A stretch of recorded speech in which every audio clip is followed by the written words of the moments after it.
away, but John was too fast and clamped onto the rooster's wing with an iron grip. Slamming both creatures down into the dirt, John crouched down so his face was right next to theirs. "Listen to me, you dumb animals. You both belong to me, and I am the absolute pinnacle of whatever pecking order is established on this farm. If either of you picks up so much as a scratch, you'll have to account yourself to me. And if either of you inflicts so much as a scratch on the other, I will cook and eat both of you. There will be absolutely no, and I repeat, no, fighting. This is Ferdy's pasture. The garden and pen behind the house is Sigvald's. Everything else is common space, and all of it, every last inch, is mine. Do you understand me?" Managing to somehow look hurt by John's name-calling, Ferdy nodded his head frantically. Sigvald, on the other hand, tried to look away, but the increasing pressure on his wing refused to let him ignore John. Almost reluctantly, he nodded his head. Satisfied, John let go of the two animals and stood up. About to turn away, he remembered something else and pointed at Ellie and Ben, who were standing at the gate, staring at him. "And they outrank both of you by a mile, so don't cause trouble, okay?" Turning around, he shook his head. "What a farce. Most powerful person in an entire fantasy world, and I'm reduced to bullying farm animals." Seeing the concerned expression on Ellie's face, John hopped over the fence and dusted off his hands. "They'll behave now." Hearing the certainty in his voice, Ellie gave him a doubtful look. He seemed to be able to work miracles on a regular basis, but declaring that two alpha animals were suddenly going to get along was a hard pill for her to swallow. Looking past John, she saw the two animals in question were still standing close to each other, but instead of staring each other down, they both looked dejected, almost as if they were finding solace in the other's company. "What did you say to them?" Ben asked, his eyes wide as he hung on the fence, staring at the two animals. "I just told them who was boss," John said, leaning against the fence and staring out at the pasture, "and that I would eat them if they fought." Out in the middle of the field, Ferdy caught John looking at him and hurriedly turned his head away, acting like he was upset with him. Ben's eyes got even bigger, and he peeked at John's impassive face. Shaking her head, Ellie just threw up her hands, abandoning any effort to understand what was going on. "I have a kitchen to clean," she said, calling out to her brother as she walked away. "Ben, have you checked for eggs yet?" "Yes, there were 2, but most of the hens didn't lay anything," Ben replied, jumping down and chasing after her. "That's normal. It might take them a few days before they start laying again." Listening to the conversation between Ben and Ellie while he watched Sigvald and Ferdy to make sure there wouldn't be any trouble, John soon found himself alone. "I guess I better figure out what's going on with the barn." The cow barn was attached to the first pasture and had a considerable amount of room to expand, but John wasn't sure he was skilled enough to make the extension work seamlessly with the existing building. Instead, he was thinking about building a second, larger barn on the other side of the stone tub where the milk was stored. Walking over to the barn, he ran his hand over it, trying to figure out how it was built. It looked like a simple frame building with thick boards for walls. But when he went inside, he realized that mud and hay had been used on the inside to keep it insulated. The ceiling, like the roof of the house, was slate laid over wooden planks, creating a watertight seal. Unsure where he would find the slate for a new roof, John decided to get the cows first and then worry about the rest later. Walking back to the pasture, he whistled, and after a second, Ferdy came trotting over. Sensing the bull was still a bit hurt, John patted his head and then fed him a mana crystal. No sooner had the crystal formed than Sigvald, who was studiously ignoring John, snapped his head around, his beady eyes fixed on the crystal in John's hand. With a speed that would put an Olympic sprinter to shame, the rooster crossed the pasture, only stopping when the mana crystal vanished into Ferdy's mouth. Seeing there was no hope of recovering that one, Sigvald looked at John, shaking his feathers to make himself look as pretty as possible. What a stupid bird! Despite his thoughts, John pulled mana into his palm, condensing it into another mana crystal. Holding it between his fingers, he showed it clearly to Sigvald as he spoke to both animals. "I'm leaving. You know the drill. Keep the farm, and more importantly, Ellie and Ben safe." Without another word, he tossed the mana crystal to Sigvald, who gobbled it out of the air with a lightning-fast strike. Crowing triumphantly, Sigvald spread his wings and flew up to one of the fence posts, posing there like he was the king of the farm. John and Ferdy shared a look, both rolling their eyes at the bird's theatrics. After letting Ben and Ellie know he was heading out, John walked past the cornfields and left the farm, cutting through the woods toward the Keller farm. So according to the book, corn takes 60 to 90 days on average, but I think the mana might be doing something to shorten that. Ellie said we should start to expect frost to start coming in a few months, so we should be able to harvest the corn before that happens. Even if we get an early frost, I think we'll be okay. Once the corn comes out, it'll be time for wheat to go in. As he moved through the woods, John's thoughts spun, thinking over the problems that faced him. Apart from things like improving the cheese cellar and building another barn, he still had to figure out how to make wheat that could grow anywhere. Already the corn in the plot of land where he was testing the highest concentration of mana was beginning to show clear signs of mana poison. Though it was growing quickly, even touching it would likely start to corrode a normal person's skin, and eating it was a sure recipe for death. The problem is the corn is just storing the mana. It's not actually processing it. I need to figure out a way to make plants that process the mana as a nutrient. I wonder how that flower works I picked up from the Grim. That seemed to transform the mana it stored into something that the plants could use when combined with the light. But I have no idea what it's doing or how it's doing it. Maybe if I had more of the research from the mage who wrote the journal. I wonder if they're still alive. A small group of buildings came into view as John arrived at the edge of the valley and walked out of the woods. Seeing a fenced-in pasture with almost 24 dirty dairy cows, John frowned. It was clear from the complete disrepair of the buildings and the general lax feeling that whoever ran the farm had other things on their mind that took clear priority. Walking over to the field, John spent a bit of time looking at the cows, and then headed for the house. "Can I help you?" As he was walking up onto the stoop to knock, a large-bellied man walked out of the barn. "Are you Keller? I'm John Sutton." "Oh, you're the one who took over the Burrows place, right? Are you here for the cows?" "If you're selling, I'm buying." "Great, great. Come on over and see 'em. I was worried no one in the valley would be interested. They're fine animals, and it would be a shame for the wolves to get them," Keller said, rubbing his hands on his dirty shirt and only succeeding in making them even dirtier. "Take a look. Like I said, fine animals. A bit dirty, but that'll all come right off." They look a bit gaunt. What are you looking to get for them?" Giving John a measuring glance, Keller leaned against the fence and made a show of thinking about the question. "Well, I'd hate to see them dead for nothing, but, cows in these parts are rare. Even harder to bring into the valley, Waiting impassively, John just watched the cows milling listlessly about the pasture while Keller babbled on. Finally, his patience growing thin, John looked at the fat farmer.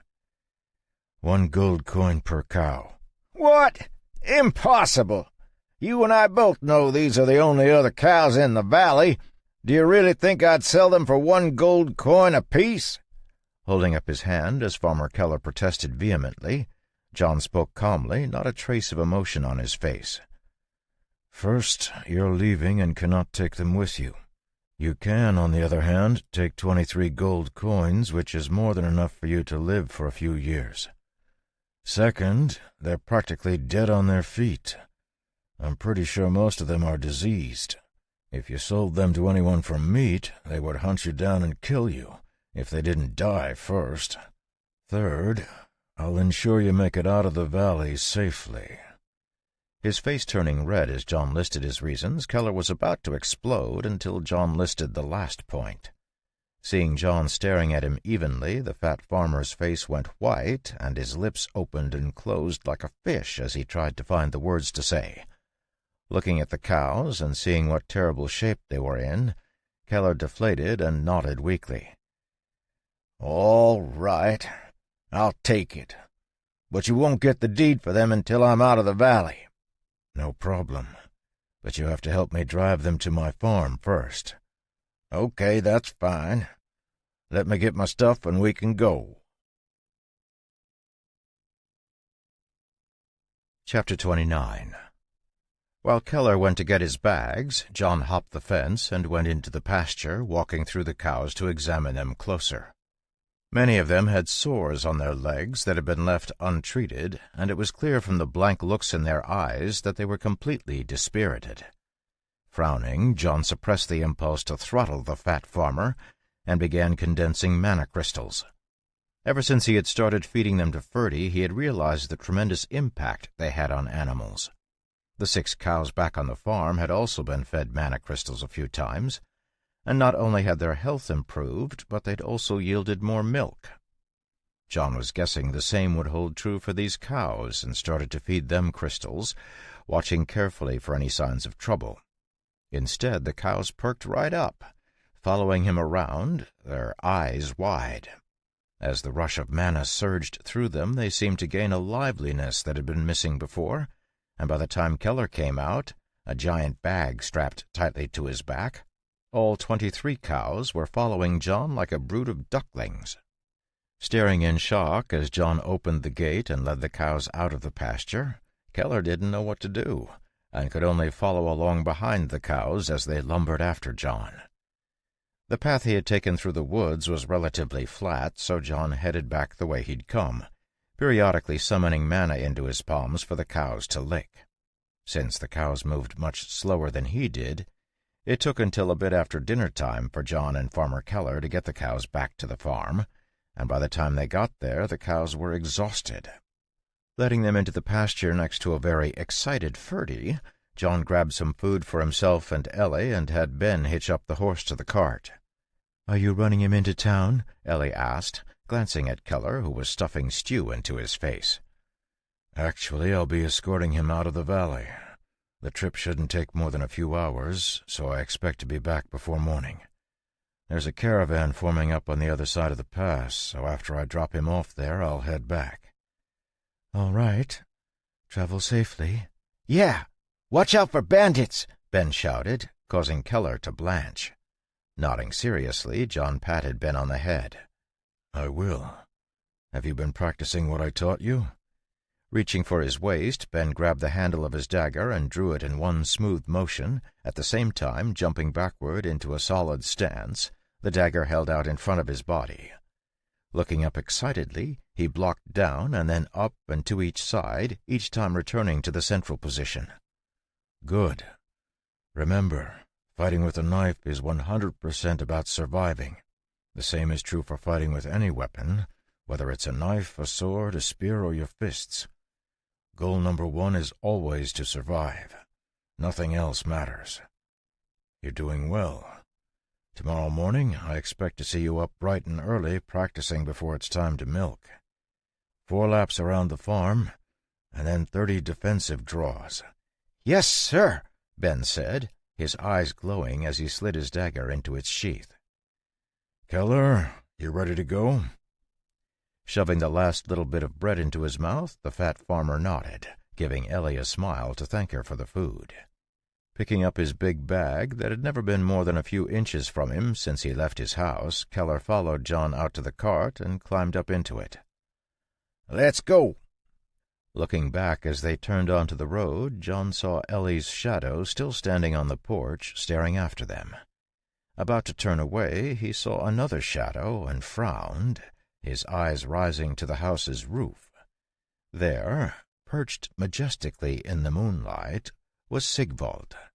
Noticing John's frown, Keller grew nervous. "What's wrong?"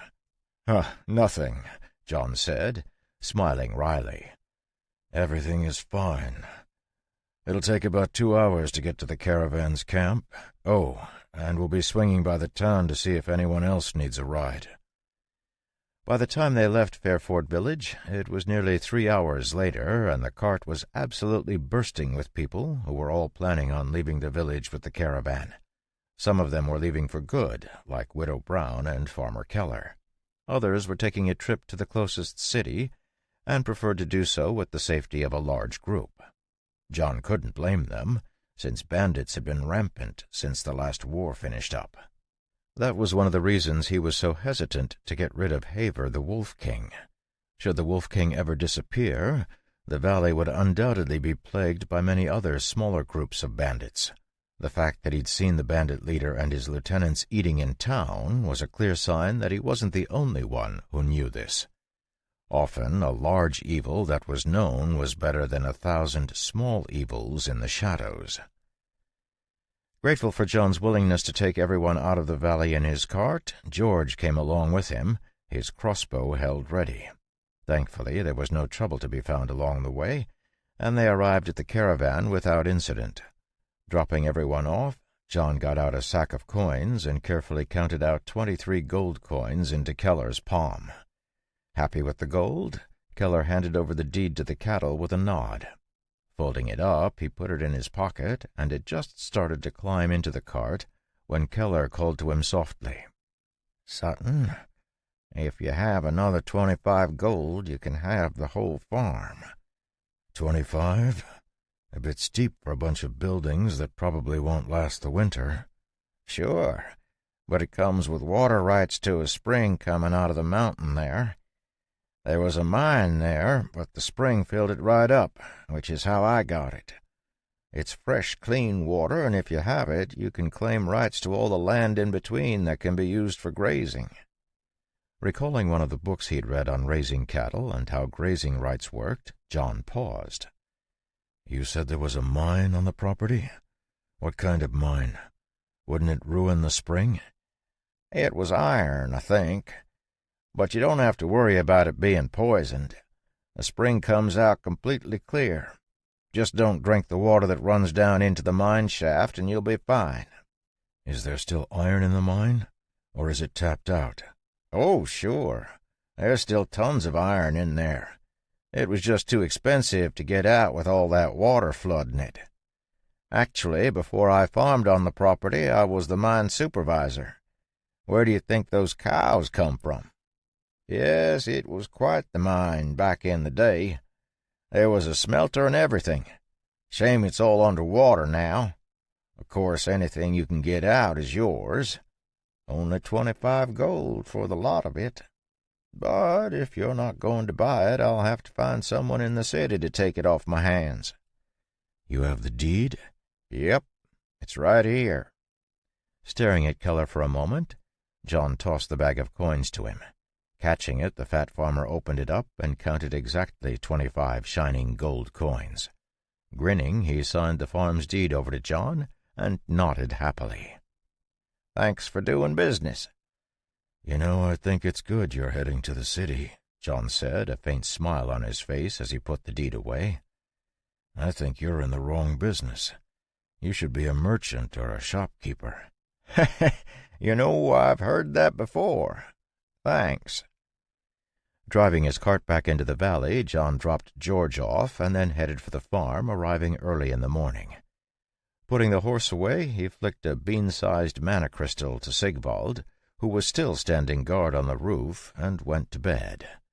Despite the fact that he only got 2 hours of sleep, John was up before the sun the next morning to check on Ben's practice and to help with the milking.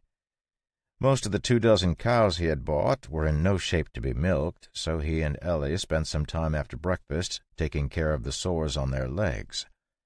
After feeding them more mana crystals, John needed to figure out how to build another barn. Thankfully, George had told him where he could find slate for the roof, so John was pretty confident he would be able to complete the whole thing by himself. After checking the corn to see how it was growing and making some adjustments to the amount of mana in each of the 5 test plots, John headed for the woods and began chopping down thick trees and dragging them out to saw into logs. After shooing Sigvald away after the rooster strutted over to see what was going on, John quickly stockpiled a giant number of wooden planks, which he dried quickly. Adding a massive stack of trees with the branches trimmed off to the pile, John felt like he was ready to start. Somewhere along the way he had stopped caring if Ben or Ellie knew he was tremendously strong, figuring they would think it was part of his class, so the work progressed at an incredible rate. Notching the logs before he put them up, he didn't even bother digging holes in the ground, and instead just rammed them into the earth with pure force.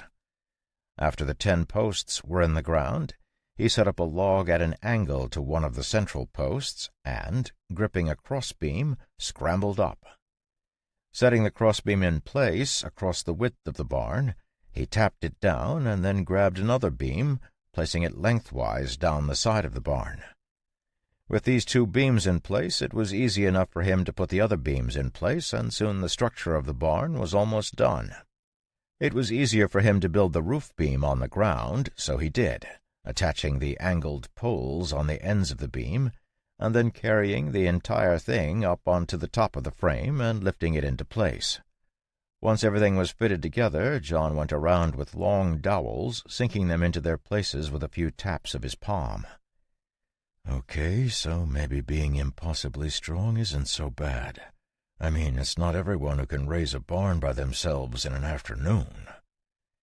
Standing back and admiring the structure for a few minutes, John had to admit he was pleased with his work. With the framing done, it was time to attach the planks to the sides, which John did rapidly, pushing the nails in with his fingers.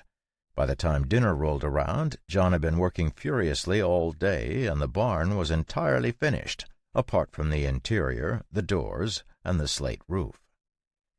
Any normal person would have been utterly exhausted, but thanks to the mana that coursed through his body, John felt as fresh as a daisy. Once dinner was finished, he got one of the mana lamps and continued to work on the interior of the barn, building out stalls and making doors for the front and back entrance. Finishing around 11 o'clock, John was stunned to find that Ellie had left a cup of hot tea warming on the stove and some cut-up fruit out for him. Happily eating it all up, he went to bed, sleeping better than he had in a long time. -1 doom points.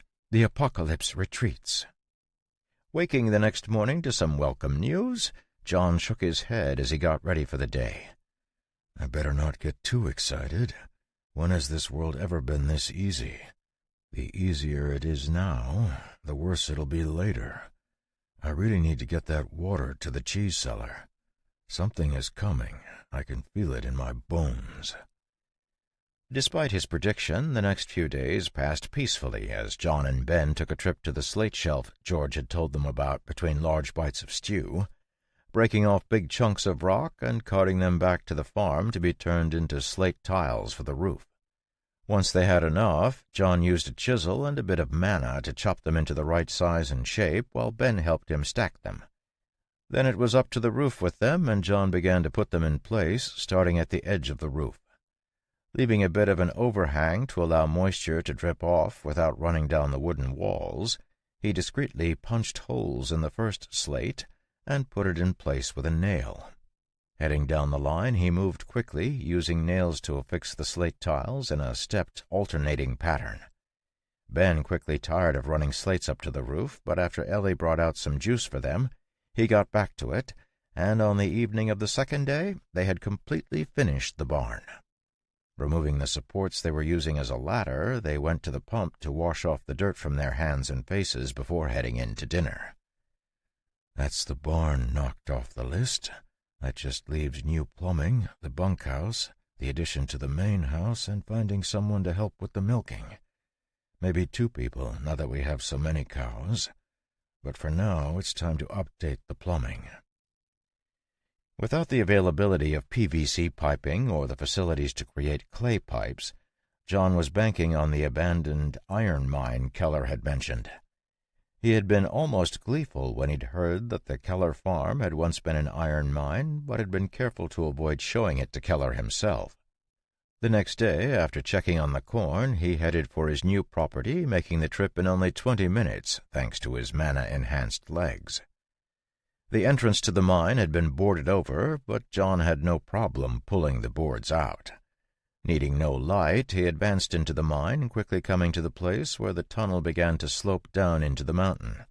Seeing that the tunnel was filled with dirty, grimy water, John just shrugged and snapped his fingers, surrounding himself with a burning flame that was so hot it evaporated any water that got close. As he walked forward, the water simply transformed into steam, flooding the passage behind him. Chapter 30. The raging flames caused the toxic mine water to evaporate almost instantly, filling the mine tunnel with steam and harmful gas, yet John simply walked through them. His mana-reinforced body had long lost the need for mundane things like oxygen, and instead he breathed in pure mana pulled from the air and the mountain around him. The magical flames that rolled around him were so hot that the toxic gas burned away completely, leaving nothing but evaporated water behind. Calmly walking forward, he boiled away the water, at the same time using his mana control to pull the heat from the air at the mine walls to prevent them from melting away. Like the smoke from a volcano, the steam escaped out of the mine's entrance, quickly rising into the sky in a thick cloud. Without caring for the scene he was causing, John pushed forward, his feet lifting from the ground as he rushed deeper into the mine. Within a few minutes, the water level had dropped considerably, revealing a passage that shot off to the side. Seeing the steam he was creating rush in that direction, John knew there was some sort of passage to the surface that must have been filled with water. Guessing that the passage led to the smelter Keller had spoken of, he pulled the flames in and walked that way, soon arriving at a large room with a massive pile of partially rusted tools and a hulking stone furnace with a smelter on top of it. A tall chimney had been drilled into the rock for the smoke from the smelter, and John could still see water dripping from it. With a thought, the heat in the room increased, sending a dry wind spinning, and a few minutes later the room was dry. Thanks to the light from his flames, the entire room was well lit, and John had no problem examining the things that had been abandoned when the mine flooded. Piles of metal ingots were scattered around the room, obviously disturbed from their places when the water had originally rushed into the mine. Picking up a piece of pig iron, he snapped it in half, examining it carefully. Despite a layer of rust on the outside of the iron, the interior was perfectly fine and would suit his needs perfectly. He had spent enough time around the nation's weapon manufacturing while he was in the army that he understood the process for making steel, so he wasn't concerned about being able to use the pig iron. Rather than clean out the whole mine, John went back and continued to burn through the water until he found another passage. Heading in, he found huge piles of pig iron and happily moved them into the smelting room. Once he had moved everything that could be moved, he came back out into the main passage and snapped his fingers, creating a large fireball. With another snap, it thinned out, transforming into a sword. Using his fingers to control it, he dug out the top of the passage, completely caving it in. Once he was sure it would be practically impossible to clear, he went back to the smelter room, continuing to fill the passage in until the smelter room was completely cut off. With the passage filled in, the only path to the surface was the small chimney, but a few minutes of work turned that into a passageway that was more than big enough for his body to fit through. Close to 60 feet long, the passageway went straight up, emerging on a sloped part of the mountain behind some large rocks. Pleased with his new entrance, John found another large rock he could set over the opening to prevent animals or people from wandering in and falling to their deaths. Heading down to the forest, John knocked down a couple trees and brought them back up to the mountain, dropping them down the passage. Flying back down, he landed in the smelter room and arranged his material. Picking up the pig iron, he tossed it into the smelter and placed his hands on it, channeling mana into it. Within 30 seconds, the interior of the smelter turned a bright orange and the pig iron melted completely. Breaking off a piece of the tree, John held it over the smelter, transforming it into charcoal, which he ground up and spread over the puddle of iron. Reason number 2 that it isn't so bad to be a living flame. Reaching into the smelter, he grabbed the puddle, bending and massaging it so it mixed together. Repeating the process a couple of times, he pulled the puddle out of the smelter and began to pull the heat from it, transferring it back to the smelter. As the metal hardened, he shaped it with his hands, turning it into a long bar around 2 inches in diameter. While it finished cooling, he began to work on the next bit of iron, transforming it into a thin, flat sheet that was around 6 inches wide and 6 feet long. Laying the sheet down, he placed the rod in the middle and sent a surge of mana down it, causing the thin sheet to heat up. Bending the sheet around the metal bar, he made sure it was properly aligned, and then, after pulling the rod out, melted the edges of the sheet together, sealing the pipe shut. Pleased with the final result, John began creating piece after piece until he had a massive pile of pipes of various sizes and shapes. Time passed seamlessly as he smelted and created until he had transformed nearly half of the raw iron into pipes. Grinning, he started carrying them up to the surface, piling them up in Keller's old kitchen to keep the water off of them while he went to get the cart. Once he had removed everything and put the large boulder back, he took off for the farm, carrying a large stack of pipes he had bound together, soon arriving at the cornfields. Walking past the corn, he checked it out and was surprised to see the mana level was much lower than he expected. Frowning, he poured mana into the soil to get it back to the proper levels and then went back to the house. As he rounded the corner, he was startled to see a whole crowd of people standing in the yard, clumped into a small group around a familiar-looking cart. Despite their agitation, it was clear they were loath to step out due to Sigvald, who was stalking majestically back and forth between where they stood and the porch. Hearing a happy snort, John looked over and saw Ferdy on the opposite side of the cart, trapping the people neatly. "John! Mr. Sutton! You're, Mr. Sutton!" Seeming strangely happy that John was back, Ellie ran over, reaching out to grab his sleeve. Realizing what she was doing just as her fingers touched his arm, she jerked her hand back and grabbed her skirt tightly. I'm glad you're back." Not even remotely as composed as Ellie, Ben ran over and glared at him, an accusing look in the little boy's eyes. "Mr. Sutton, where have you been?" "What do you mean? I just went to the Keller farm. I told you I bought it, didn't I?" "But why were you gone for 2 days?" 2 days? Wait, what day is it? Was I really gone for 2 days? Ellie nodded mutely, putting her hand over Ben's mouth. Stunned, John's mind spun. Down in the darkness of the smelting room, the only light had been the light of his flames, and the passage of time had melted away as he created steel and bent it into pipes. Now that he thought about it, there was no way, no matter how skilled he was, that it would have been possible to create as many pipes as he had created in only a single day. Letting out a sigh, he rubbed his forehead. "Sorry, I didn't mean to leave for that long." "You're back. That's what matters," Ellie said, "and just in time." Taking a step back and pulling her brother with her, she gestured to the cart that was in the yard and the people trapped by Ferdy and Sigvald.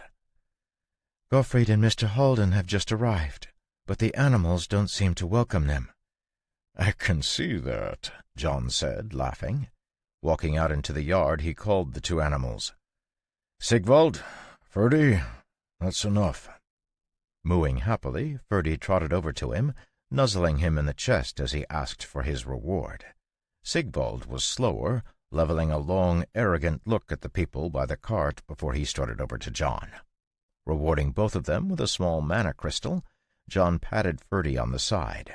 Wiggling his butt, the bull snorted at Sigvald, who jumped up on his back, balancing on his wide shoulders. Together they trotted off to the pasture to revel in their victory, leaving John face-palming behind them. "Ah, Mr. Sutton, it's so wonderful to see you again," Gottfried said when he saw the coast was clear. Striding forward, he gave John a flourishing bow. Tipping his hat to Ellie, who was still standing on the porch, he let out a light laugh. "Your animals are quite unique. I'm afraid they didn't like my men overly much." Looking past Gottfried, John saw one of the merchant's men bore a large gash on his arm from where Sigvald had slashed him. Noticing John's frown, Gottfried smiled and waved his hand. "Please don't worry about it, Mr. Sutton. It's our fault for not observing the proper etiquette on your farm. Believe me, we're just grateful he was left with an arm. Sigvald, is that the rooster's name? Sigvald is an impressive bird." Giving Gottfried a long look, John nodded. Come on in." "Thank you, thank you. Oh, Jeremy, Vorel, please get the gifts we brought." As Gottfried followed John, Ellie, and Ben into the farmhouse, two of the muscular men standing next to the cart grabbed a heavy chest and carried it inside. Placing it down, one of them unlocked it with a key he carried around his neck and then gave the key to Gottfried, stepping outside to join his companion. Flipping the lid open, Gottfried began to pull things from the chest, placing them on the table. "Hold on," John said, his brow furrowing. "If it wasn't on the list, we're not going to buy it." "Buy? Oh, no, sir. These are all gifts. Think of it as a little token of my esteem for your being willing to trust me with your partnership. Look, some heavy wool coats with a cotton lining, great for winter. This one is for the lady, cut in the latest fashion from the capital, but without the unnecessary ornamentation. Of course, there is still a silver brooch, as is the fashion, but I've pinned it inside the collar here. And for the young master, a short coat to keep you warm while giving you the freedom to run." Never having been called anything even approaching young master in his life, Ben had no idea how to respond and just stared at Gottfried blankly. Ellie didn't seem to care what she was called, but it was clear from the way her fingers lingered on the tightly woven wool that she was completely enchanted. Realizing suddenly that the room had fallen silent, and everyone was looking at her, her hand withdrew, and she took a small step back, dropping her head. Sensing the atmosphere was growing slightly strained, Gottfried smiled and looked at John. "I hope I am not imposing on you in this way. This really is just a very small token of my happiness. I predict that once your wares reach the market, you'll rapidly become so wealthy that trinkets such as these will mean nothing to you. You might even say that this is simply my way of buying your favor ahead of our business partnership." While Gottfried prattled on, John's eyes drifted to Ellie, who had grabbed a hold of Ben to keep him from trying on the coat.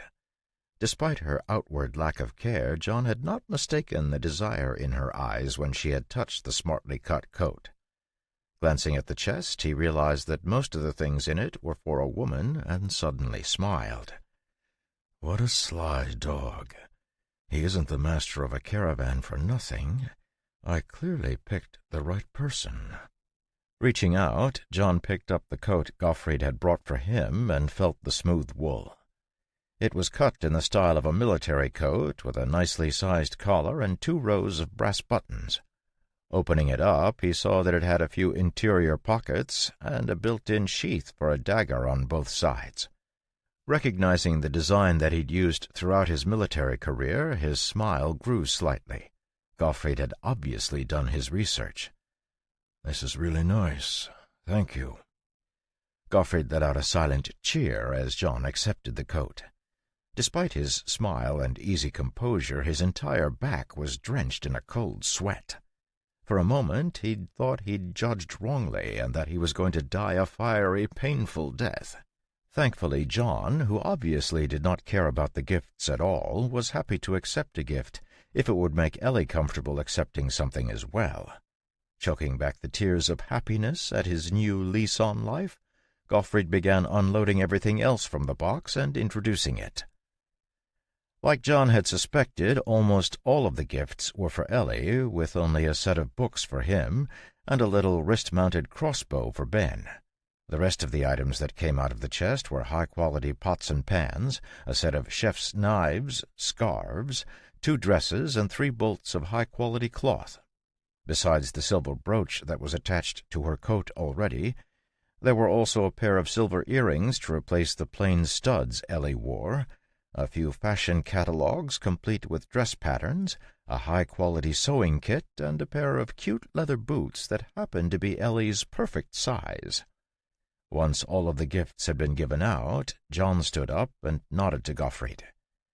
"Thank you. Your gifts are appreciated, but don't think they'll mean you can squeeze more profit out of us when it comes to the cheese business." Feeling a light tug on his sleeve, he looked down and saw that Ellie was holding on to the earrings, a slight blush on her cheeks. "All right, so maybe you can squeeze a little bit." Chapter 31. The day was almost done by the time John, Ellie, and Gottfried finally finished discussing their partnership. The merchant had brought a considerable amount of supplies for John and Ellie, including a press for adding a design to the top of the cheese, a large supply of wax and cheesecloth, and many of the tools that cheese shops in the city used. For the most part, John simply stood silently while Ellie and Gottfried negotiated, but eventually he couldn't stand another moment of it, and rudely interrupted the conversation to lay down some guidelines. Far from trying to take advantage of one another, both Ellie and Gottfried seemed to give the other person as good a deal as they could, leading to a hilariously frustrating discussion where each of them argued for the other's side. Breaking into the conversation while Gottfried was expounding the virtue of hard work and simple country living, John slammed his palm on the table. "You sell the cheese for 1 gold a wheel or more as the market allows. We get the profit from 3 of every 5 units sold. We bear the cost of production, you bear the cost of distribution. We'll buy our supplies from you at market price. That's it. End of discussion." Doing a complete 180-degree turn in a single second, Gottfried completely changed tack, nodding seriously along with John's statement and carefully writing it down. "A fair deal, a fair deal." Pouting, Ellie gave Gottfried an annoyed look. "I just suggested that, and you said the value of our labor was too low." Putting his hand in front of Ellie's eyes to block her stare, John shook his head. Enough. Enough. I don't want to be here all night." Giggling, Ellie jumped up and gave Gottfried a little bow. "Will you stay for dinner?" "Dinner? That sounds wonderful," Gottfried said, hesitating just long enough to glance at John. Seeing his short nod, the merchant smiled widely and continued smoothly, "I would be delighted to." "Not your muscle. We don't have enough food for them, or Holden." Standing up, Gottfried continued to speak to Ellie, pretending John had never said anything at all. "However, my men have some business back at the village. Village leader Holden as well, I'm sure, so I'll have to give my thanks on their behalf. Please excuse me for a moment as I give them some instructions." Watching Gottfried step out the door, John played idly with the blank stamp the merchant had brought. The deal they had worked out was massively in their favor, and while John understood why Gottfried was trying to give away all his profit, it still bothered him. John had no desire to take advantage of anyone, and when people like Gottfried were actively working to give him as many benefits as they could, it got under his skin. "Did I do badly?" Hearing Ellie's quiet question, John shook his head and stood up, walking over to the stove to help her light the pot. "No, you did perfectly fine. Gottfried is a shrewd merchant and won't do anything that will damage his interests in the long term. He's probably just seen the potential in a partnership with us, so he's doing his best to establish himself in our good graces." Letting out a sigh of relief, Ellie began to get potatoes out for John to wash. "Oh, good. That's what I thought. The more we gave up, the more nervous he got, so I thought it was a good idea to maintain some distance." "Shrewd." Looking quite pleased, Ellie began to chop the vegetables. "Thank you." Hearing the door open, John glanced over his shoulder and saw Ben coming in, a box of eggs in his hands. Through the open door, John could see the merchant's men climbing into the cart. Strangely, Holden was nowhere to be found. "Look, I got a lot of eggs." "You can put them there on the counter. Put the cloth over them. We'll fry them up tomorrow." Placing the peeled potato on the counter next to Ellie, John picked up another and began removing the peel, sending the scraps flying perfectly into the trash. Flipping the potato around, he trimmed the ends and placed it next to the other one. As he peeled the potatoes, Ellie began the broth, adding some chunks of the dried venison they had stored. The kitchen was warm and cozy, and there was something calming about the bustle of cooking dinner, allowing John to put away the countless thoughts swirling through his head. After dinner, Gottfried said his goodbyes and rode back to Fairford on the horse that had been left behind for him, and John began to bring the pipes he'd made over from the Keller farm. He had been intending to take the cart over to pick everything up in one trip, but there was no clear path between the farms without going across half of the valley. Instead, he just carried everything back, taking a dozen trips before midnight. With everything moved over, and all evidence of the new entrance to the smelter room hidden, John washed up and went to bed. Waking up the next morning, he lay in bed staring up at the ceiling, his status windows hovering in front of his eyes. Name, John Sutton. Age, 27. Class, Mage. Spells, 1. Active quests, none. Skill list, Mana Breath, max. Arcane Tongue, max. Mana Control, max. Mana Reinforcement, max. Skill points, 33. Spell list, Fireball, basic. Quest list, Prevent the Apocalypse, Grow Wheat. Doom points, 72 of 100. There were no real changes apart from a single-point decrease in his doom points, but to John that was already a tremendous win. Ever since the war had ended, his doom points had climbed rapidly, so seeing them decrease, even by a single point, was a tremendous relief. Letting out a sigh, he got up. Doom points increased when he used his powers, and specifically when he used his power on other people. At the same time, they seemed to decrease as he lived a normal life. I still don't know what exactly decreases my doom points, but as long as I keep going, I should be able to figure it out. The sun had not yet risen, so John went out to tend to the cows, feeding them mana crystals and checking their sores. It had only been a few days, but already the cows were in noticeably better shape. The mana John had been feeding them had not only healed their wounds, but had also filled them out, returning a shine to their hair and a gleam to their eyes. Already trained that John was the source of the mana crystals, they all followed him around wherever he walked, making it easy for him to lead them into the barn. Joining him, Ellie patted one of the cows on the neck, fending off its attempt to eat her apron. "They're looking great. I expected it would take much longer for them to heal." "We have better grass," John said, his face as calm as a 1,000-year-old well. "We do," Ellie agreed, her face just as neutral. "But we're also short on hands. There was no way that the three of us can milk all 29 cows. It's nice that we expanded our herd, but it'll be a waste if we can't milk them." "I guess I better go find some help," John said with a sigh. "I feel like I just got back to the farm and now I'm leaving again." "Just wait for Gottfried to come back. I'm sure he'll be back today. He wants to be useful, so let him." Glancing at Ellie, John hid the smile that popped onto his face. At first blush, Ellie appeared to be a typical hard-working farm girl, but every once in a while it was clear that she had once been something entirely different. Her level of comfort with ordering people around, and the way she used innocent charm to get what she wanted, was the mark of someone who had been raised in the social intrigue of the noble circles. Part of him was curious about her past, but considering that she hadn't said anything, John felt that it'd be impolite to dig into it. "Besides, I have my own things to hide. Which of us doesn't have secrets?" "All right, that's a good idea. I'll ask him when he comes."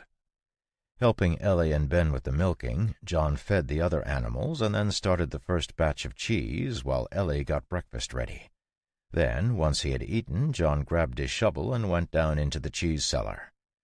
While Ellie was cleaning up the dishes, he cut a hole in the stone wall with his finger and summoned a fireball. Using it to burn through the earth, he melted a tunnel through the ground and then quickly pulled the heat out of it to create a long, hardened tube. Continuing to tunnel through the earth, he occasionally poked a stick up through the ground, using it to mark his progress as he dug to the house. Once he was under the house, he continued to the kitchen, abandoning the fireball for a shovel as he got closer to avoid destroying the clay pipe. Working the dirt out with his shovel, he soon found the pipes and cleared a nice space around them. Backtracking, he turned and dug another tunnel under the bathroom, being careful as he broke into the cesspit under the toilet. Ugh, gross. No wonder the bathroom always smells. We're not keeping this. If there hadn't been a house above him, John would have just burned it all up, but lighting up a fire above a cesspit would produce a large enough explosion to level the house completely.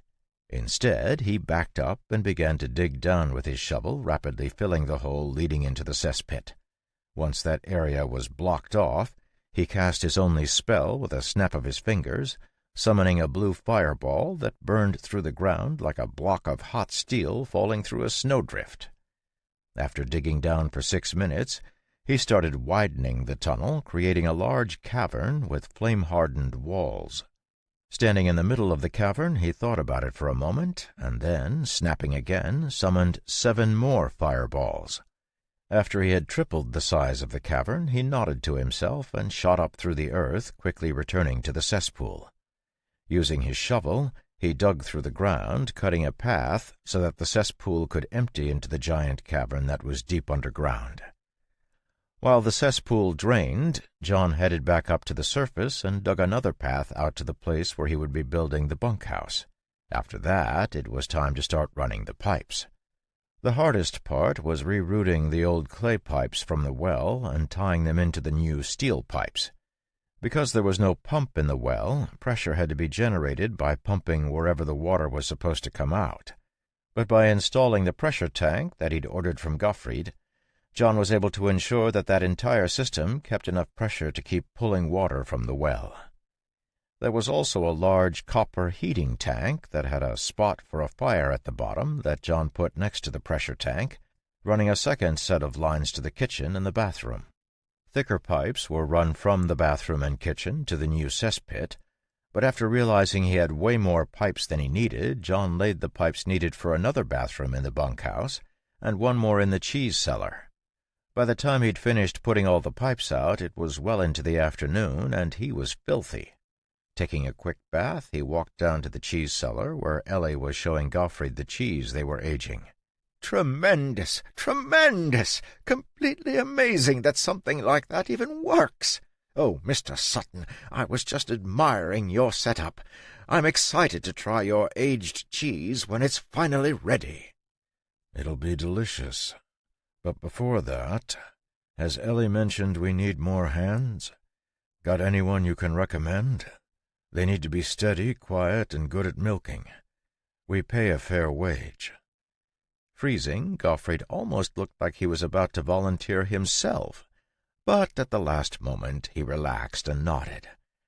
"As a matter of fact, one of my men just expressed how inspired he was by your farm. He was telling me that he intends to settle down and live a simple agrarian life. If you give me a minute, I can go and let him know." Stopping Ellie, who was going to follow Gottfried out of the cellar, John shook his head. "He needs time to remember which of his men it was. Here, let me show you how this will work. I still need to put in all the fixtures, but the pipes are in place and the system is primed." After some thought, John had created a separate room for the water system to avoid heating up the cellar too much. Though it didn't have a door yet, it was set far enough from the cheese storage that it wouldn't ruin the cheese. "Is that for heating the water?" Ellie asked, her eyes going wide as she saw the copper tank. "Yup. Warn Ben not to touch it when it's hot. I've run pipes for hot water and for cold water, as well as for sewage." "Sewage?" Waste. Anything that goes down the sink or the toilet or the shower will end up in the new cesspit I dug." "You dug a new cesspit?" Looking at the tank system, John didn't see how wide Ellie's eyes got. "Yeah, the other one was too small.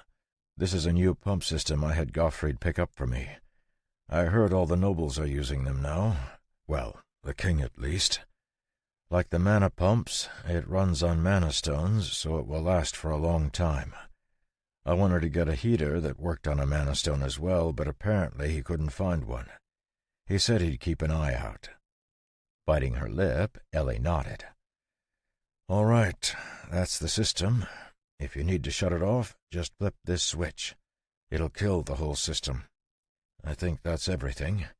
Let's go see if Gottfried managed to remember which of his men is volunteering to stay with us. Chapter 32. Outside, Gottfried was standing by the cart that he'd brought John's goods in, a short but powerfully built middle-aged man standing next to him.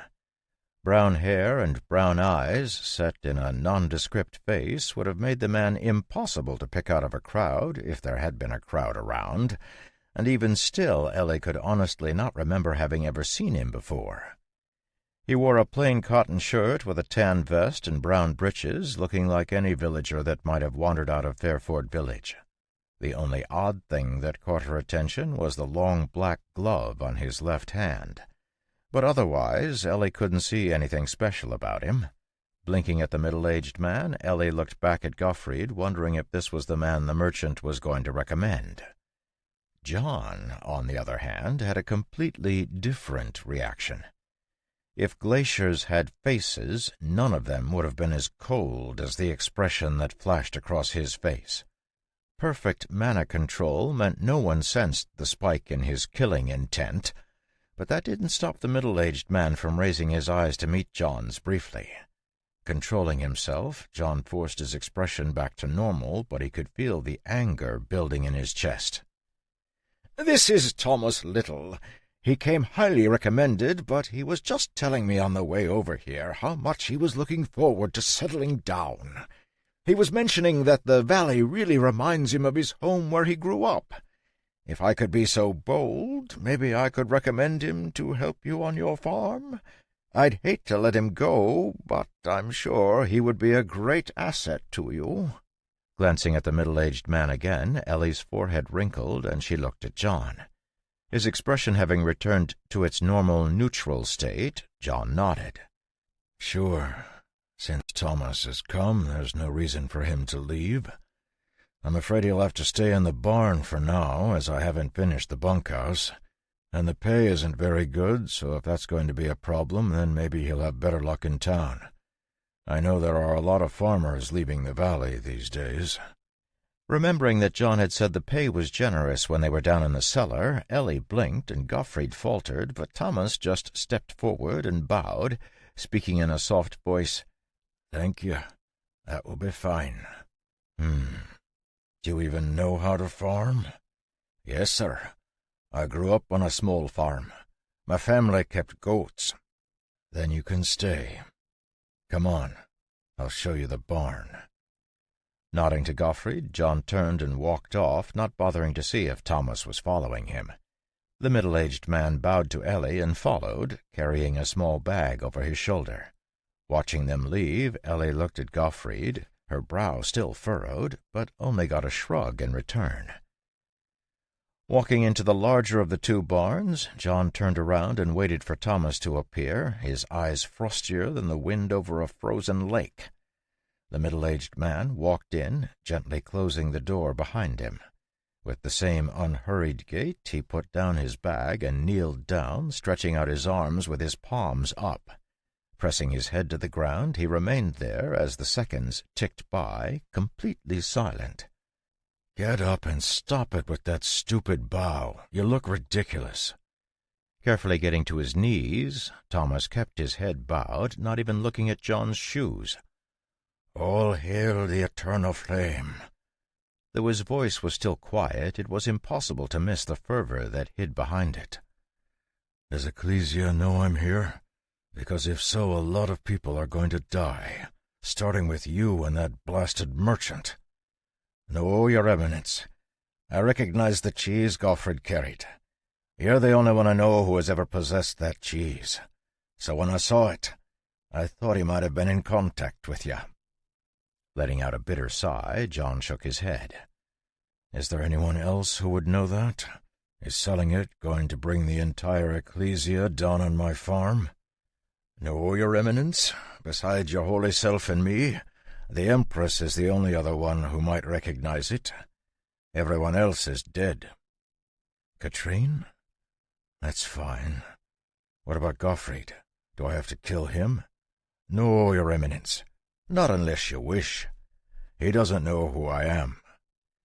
How many times have I told you to call me John? Countless, your eminence. And yet, you are the eternal flame, your eminence.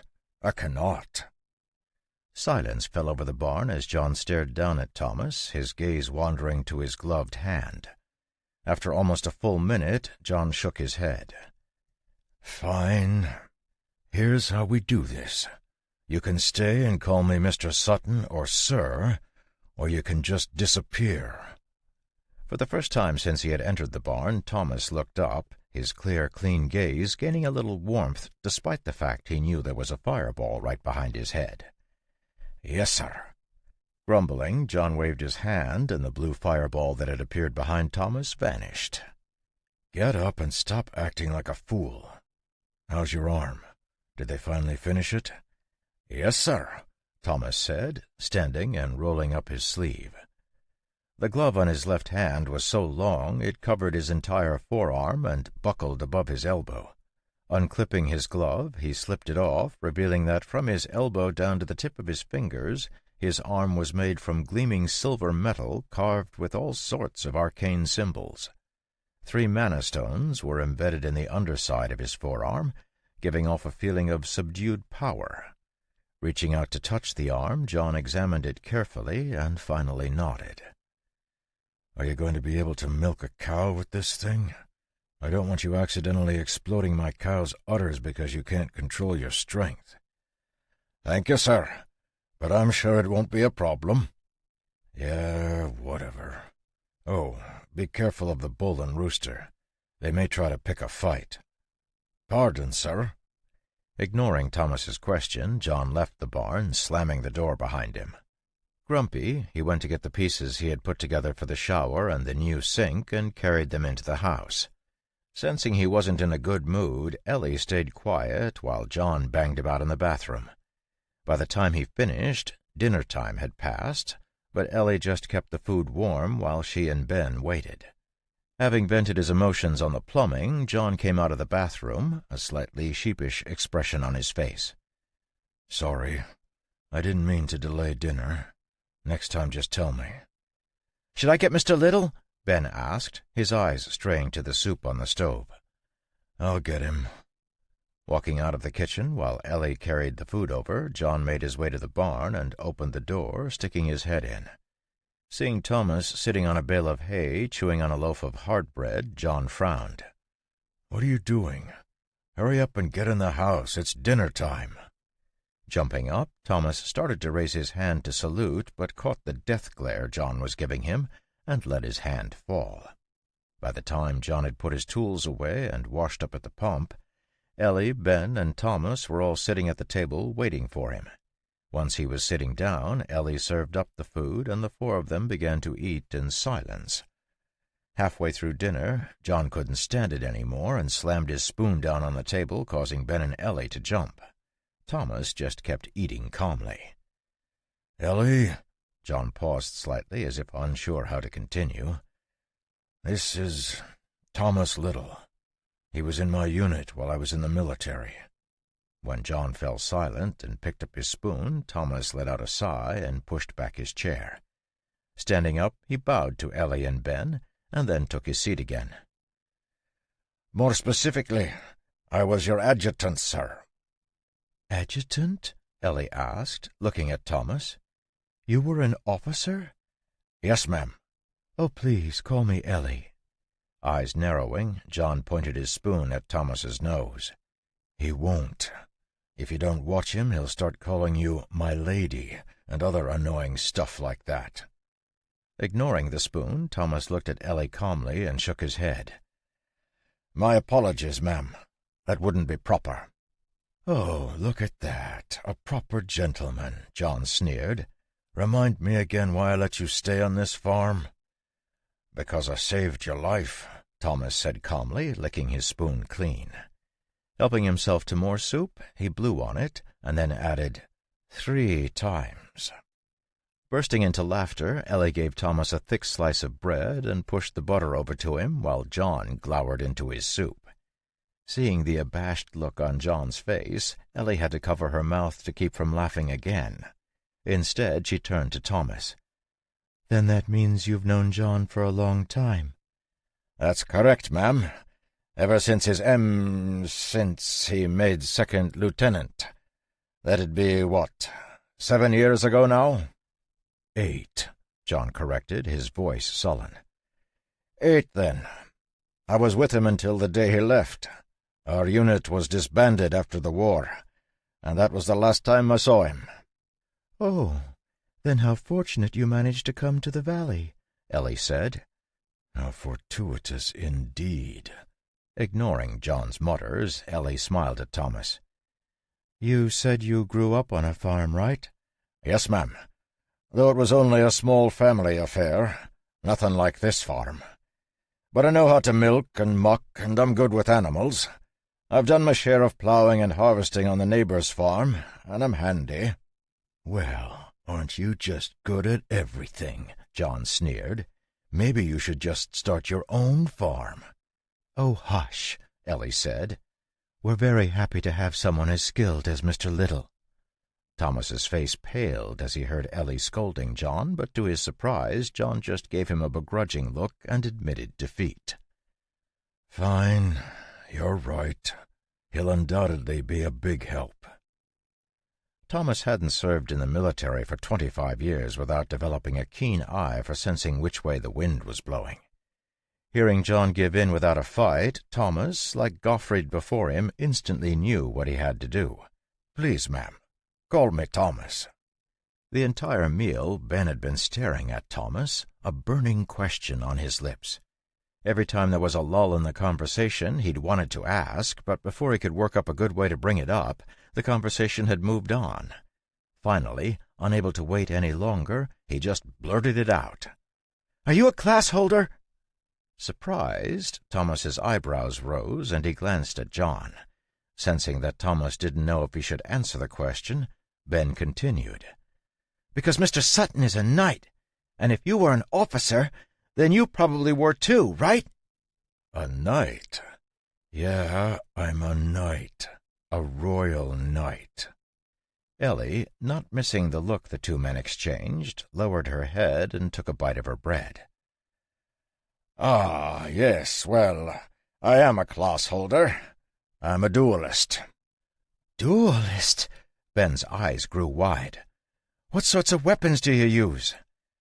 "I use a sword and dagger," Thomas said after a slight hesitation. "Ben, I don't think it's polite to ask someone about their class," Ellie said, having picked up on Thomas's hesitation. Waving his hand, John shook his head. "Typically that's true, but Thomas is going to be teaching Ben how to use a dagger, so I think it's fine." "He is?" "I am?" "Yes," John said, pointing at Thomas. "He's the one who taught me how to use a dagger, so who better to teach Ben? Actually, I like this better and better. Thomas?" "Yes, sir." "Ben is interested in knives and swords and all sorts of things. Train him to fight." "Yes, sir." Wanting to protest, Ellie didn't know what to say after seeing the easy way Thomas accepted his new role as Ben's combat instructor. Sensing her concerns, John patted her hand, causing a slight blush to flood her cheeks with pink. "Thomas is an excellent teacher. It's no joke that he saved me 3 times. But if you take into consideration the fact that he taught me how to fight, he's saved my life at least 1,000 times. Ben will be in good hands with Thomas teaching him." "Thank you," Ben said, his eyes shining. "I'll work really hard." "I know you will," John said, rubbing Ben's hair. "All right, time to get this cleaned up. I still have some fittings to install in the bathroom before it's ready to use." Half an hour later, after John had finished reinstalling the sink, he called Ellie into the bathroom, proudly showing her what he'd done. Here we have normal cold water, but here we have hot water. See, it's being heated by the boiler. I mean, the copper heating tank. Also, I've run a line for the toilet so that it fills when you hold this tap. Then, once it's full, you can flush it. Isn't that great? Man, I've been waiting for indoor plumbing for such a long time. I'll make an autofiller system later. Oh, and this is the shower. Look, when we turn the water on, it goes up this pipe and pours out, almost like it were raining. Oh, it's like taking a bath in the rain, Ellie said, her face lighting up as she watched the water fall into the tub. Yeah, like a rain bath. It's called a shower. You can adjust the temperature here. The water will just run out of the drain in the bottom. Which reminds me, we need a stopper so we can still take baths. Oh, and a curtain to keep water from getting on the floor. And we need a lock for the bathroom door. The list is endless. This is all very nice. Thanks, John said, surveying his work happily. Chapter 33. The next few days passed quietly as Thomas got used to his responsibilities. As much as it annoyed John that he'd been found by yet another person from his past, he had to admit that Thomas was more than capable. Methodical and quiet, Thomas managed to anticipate almost all of the farm's needs, quickly taking over the majority of the milking, and generally making himself helpful. Even with the manna they were consuming, not all of the cows John had bought produced milk. But even so, the amount of milk the farm produced skyrocketed, eventually getting to the point where they couldn't make cheese fast enough to avoid building a stockpile. After a few weeks, John went into town with a small stone tank and began selling cold milk to the villagers to get rid of the excess. There seemed to be a demand for it, so John began to make it a regular trip, often taking Ben along to help fill the containers. Thanks to his ability to control temperature, the milk from Sutton Farm was creamy and fresh and soon became a staple of the village diet, leading John to hire another part-timer named Evan, who Sven had recommended to him, to help with the milking. Slowly but surely, John could feel the farm starting to take shape, and as the months passed and he sat on the porch in the evenings watching the sun vanish behind the mountains, he found himself growing more and more attached to this sort of life. The first batches of cheese had already been stamped with a picture of an idyllic farm on a hill dotted with flowers, and sent out with Gottfried to introduce in the capital city. John had insisted on adding the words Sutton Farm to all of the blocks of cheese, along with another stamp that identified what sort of cheese it was, much to Gottfried's bemusement, but the merchant hadn't protested. With the milking in hand, cheese production continuing apace, and the plumbing redone, John felt like he had arrived in paradise. But even in paradise there was work to do. One day, looking out over the corn, he realized it was ripe and ready to harvest. Frowning, he scratched his head and went to find Thomas. Finding him in the barn, he knocked on the edge of the stall. "Yes, sir." "Seriously, call me John. So annoying." "No, sir." Whatever." Giving up, John leaned against the stall, watching as Thomas skillfully milked the happy cow. "The corn is about to ripen. How do we collect it?" Over the last few months, he'd realized Thomas had a wealth of knowledge about farming in his head, and in most cases it was much easier to ask him how to do things than refer to a book and try to figure it out. Thomas was happy to comply, so the arrangement worked out, and John felt his knowledge about farming growing by leaps and bounds. "Evan, can you take over here?" "Yes, Mr. Little."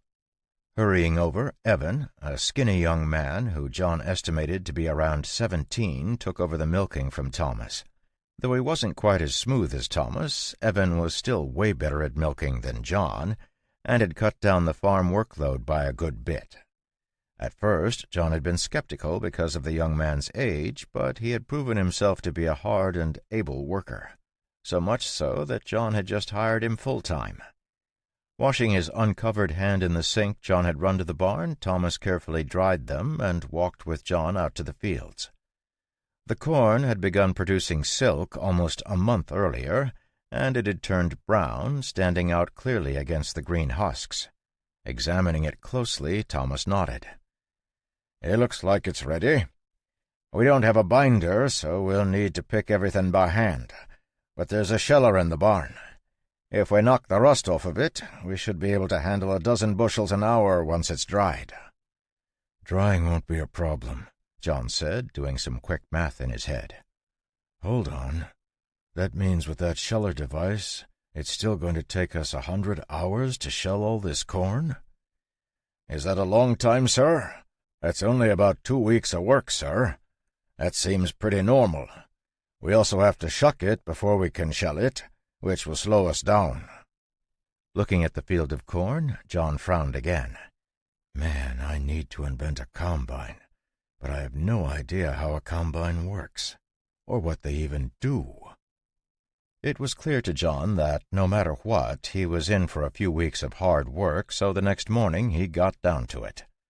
Harvest season was all hands on deck, so when the cows weren't being milked, everyone on the farm pitched in, picking the heads of corn from the stalks after cutting them down.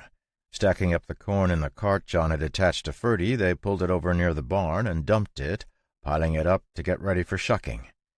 Once they got toward the end of the fields, John had Ellie and Ben begin shucking the corn while the men finished up. After that, John and Evan joined Ellie and Ben while Thomas fixed up the turn-crank sheller and got it ready to go. The days were full, and the work was tedious, but even in the seemingly endless monotony, John found himself at peace. Though the motions were repetitive, the company was good, and over time conversation started to become easier.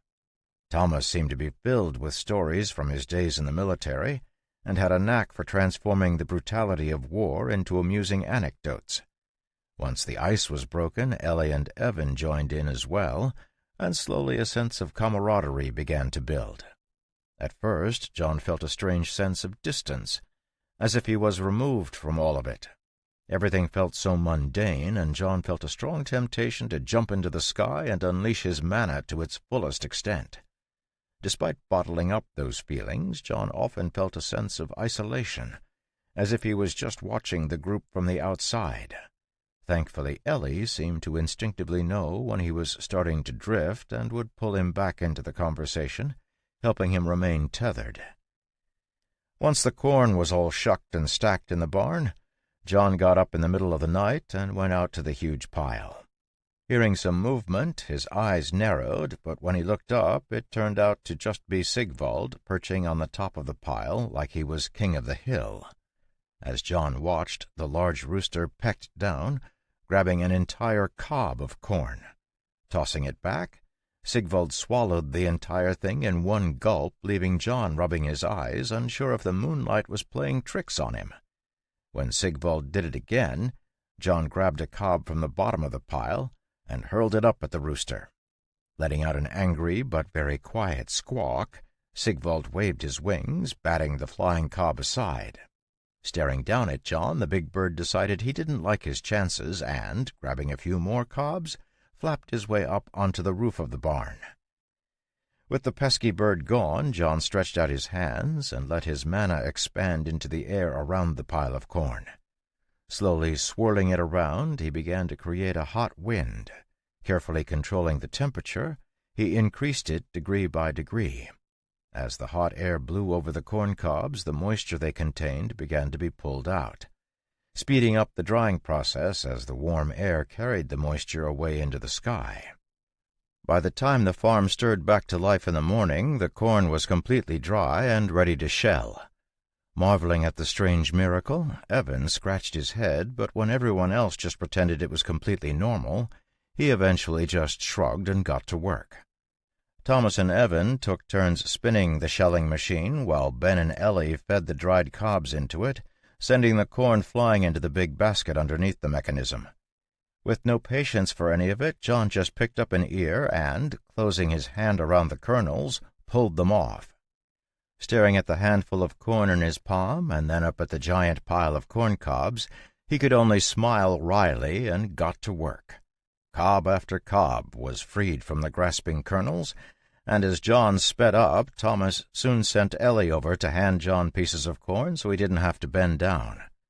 At least 5 times faster than the machine, it took John next to no time to strip the kernels from the corn cob, and eventually the machine was abandoned altogether as the others hurried to bag the pile of corn John was creating. For the next week, all John felt like he did was shell corn, but mercifully it eventually ended, and John vowed then and there that he would never plant corn again. There were still 5 one-acre plots, but as far as John was concerned, they were all failures. Humans couldn't eat the corn they produced, but John was pretty sure the animals wouldn't have any problem with it. So he buckled down, and after a few more days of work, he had enough feed for the winter for all 30 head of cattle and all the chickens. Once the corn had been completely harvested, it was time to prepare the fields for planting wheat. So John hitched up Ferdy and got to plowing. The bull kept getting stronger and stronger, and was now more than smart enough to follow John's commands, making the plowing easy. After he had finished turning over the soil, John got out a rake and smoothed the fields out. After leaving the fields for a few days to firm up, he raked them again, and then, with Ellie's and Thomas's help, spread the wheat seed that he had brought into the valley. After he raked it over one last time, it was just a matter of waiting until spring to see how it came up. There was still at least a month before it would be cold enough for snow down in the valley, but John could see the tips of the mountains were beginning to frost, and the mornings were starting to be a bit nippy. To John's baffled but pleasant surprise, Thomas also announced they should be expecting almost 24 calves in the next year. John had been completely unaware that cows would only produce milk after birthing a calf. He'd just assumed the cows would keep producing milk until they got too old.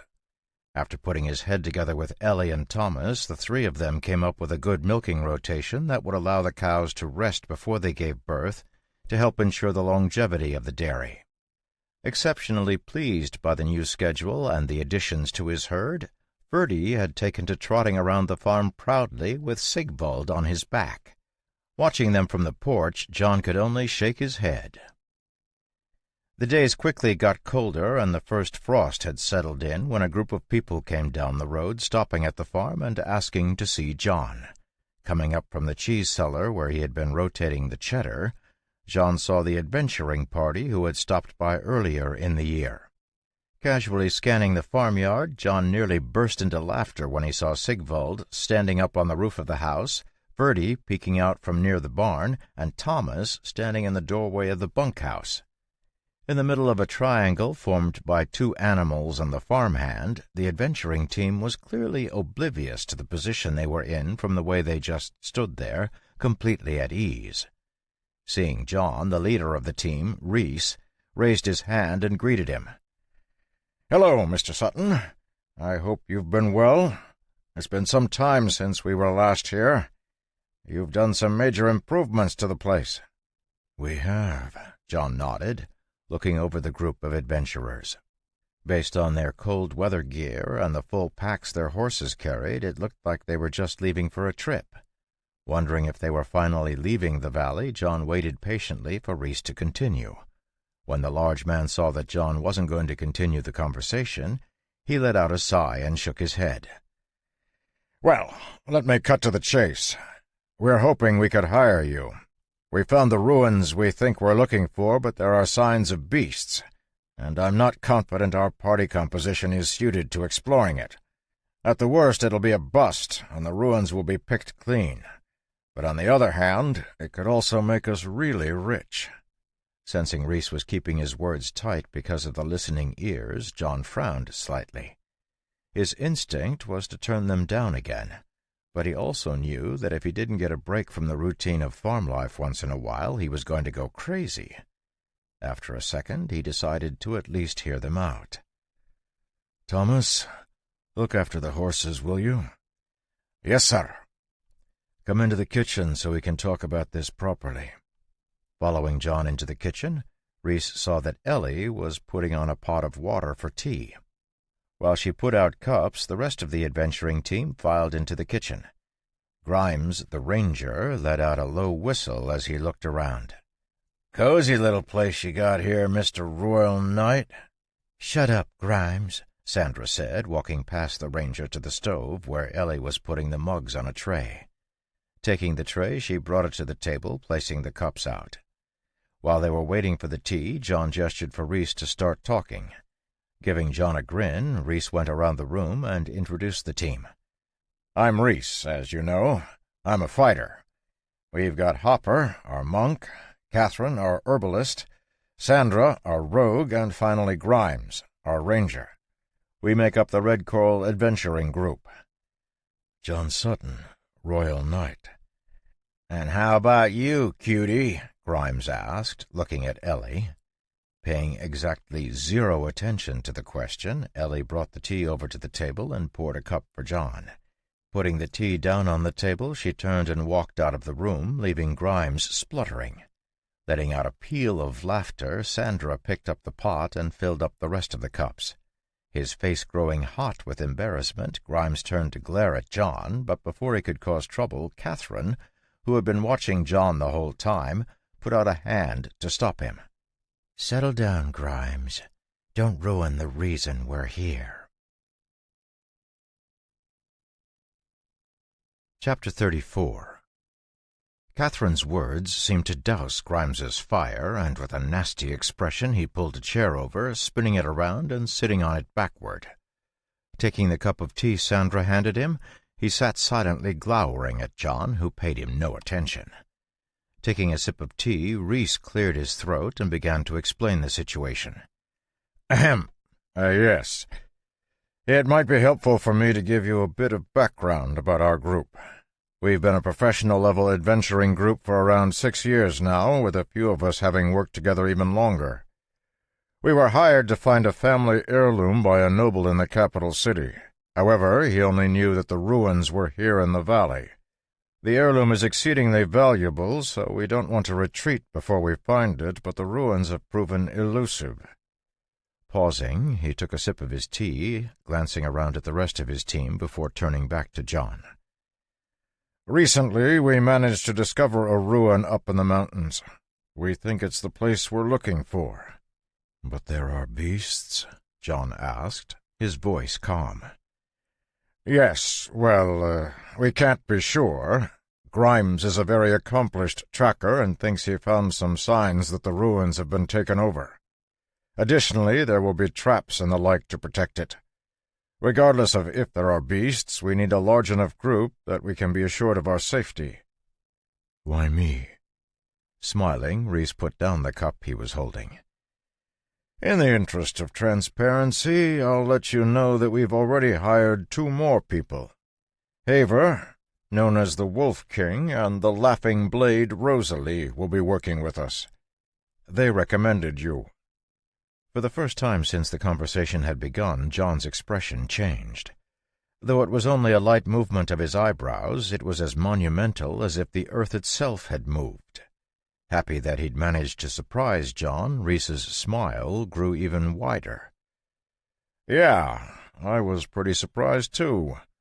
But as you can see, we need someone who can serve as the team's front line. Our party is balanced to allow us to be flexible, but for exploring ruins like this, we need someone who can block a bit more damage than me and Hopper. When we were talking to the Wolf King and the Laughing Blade, they mentioned you were quite adept with a shield." "They also mentioned you have an artifact-level shield," Grimes said, leering at John.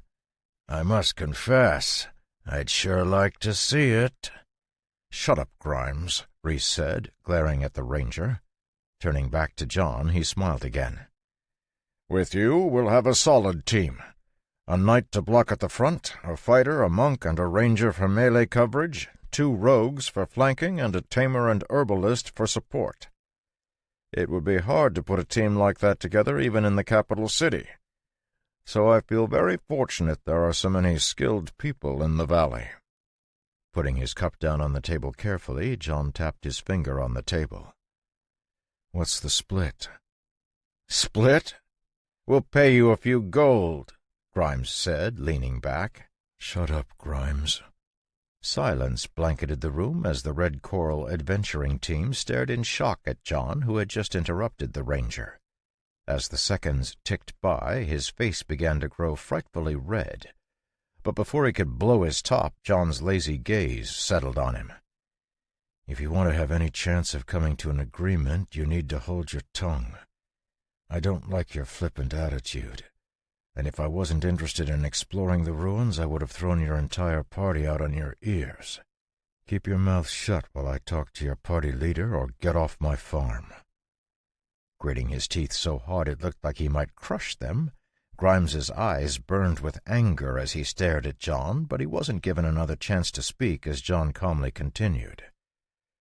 "Now, I'll repeat my question, but only once.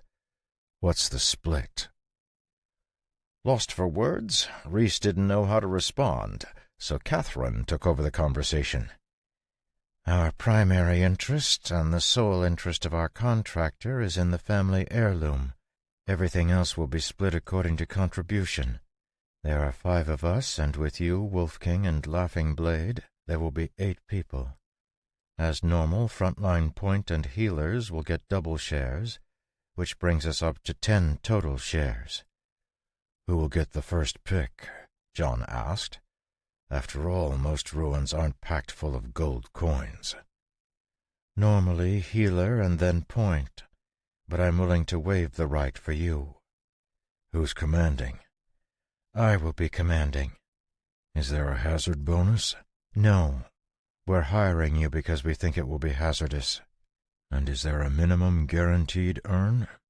Exchanging glances with Rhys, Catherine found herself sweating slightly.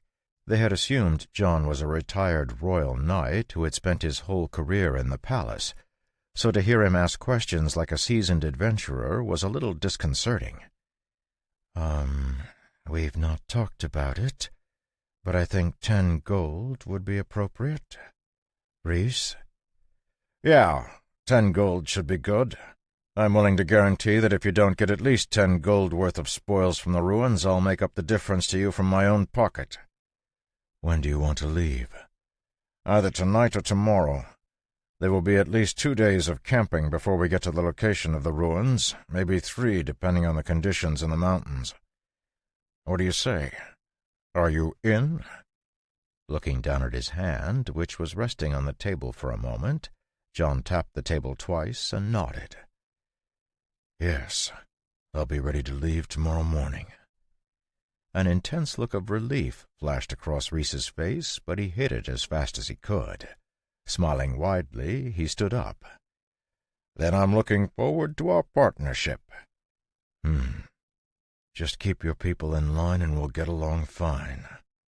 Bristling, Grimes stood up slowly, his glower turning into a full-blown glare.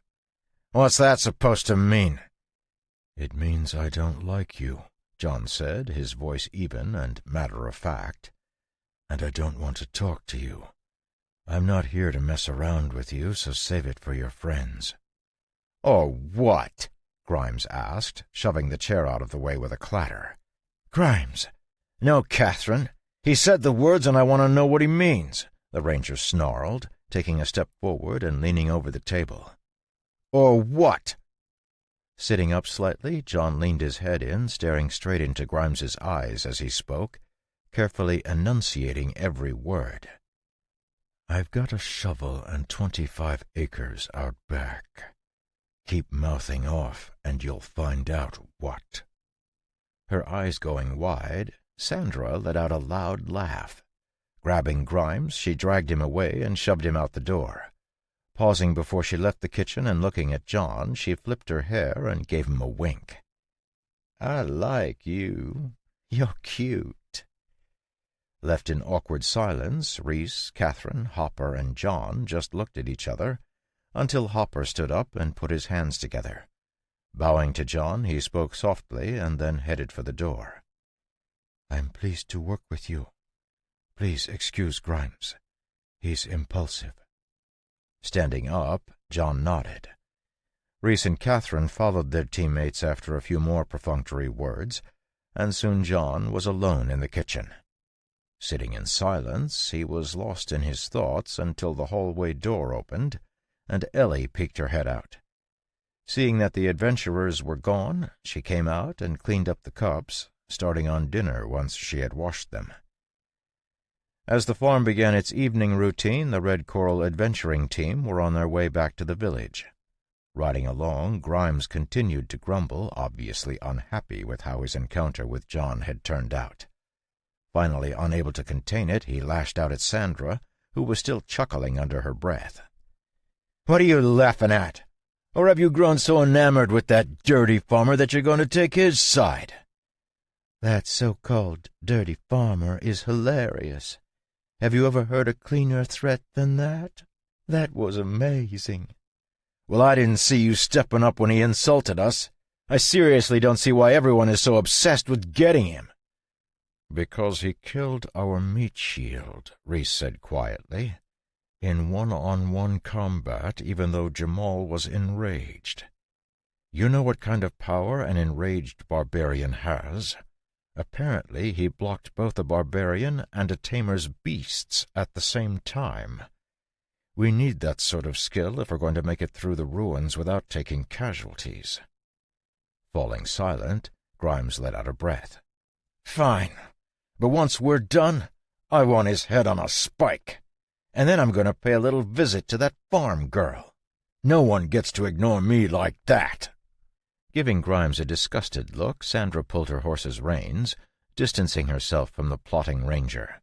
On the other side of Grimes, Catherine turned her head to stare at the ranger, her eyes ice-cold.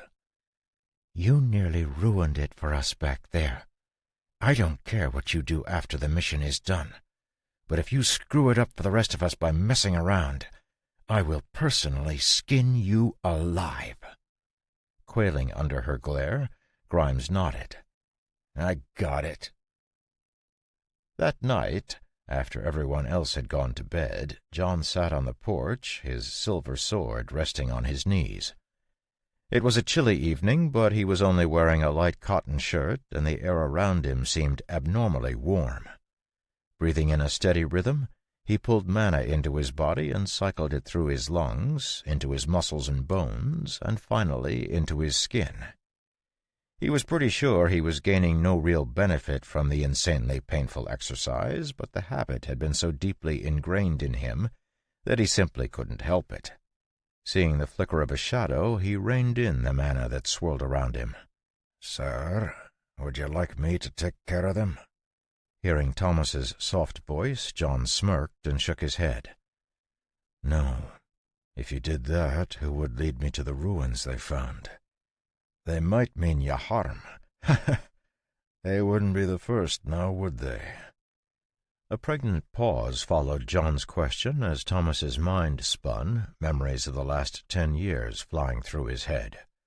Taking a step forward into the moonlight, he shook his head. No, they wouldn't. And I'm still here, aren't I? Besides, who cares if they intend to harm me? They'd need the ability to do it first. No, I need you to stay here and take care of the farm. I don't know how long I'll be away, but if something happens, send Ellie and Ben into the cheese cellar. It can be locked down, sort of like the bunker we built in the war with the Moralithe Empire. Oh, and Sigvald and Ferdy will be able to help as well. I've made a stockpile of mana crystals and left them in your room under your mattress. You can give each of them one every 2 days if they're behaving. Otherwise, just keep everything stable. Oh, and do something about Evan, too. He's been watching you train Ben in the mornings." "Yes, sir." Standing up, John flicked his wrist, smoothly returning his sword to its sheath.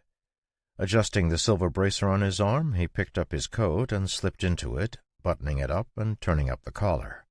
Picking up the bag that rested at his side, he nodded to Thomas and stepped off the porch. "Time to get going." "Yes, sir. Have a good trip.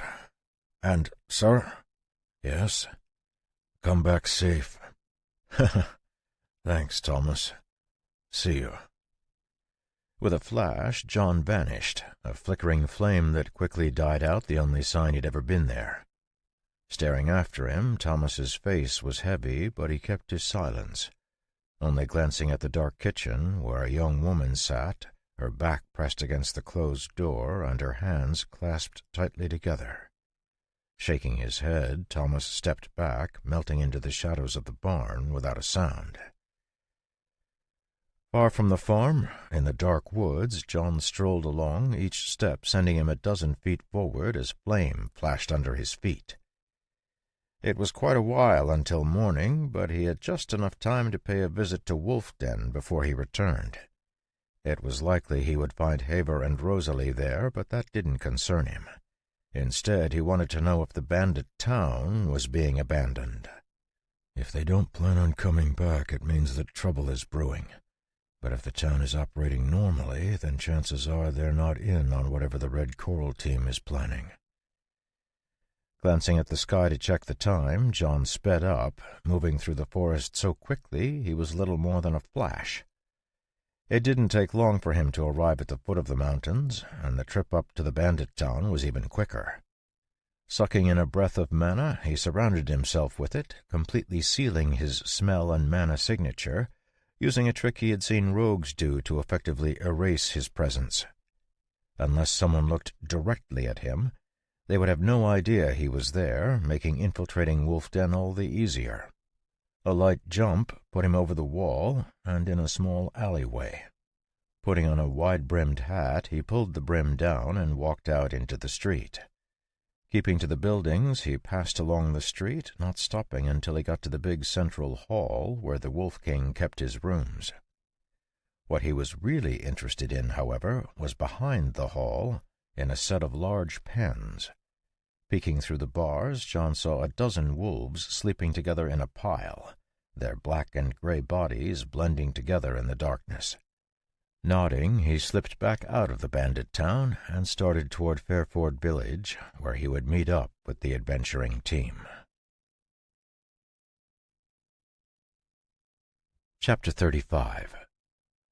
It was still quiet when John arrived in the village, but Sven was already out, sweeping the walk in front of the inn. Seeing John, he jerked his head toward the inn's great room. "Morning, John. They're waiting for you inside. You gonna want breakfast?" "Morning," John said, stopping on the porch and glancing in the open door. "Yeah, breakfast would be good. As long as it doesn't take too long. Wouldn't want to keep my new bosses waiting." "Ah, just tell Claire you want to eat and she'll grab it for you. Eggs and steak this morning to get you started on the right foot." "Fancy. How are you finding the milk these days?" "Great. Really great," Sven said, leaning on his broom. "Though we could use a few more gallons. And if you have any butter, we might need a bit more as well." "Sure. Just tell Evan when he comes through." "Any chance for more cheese?" "Yes, actually, as long as you don't mind trying some new types. Our first batch of brie is coming out in a week. It's delicious, especially warm. I think you're already on the schedule to get a sample." "Are you going to include a recipe again?" "Yup. Brie is a bit different in terms of consistency. It's got a real gooey center that's great, but it can be a mess if you don't know how to prepare it." "Great. That last recipe you sent was a big hit. I hope you don't mind that we've been selling it." "That's what it's there for. Just make sure you tell people you're only using Sutton Farm cheese and we'll be square." "Ha! Of course." Pushing open the door to the inn, John saw that the adventuring team was sitting at one of the large tables with Haver and Rosalie. Nodding to them, he walked to the bar and ordered breakfast from the waitress. Taking the tall glass of ale she gave him, he joined the others at the table, taking his seat next to Haver, who was watching him cautiously. Looking over at the Wolf King, John nodded. "Don't worry. I don't own any ruins." In the silence that followed his straight-faced delivery, the adventuring team all traded glances, worried that John and Haver were going to fall out before the trip even began.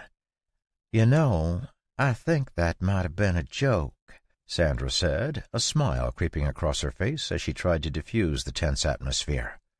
Turning his head slowly, John stared at Sandra, his expression completely blank. "I never joke." Choking on the sip of water she'd just taken, Catherine broke out into a wild coughing fit, as John suddenly smiled, humor clear in his eyes. That was a joke. How's everyone doing? Sorry I didn't realize everyone was gathering so early, or I would have come earlier myself. Have you had your breakfast already? I hear there's steak coming. I'm excited. Watching John rub his hands together in anticipation, no one quite knew what to do with his abrupt shift in tone and mannerisms. Surprisingly, Haver was the first to thaw, nodding his head and gesturing to the plate in the middle of the table. Yeah, just finished. It was good. They put some cheese on the eggs that is really good, too. Can't wait. Well, I don't want to hold things up, so if we need to go, I can tell them to make it into a breakfast sandwich. Hearing an unfamiliar word, Sandra leaned forward. What? Sandwich? Never mind. I can take it with us. No, that's fine. We're not in that much of a rush that an hour will make such a difference, Catherine said, waving her hand. Great. Falling silent, John listened to the others make small talk until his food came out. It didn't take him long to put away the thick steak and 3 eggs the waitress had brought him, and soon the team was on their way. John, Haber, and Rosalie didn't have horses, so the Red Coral adventuring team had hired some from the village's livery, and after engaging in a short staring contest with the lazy-looking animal he was presented with, John mounted up and followed the others out of the village. No one seemed to want to chat, but after riding for 45 minutes, Grimes dropped back and brought his horse up next to John's. Looking rather uncomfortable, he dipped his head and spoke quietly. "Hey, I'm sorry about yesterday. I was out of line. My mouth sometimes gets away from me. Sorry." Surprised by the apology, John raised his eyebrows, shooting a glance at the ranger. From the awkward look on his face and the way his eyes kept straying toward Catherine, it was clear the apology wasn't his idea. Still, John acknowledged the effort. Considering they were about to spend a few days fighting together, it was a good idea to try and keep up at least a pretense of cordiality. Happens to the best of us. Don't worry about it. Yeah, I guess it does. Thanks. Spurring his horse, Grimes quickly returned to the front of the group, leaving John plodding along on his dull horse. As they continued to travel through the valley, it became increasingly clear to John that they were headed in the direction of the quarry, and he started to wonder if the ruins the team had found were related to the destroyed Mage's Tower he'd read about in the journal. It had been a month or so since he'd finished the journal, but try as he might, he hadn't found any clues to the location of either the ruins of the old Mage's Tower or the Shadow Tower the journal referred to. The entire second half of the journal had been devoted to cryptic references to the research the mage had undertaken without giving any real details. John had been meaning to find time to go and visit the Grimm again to see if he could convince them to show him where they got the flowers, but he'd never found the time. The weather was cold, and night was coming early, so after traveling for the entire day, they found a spot to bed down for the night. Setting up camp in a little hollow off the road, they set up their tents and gathered wood for a fire. Seeing the practiced way John handled his tent and gear, Rhys and Catherine shared a glance, reworking their evaluation of him once again. Dinner was a thick beef stew with plenty of spice to help fight the cold. After eating and cleaning up, Rhys assigned the watch and they all went to bed. Sometime early in the morning, when the frost had started creeping up the tents, Rosalie tapped lightly on John's tent, and a minute later he crawled out, yawning and stretching. "I gathered some sticks for the fire. You'll find them in a pile on the other side. Oh, and there's an owl flying around, so don't get freaked out." "Thanks." "Sure." Rosalie nodded, looking like she wanted to say something else. After a moment, she just smiled and said, "Stay warm." Watching her crawl into her tent, John looked around the quiet camp. The fire had been well fed all night, and though the cold didn't bother him in the slightest, John still walked over, pretending to warm his hands. Feeding the fire periodically, he also walked around the camp, taking care to avoid stepping on any dry branches. Twice the owl passed silently overhead, its tawny feathers blending with the night sky as it hunted for prey. John was supposed to wake up Hopper for the last watch, so once the time came, he added a few more sticks to the fire and tapped on the tent the monk was sharing with Grimes and Reese. "Coming." Almost immediately the monk crawled out of the tent, nodding to John. "Burr, it's a chilly one. I'd almost rather there be snow than this wind," Hopper said, smiling good-naturedly. The monk wore a thick robe, and despite his bald head being uncovered, didn't seem as bothered as he was making out. "Woods by the fire. Oh, and there's an owl. Otherwise everything was quiet. Sleep well." Waving, John crawled back into his tent and lay down on top of his blanket, going to sleep almost instantly. When he opened his eyes again, the sun was just starting to rise, and the camp was rising along with it. Sounds of cooking came from the fire, so he got up and rolled up his bed. Putting his tent away quickly and efficiently, John packed everything up and put it on his horse, tying it behind his saddle. The horses all had thick blankets on to help against the cold, and had been tethered near the fire to help keep them warm. So he moved the pickets to allow them to graze on fresh grass before they got going. By the time he was done caring for the horses, breakfast was ready, so he joined the rest of the team at the fire, greeting everyone casually as he accepted the bowl of oatmeal Sandra handed him. While everyone was eating, Haver tapped his spoon against his bowl, drawing everyone's attention with a ringing sound.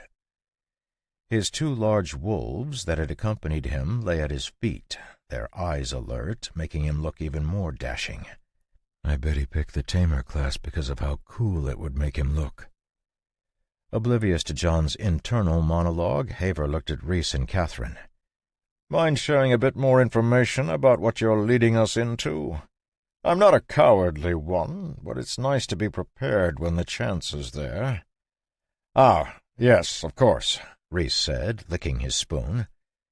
"The ruins we found are in some pretty rocky terrain, and everything that was above ground has been knocked down. There are still a few buildings that look to be mostly intact, but I'd say 90% of it is rubble. The big challenge is the underground area.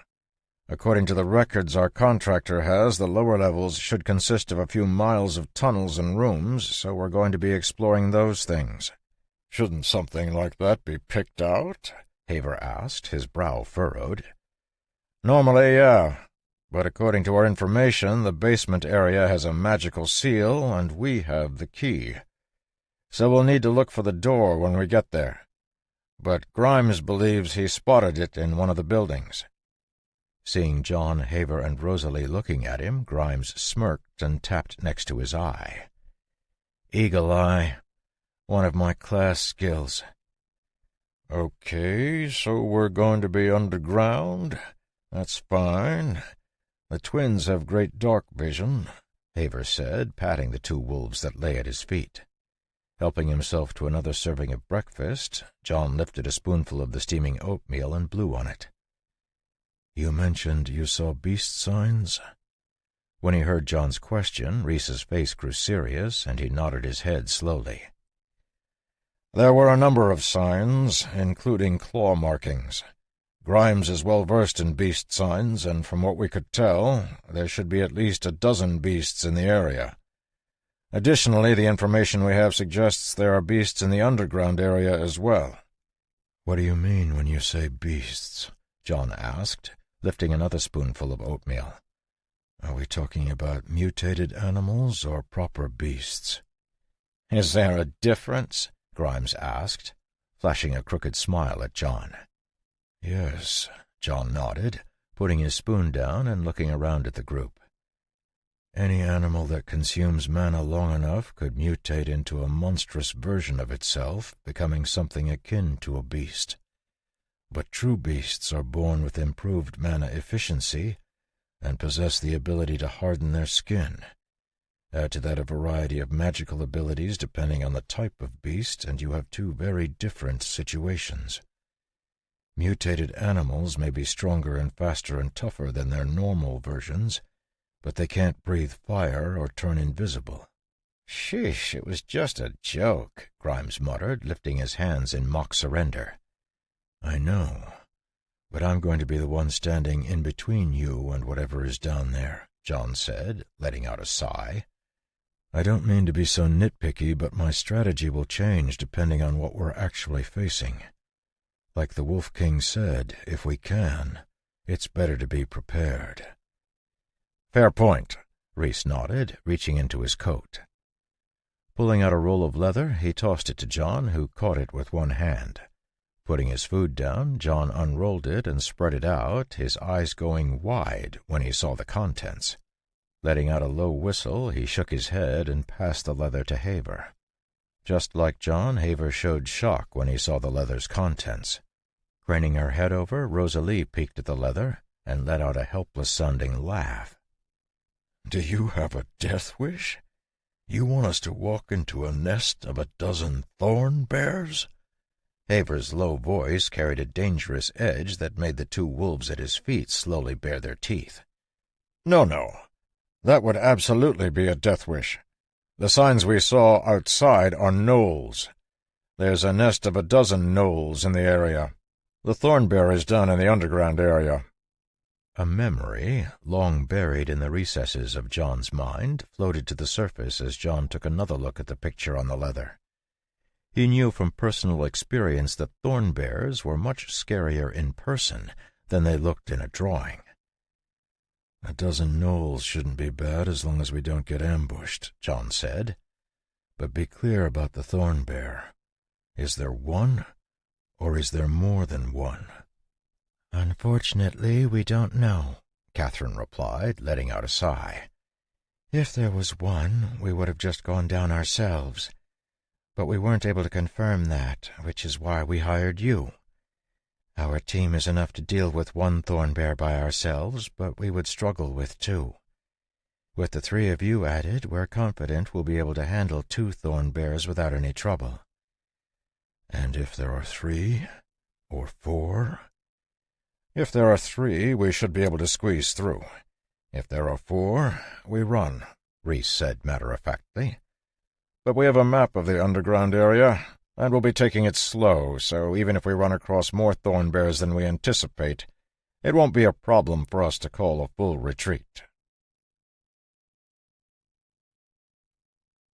Chapter 36.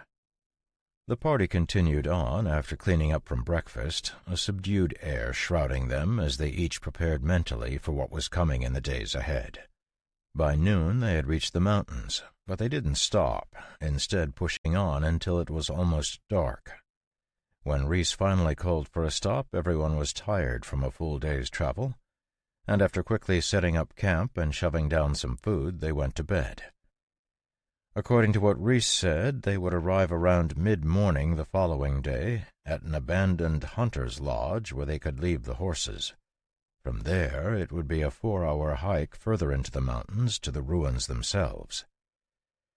It had been cloudy all day, but John was pretty sure they were around 30 miles south of the quarry, making him start to doubt that the ruins and the tower mentioned in the journal were the same. "I guess I don't know how far Grimm typically range, but if it is the ruined tower, then maybe there'll be some clues to the location of the Shadow Tower."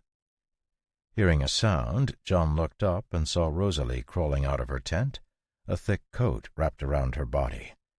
John had pulled the first watch and Rosalie the second, so he wasn't surprised to see her. "Anything out of the ordinary?" she asked, looking around. "No, it's calm and quiet. Added some wood to the pile." "Got it." Rosalie gave John a small smile, clearly hesitating as if there was something she wanted to say. Poking the fire, John shot her a glance and then turned his head away.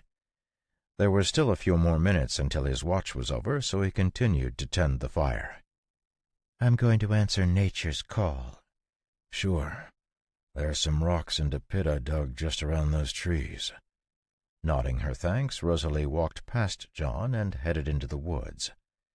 Reaching up to scratch his neck, John palmed the slip of paper Rosalie had slipped into his collar as she walked past him. Bringing his hand down naturally, he poked the fire again, using the motion to cover for opening the folded paper. The words, "Watch your back," were scrawled on it in sloppy writing, accompanied by a simple drawing of a crossbow. Well, things are getting interesting, aren't they? Poking the fire again, John tossed the stick into the fire, at the same time burning the paper in his hand to ash with a tiny spark. Standing up, he nodded to Rosalie, who was walking back to the fire, and stretched. "Thanks. I'm headed to bed." "Sure." Leaving the laughing blade at the fire, John crawled into bed. Chuckling at the strangeness of life, he shook his head and closed his eyes, falling asleep almost instantly. The night passed quickly, and early the next morning the team set off for their third day of travel. Just like Reese had predicted, they arrived at a broken-down hunting lodge around 10 in the morning. The house had collapsed entirely, but the shed was still sturdy enough for the team to leave their horses in without fear. After making sure they had enough food and water for a few days, Grimes led them into the mountains, following a ridge for a few hours before beginning to climb around the side of a tall mountain. Coming to an outcropping that overlooked the mountain's slope, Grimes called a stop, and the team settled down for a quick bite. While they were eating, Grimes disappeared to do a bit of scouting, soon returning with a serious look on his face. After a whispered conversation, Reese nodded and turned to the party. "There are gnolls active in the ruins. We had hoped to avoid them by coming during the daytime, but Grimes saw 2 of them actively foraging. It's going to be impossible to get through them, so it means we're in for a fight. We're estimating there are 12, but that's only an estimate, so everyone needs to be on their toes." Looking up from the piece of cheese he was eating, John looked back and forth between Reese and Grimes. "You said they're foraging?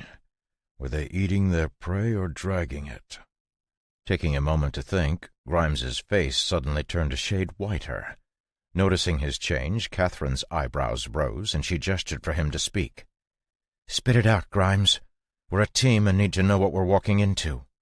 Nodding, Grimes took a deep breath.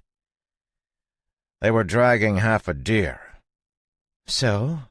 What does that mean?" Sandra asked. "It means there's a gnoll matriarch," Grimes said, his voice stabilizing. "Gnolls are nocturnal beasts, and the only time they're active during the day is when there's a bigger and badder predator hunting at night, or if they're gathering food for the matriarch's litter." "Wait, you mean there might be more than 12? "Yeah." Bending down, Grimes started writing numbers in the dirt. "Based on their range of activity, I estimated 12 in total, but if they have a matriarch and are gathering food, we're looking at 1 litter, maybe 2. Gnolls are precocial, so every litter will add between 5 and 8 to their number. Just to be safe, we need to be prepared to face at least 24 gnolls." "They're what?" Looking up, Grimes saw everyone in the party except Haber was staring at him blankly. "There are going to be at least 24, Grimes said, having misheard the question. "No, you said they were something. That P word." "Precocial," Haber said, his eyes still filled on the numbers Grimes had been scratching in the dirt. "It means they're fully formed at birth." "Right," Grimes nodded. "Gnolls can walk within minutes of being born and start hunting in packs within a week. They still need to be supplemented with food for at least 3 weeks after, but their teeth and claws work just fine." "Ugh, I hate beasts," Sandra said, shivering. "All right, then we'll be moving fast. There's no way to sneak past them, so we might as well try to make it to one of the buildings where we can establish a choke point." Getting out a leather map, Reese took a moment to orient it, and then pointed to one of the buildings. "This is our target. We want to try and get there as quickly as possible. But John will set the pace. Does that work for everyone?" "Yes, that's fine." "Yep, of course." Hearing everyone in agreement, Reese nodded. "Great. Gear up. We'll head out as soon as everyone's ready."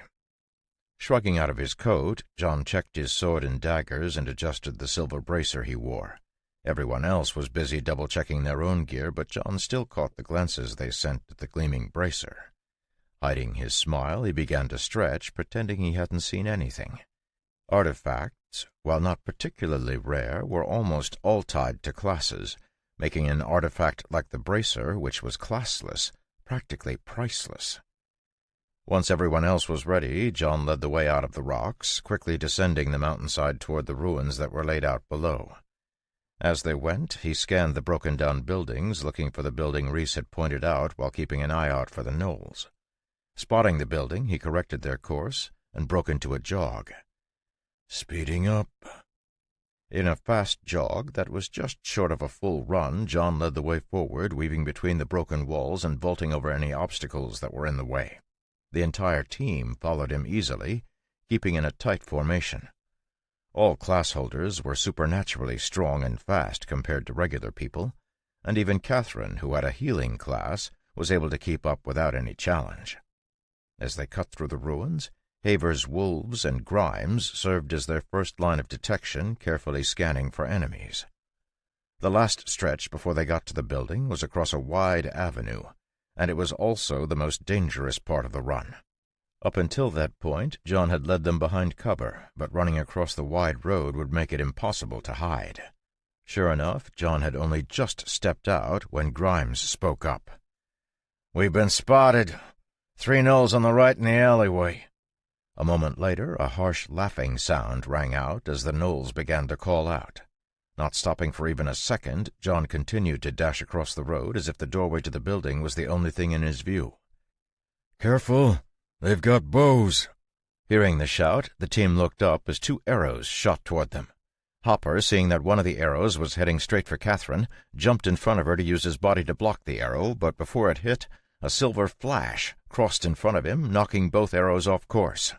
"Keep running!" John's shout jerked the team out of their shock, and they continued forward, soon rushing past John into the open doorway. Spinning around, John deflected another arrow with his sword. Backing up into the doorway, he held his position while Catherine snapped out orders. "Reese, Hopper, cover the windows. Grimes, get us information. Everyone, on your toes!" Standing in the doorway, John could feel the cold wind blowing at his shirt. Though he was completely immune to the temperature, it brought a sour scent to his nose that he knew all too well. A moment later, the gnolls stepped into view, letting John get a good look at them for the first time. Their wicked faces were stretched in diabolical grimaces as they padded forward. Gnolls were large humanoid hyenas with long muscular arms and hunched backs, typically armed with basic bows or short throwing spears that were surprisingly deadly considering their crude construction. Gnolls also had sharp teeth and claws that they were happy to apply in close combat. Watching the gnolls stalk toward him, all the while letting out their strange laughing cry, John quickly ran over what he knew about them. As one of the lowest-ranked beasts, gnolls in small numbers were more of a nuisance for class holders than anything else, but as their numbers swelled, they could become a force to be reckoned with. If Grimes's suspicions were correct, the team was in for a tough fight. 6 more gnolls on the way, Grimes said, his voice tense. 3 of them are younglings. Before his voice had faded, the 3 gnolls in front of John launched themselves at him, abandoning their bows as they charged. Dropping his stance slightly, John's left hand went to his waist, emerging with a long dagger even as his sword flicked out like a snake's tongue, the point burying itself in one of the gnoll's shoulders. A spurt of blood splattered through the air as the beast screamed and fell back a step, but there was no time for John to rest as the other 2 gnolls lunged into the doorway. Blocking an attack with his dagger, John's sword slashed across his body, opening up the gnoll's thick skin and drenching them in blood. With cries of pain and anger, they fell back out of range of John's sword as it flashed back in. Watching his skillful display from behind, Sandra couldn't help but let out a whistle and peek at Haver and Rosalie.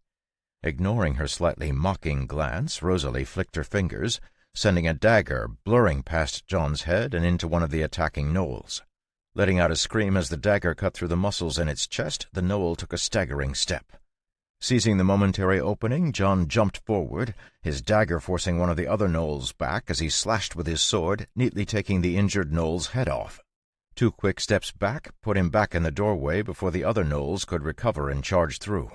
1 down, Rosalie reported with a giggle, giving Sandra a sickeningly sweet smile. A lot more are coming.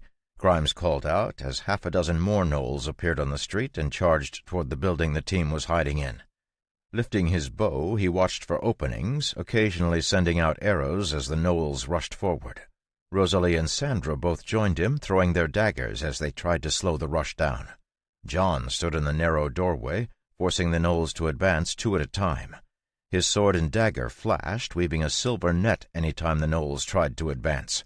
After a few frantic minutes, the gnolls retreated, backing up and staring angrily at the team from a distance. Another 2 gnolls were dead, and the passage was slick with their blood, but the team had trouble feeling good about it as the gnolls' numbers swelled to 18. A number of the beasts were smaller than their companions by at least a head, but their claws and teeth were no less sharp, so it made little difference. Hearing a guttural barking coming from one of the gnolls, John's eyes tightened slightly, but he resisted the urge to glance up at the ceiling. A moment later, the gnolls advanced again, but this time they split into 3 groups. Seeing 2 groups headed for the sides of the building, John warned Hopper and Reese. "They're heading for the alleyways. They'll be trying the windows next." "We're doing well," Catherine said, her voice bright and upbeat. "They'll soon see we're not worth the effort and will pull back." With a laughing cry, the gnolls threw themselves forward again, rushing headlong toward John and the wall of silver he drew in the building's doorway. Hearing fighting at the windows, John was tempted to glance back and see how the others were doing, but instead stuck faithfully to his part, not letting even a single claw pass through the door. Occasionally a dagger or arrow would fly out, breaking the attacker's rhythm long enough for John to deal a heavier wound, but for the most part, John was only blocking the attacks. On each side of the building, Hopper and Reese had blocked the windows, using their weapons to bash any gnoll that tried to force its way through. Keeping careful watch over the battlefield, Catherine realized they had stabilized and called to Haver. "Can you help John break the front?" "Of course," Haver said, stepping forward and hoisting his large wolf-tooth club. "John, we're going to move into an attack formation." Hearing Catherine's command, John nodded. "Got it. Give the call." Happy that John seemed to understand the basic adventuring formation, Catherine gestured for Haver to do the honors. Advancing until he was 2 steps behind John, the Wolf King watched the fight in the doorway with cold eyes, searching for a chance. Seeing his opportunity, he lifted his club and launched himself forward, letting out a bellow. "Attack!" So smoothly that it looked like they had practiced it 1,000 times, John stepped back as Haver rushed past him, his club falling with unerring accuracy on a gnoll's protruding head. With a crack, the wolf teeth bit into the beast's skull, killing it instantly. As Haver ripped his club free and jumped back, John slid back into the doorway, his flickering sword taking an eye from another gnoll. Chapter 37. As the fight continued, the team slowly started to feel the strain of it. Individually, the gnolls weren't a match for anyone on the team, but together they formed a potent fighting force. Their slick skin was tough to pierce, and they were cunning creatures, never letting the team get an advantage more than once. Smashing a gnoll back who was trying to jump through the window, Reese glanced at Catherine as if asking what they should do. Seeing the glance, Catherine bit her lip. She had a strategy in mind, but it was entirely reliant on the point fighter, and she wasn't sure if it would work with their current roster. Deciding it would be better to try it, she called out to John. "John, can you let a few gnolls in without letting the others in? We just need a few at a time." "You want me to switch to gatekeeper?" Hearing the name of the strategy she was thinking about on John's lips, Catherine smiled widely. John had surprised her at every turn, and she was firmly convinced he had spent considerable time as an adventurer like her. "Yes." "Sure. 3 gnolls coming up." His sword blurring, John hooked one of the attacking gnolls and pulled him into the doorway. Stumbling forward, the surprised gnoll felt John's dagger force his claws down, and a moment later, John had spun past him as the beast stumbled into the middle of the room. Without pausing, John snapped out a heel kick, stunning the gnoll that had rushed into the gap. Flipping his dagger around, John planted it in the gnoll's shoulder and heaved, sending the beast tumbling into his companion's legs. The last gnoll was a bit tougher, but after a confusing 3-second dance, another gnoll rolled into the middle of the room to join the first 2 gnolls. The gnolls were confused, but happy to have made it into the room, but their cackling cries were soon silenced as Sandra, Rosalie, Haver, and Grimes jumped them. Less than 30 seconds had passed since John had unceremoniously tossed the gnolls into the room, but they were already dead, filling the air with a metallic tang. "Perfect! Keep it up!" Hearing Catherine's call, John knew the team had finished and were ready for the next batch of enemies to be sent into the room. This time he pressed forward, his sword hacking wildly as he pushed the gnolls back. Just as he had nearly driven them out of the doorway, he gritted his teeth and his shoulders heaved as if he had run out of energy. With a defeated look, he took a step back like he was going to retreat. The 3 closest gnolls cried out in triumph and rushed toward him, blood from his slashes splattering them. With a neat dodge, he slipped through them, tapping them on the backs of their outstretched necks to give them a bit more forward momentum. As soon as the 3 gnolls stumbled through the doorway, John redrew his line with his silver blade, slicing the next gnoll to the bone and forcing it back. Breaking into the room behind John, the first gnoll to stumble through the doorway was met with a dagger to its throat and a flail to the back of its head. Its companions, following behind it, fared no better, and soon all 3 of the beasts had joined their dead brethren on the floor. Quickly dragging the bodies away, Catherine paid no attention to the thick smear of blood and spoke in her bright voice. 30 seconds to rest, then we do it again." Taking big gulps of air to recover from the frenzied action, Haver couldn't help but stare at John's back. John had been fighting non-stop since they had reached the building, but his actions seemed as smooth and nimble as always, causing the seed of wariness Haver felt to bloom into a full-on flower. Silently reaffirming his decision to never get on the enigmatic farmer's bad side again, Haver took his gaze back and focused on regaining his energy. By the time John had pulled in the 5th group through the doorway, the gnolls were almost completely dead, and the 10 remaining gnolls backed up, trying to get out of his reach. With a moment to breathe, the team did their best to adjust their conditions. Cleaning off his dagger, John watched the gnolls who were out on the road, his brow furrowed. Seeing the expression on his face, Grimes suddenly had a bad feeling. Gripping his short sword tightly, he stepped up next to John. "Is something wrong?" No, not really.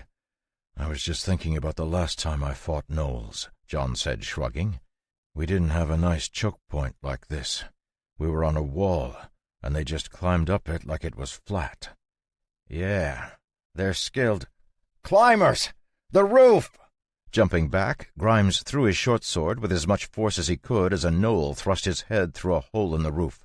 With a scream, the gnoll vanished, but 4 more took its place, jumping through the roof and scrambling along the walls. "So much for our choke point," John muttered, looking at Catherine. To her credit, Catherine kept her cool and quickly assessed the situation, ordering recent Haver to take the lead and charge outside. John quickly moved to her side, his sword intercepting a rock that one of the gnolls hurled at her. Reese, brandishing his large sword, joined Haver, and the 2 of them rushed out, attacking the 6 gnolls outside of the building.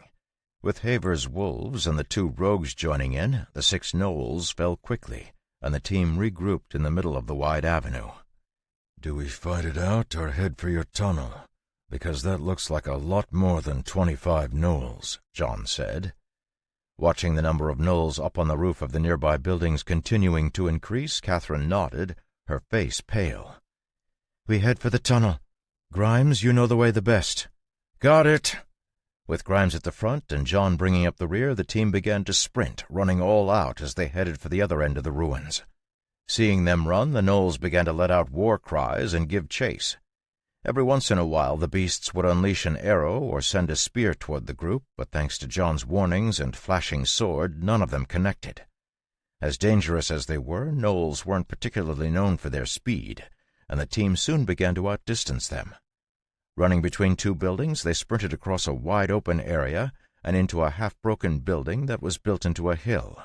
Sliding to a stop, Grimes pointed at a closed door that was covered in curving runes. "Great, that's it. Hopper, help me get this open. Everyone else, watch for attacks."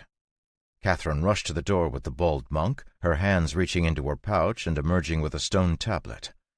Not bothering to give the magically sealed door a glance, John spun around, placing himself at the entrance to the ruined building. As the seconds ticked by, John could feel Reese, who had come up next to him, growing more and more nervous. Catherine? I'm hurrying, Reese. This isn't as easy as turning a key. Yeah, I know. Not to rush you or anything, but there are a lot of gnolls coming. What do you mean, a lot? Catherine snapped. How many times have I told you to be precise? 60? What? Letting out a shriek, Catherine began to work even more feverishly to open the door, while the rest of the team lined up beside John, watching the ever-growing horde of gnolls rushing toward them. Sneering, Haver glanced at Grimes. A couple of dozen at the most, huh? Oh, shut up and get ready to fight, Grimes said with a growl.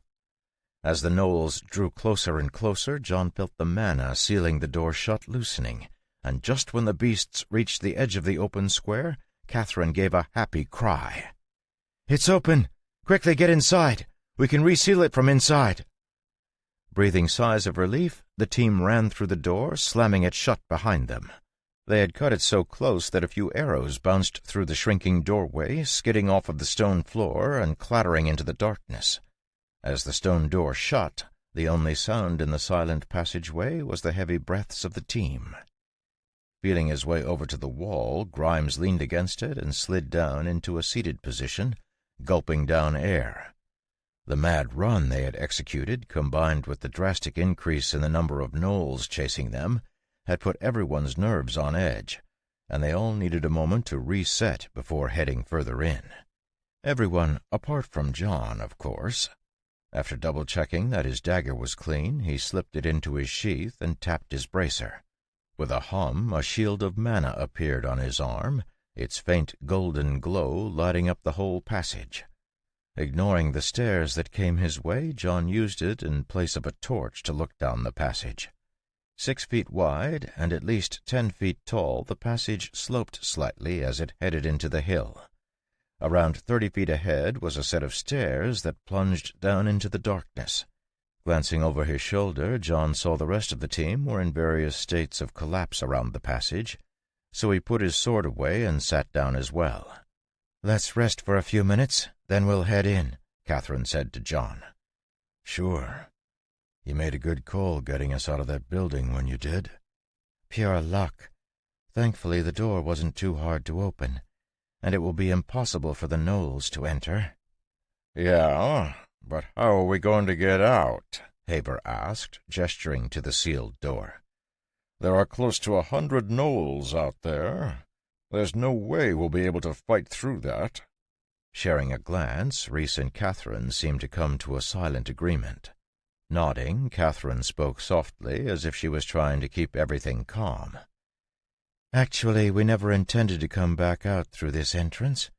Our employer is actually the descendant of a mage."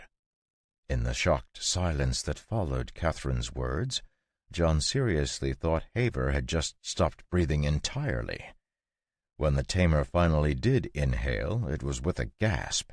His voice trembling, he pointed at Catherine.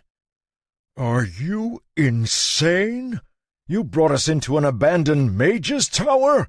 Do you mean to kill us all, or are you just crazy?" "If he's this afraid of an empty mage's tower, then how frightened would he be if he found out he was standing next to an actual mage? Actually, that might be pretty funny." Holding up her hands, Catherine tried to placate Haver, but John didn't miss how Sandra casually shifted to Haver's side. To his credit, the Wolf King didn't either, and with a tap on one of his wolves, the animal shifted to face Sandra. Realizing that things were about to get ugly, Catherine spoke quickly. "Hold on. Just hear me out. I promise you won't think we're crazy after I explain it. This isn't a modern tower. Our employer is the descendant of a mage who lived over 150 years ago.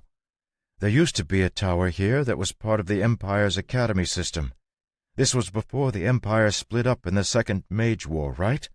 Well, this was one of those academy towers. They studied food or something harmless like that, okay? No war machines or forbidden spells or anything. Food.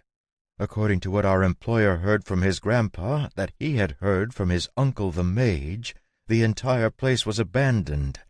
But before they left, the tower master, who would be the mage in charge of the whole place, sealed this tunnel, so that only people with the tower's access token could get in. That's how we got in, using one of those tokens. Now, if that's all we knew, we wouldn't have come here even in 1,000,000 years. But what made us so confident is that this great-grand-uncle didn't just tell them about it and leave a tower token. He actually mapped out the lower level as well and gave them another token, which we have. That map shows there's actually a portal stone set up deep in the lower level. It's only a one-time use thing, but it will take us out of here and drop us off near the hunting lodge. We've confirmed the other end of the portal stone. "There's a working portal stone?" John asked, his forehead creasing as he stared at Catherine. Yes. Are you familiar with portal stones? "Only from the stories," John said, shaking his head. "They had some dead ones at the palace." "That's right. I've seen them from a distance. Yes, this one is confirmed to be working through a method our contractor gave us." "Okay, so there's a portal stone," Haver said, his eyes still narrowed. "We're still walking into a mage's tower. There are bound to be traps and worse. I still think this is madness." "Don't forget the thorn bears," John said, smiling helpfully. "Believe me, if a quarter of the stories about mages are true, thorn bears are going to be the least of our worries," Haver sneered.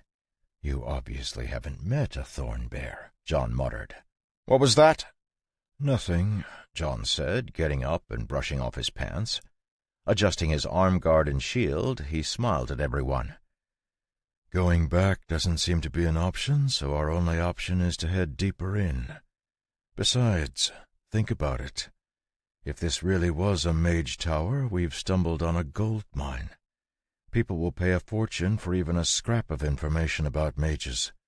We could all be sitting pretty by the time this is done." "Exactly," Catherine said, her eyes glowing. "Even the information we'll find down here will be priceless, to say nothing of the artifacts and magical tools." "You're not afraid of walking into a death trap?" Haver asked, staring at John with astonishment. "Not as long as I get my 2 shares," John said, starting to walk down the passage. Chapter 38. The stairs that led down into the earth were broad and easy to traverse, but John didn't let his guard down for even one moment. Despite being confident that there was nothing in the tower that could truly hurt him, John had fought with dozens of mages and knew better than to underestimate their cunning. There was a sense of excitement growing in his chest that was hard to suppress no matter how he tried. Ever since he had come to this world, he had only seen a single spell scroll, the scroll that had forcefully injected the knowledge of the fireball spell into his mind. Every other scrap of knowledge from the ancient mages had been obliterated, seemingly on purpose. He had never imagined that, in coming to the edges of civilization, he would find clues to the mage's legacy. "What are the chances this place also survived the purge? Probably not good. Others must have come here before us." Trying to temper his expectations, John led the team down into the earth. The stairs finally ended, spilling them out into a large room that appeared to be a hub of sorts. Easily a few 100 feet long and at least half that wide, the hall was so big that the glow of John's shield actually failed to light the whole thing. 6 hallways led off of the main room, but there were no markings or signs anywhere, so John wasn't sure how to proceed. Glancing at Catherine, he waited for her to speak. Thanks to the light from his shield, the team could see passageways exiting the room, and she pointed to the second passage on the right. "That's the one we want. It'll bring us down 1 more level. That's where we'll find what we're looking for." "What's in these other passages?" Rosalie asked, looking around. I think one was a library, but they burned everything they couldn't carry away before the tower was sealed," Catherine said, much to everyone's disappointment. "Another led to the animal holding area." "Let's avoid that," Grimes said, rubbing his bow nervously. "Agreed. Then there was a kitchen, staff rooms, storage, that sort of thing.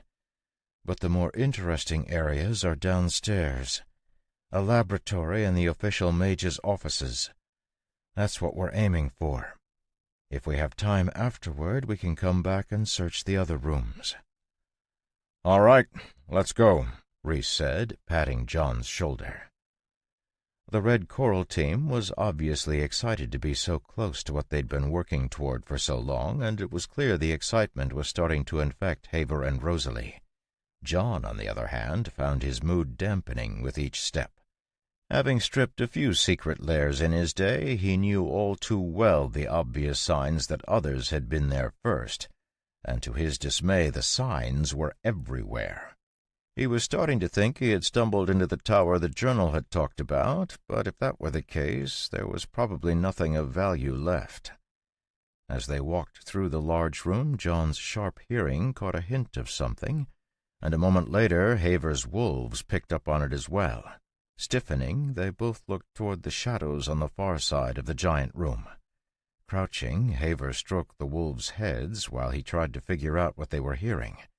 Closing his eyes, he melded his senses with the wolves' senses, shooting up a moment later, a horrified expression on his face. "It's a thorn bear," John said, his voice matter-of-fact. "Wait, what?" Rhys looked between Haver and John, confused. "He saw a thorn bear. They're the only thing down here that would make him look like that. And from his stuttering, I would suggest we begin to move." Reaching out, John smacked Haver on the back, knocking him out of his stuttering shock.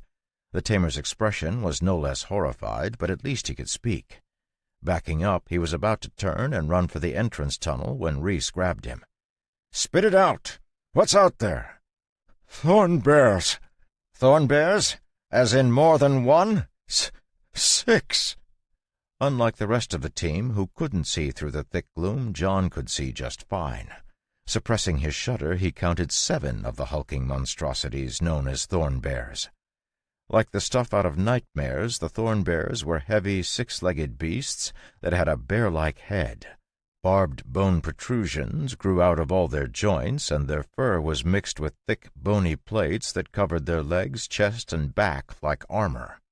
As if that wasn't bad enough, 2 sinuous whip-like tails grew from their tailbones, complete with toxic stingers and bone barbs. The first time he had seen a thorn bear, he had nearly wet himself, so John didn't blame Haver for his reaction at all. "Well, that escalated quickly," John said, chuckling mirthlessly. Giving Catherine an even look, he raised his eyebrows. "So, what's the plan? We're sealed in here, right? And even if we could get out, there are hordes of gnolls." Licking her lips, Catherine nodded. "We head further in. That's our only option. And we do it quickly. Rhys, Grimes, you lead the way. Hopper, John, you'll block at the back. Haver, your wolves are the only ones who can see through the dark, so we'll need you to keep scouting. Sandra, Rosalie, with me. Be ready to support the front or back as needed. Let's go." Quickly falling into formation, the team hurried toward the second passageway on the right, but before they could arrive, a hissing sound froze them in their tracks. Near the entrance to the passageway they were heading for, a muffled sound brought fear to the team's faces as a grotesque beast lumbered into view.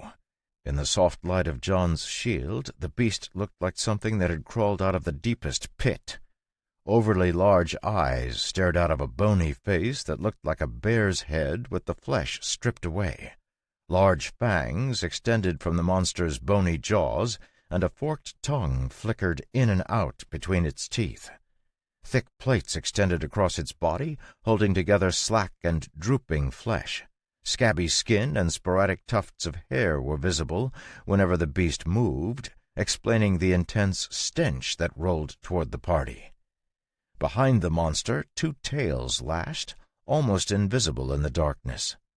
Letting out a muffled shriek, Sandra covered her mouth, but not before the monster turned its lantern-like eyes on her. The thorn bear looked like a demon that crawled out of the deepest hell, and its presence pressed down on the team, making their movements sluggish. Sweeping the group with its terrifying gaze, the beast seemed to hesitate, almost as if it was waiting for its companions.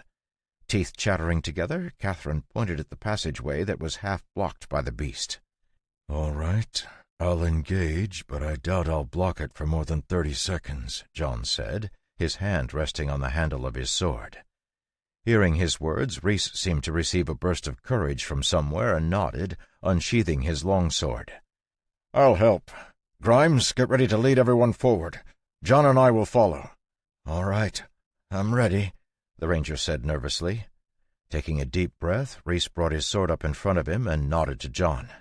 "We'll flank to the left to draw the monster's attention while the team goes right. Then, once they're past, we'll run." "Seems like a plan," John said with a nod, his face calm. To his credit, Rhys took the first step toward the thorn bear, but as John walked forward, the fighter slowed down, and within a few steps was following behind John. The closer he got to the thorn bear, the clearer the feeling of suppression that flowed from its body. Though it didn't bother John in the slightest, he could sense the way the beast naturally tried to take control of a mana around it. Eyes narrowing, John suddenly paused and lifted his shield, parrying a bone barb that shot toward him from the side. The strike was lightning fast and nearly invisible in the darkness, and though it wasn't a particularly hard attack, the clash between bone and magical shield still echoed throughout the great hall. In the distance, the other thorn bears swung their bony heads toward the party, alerted by a sound they hadn't heard in years. Swearing under his breath, Rhys stepped forward, his sword swinging at the thorn bear. Though he was still a dozen feet away, he swung his sword as if he could actually hit the beast, causing John to roll his eyes. The sound of the large blade cutting through the air seemed to draw the beast's attention, and it took a lumbering step forward, bringing it closer to John. "If you're going to run, I would do it now," John said in a low voice. Without waiting for a response, he lifted his shield and tapped his sword against it. With the sound of a ringing bell, the front of the shield suddenly flashed with bright light, flooding the space in front of John with light so bright that it hurt. For the party, the burst of light made them wince, screwing up their eyes and lifting their hands to block the gleam. The thorn bear, standing in front of the shield, wasn't so fortunate. A hissing scream burst from the lips of the beast as it reeled from the sudden assault of light. For a monster who lived its life in lightless tunnels, the soft glow of John's shield was already hard enough to look at, and the incandescent flash was enough to completely blind it. Rhys, seeing an opportunity, yelled for the others to run and dashed forward, his sword lifted above his head. Flashes of blue mana wrapped around the large blade, coating the edge as he completed his charge and attack.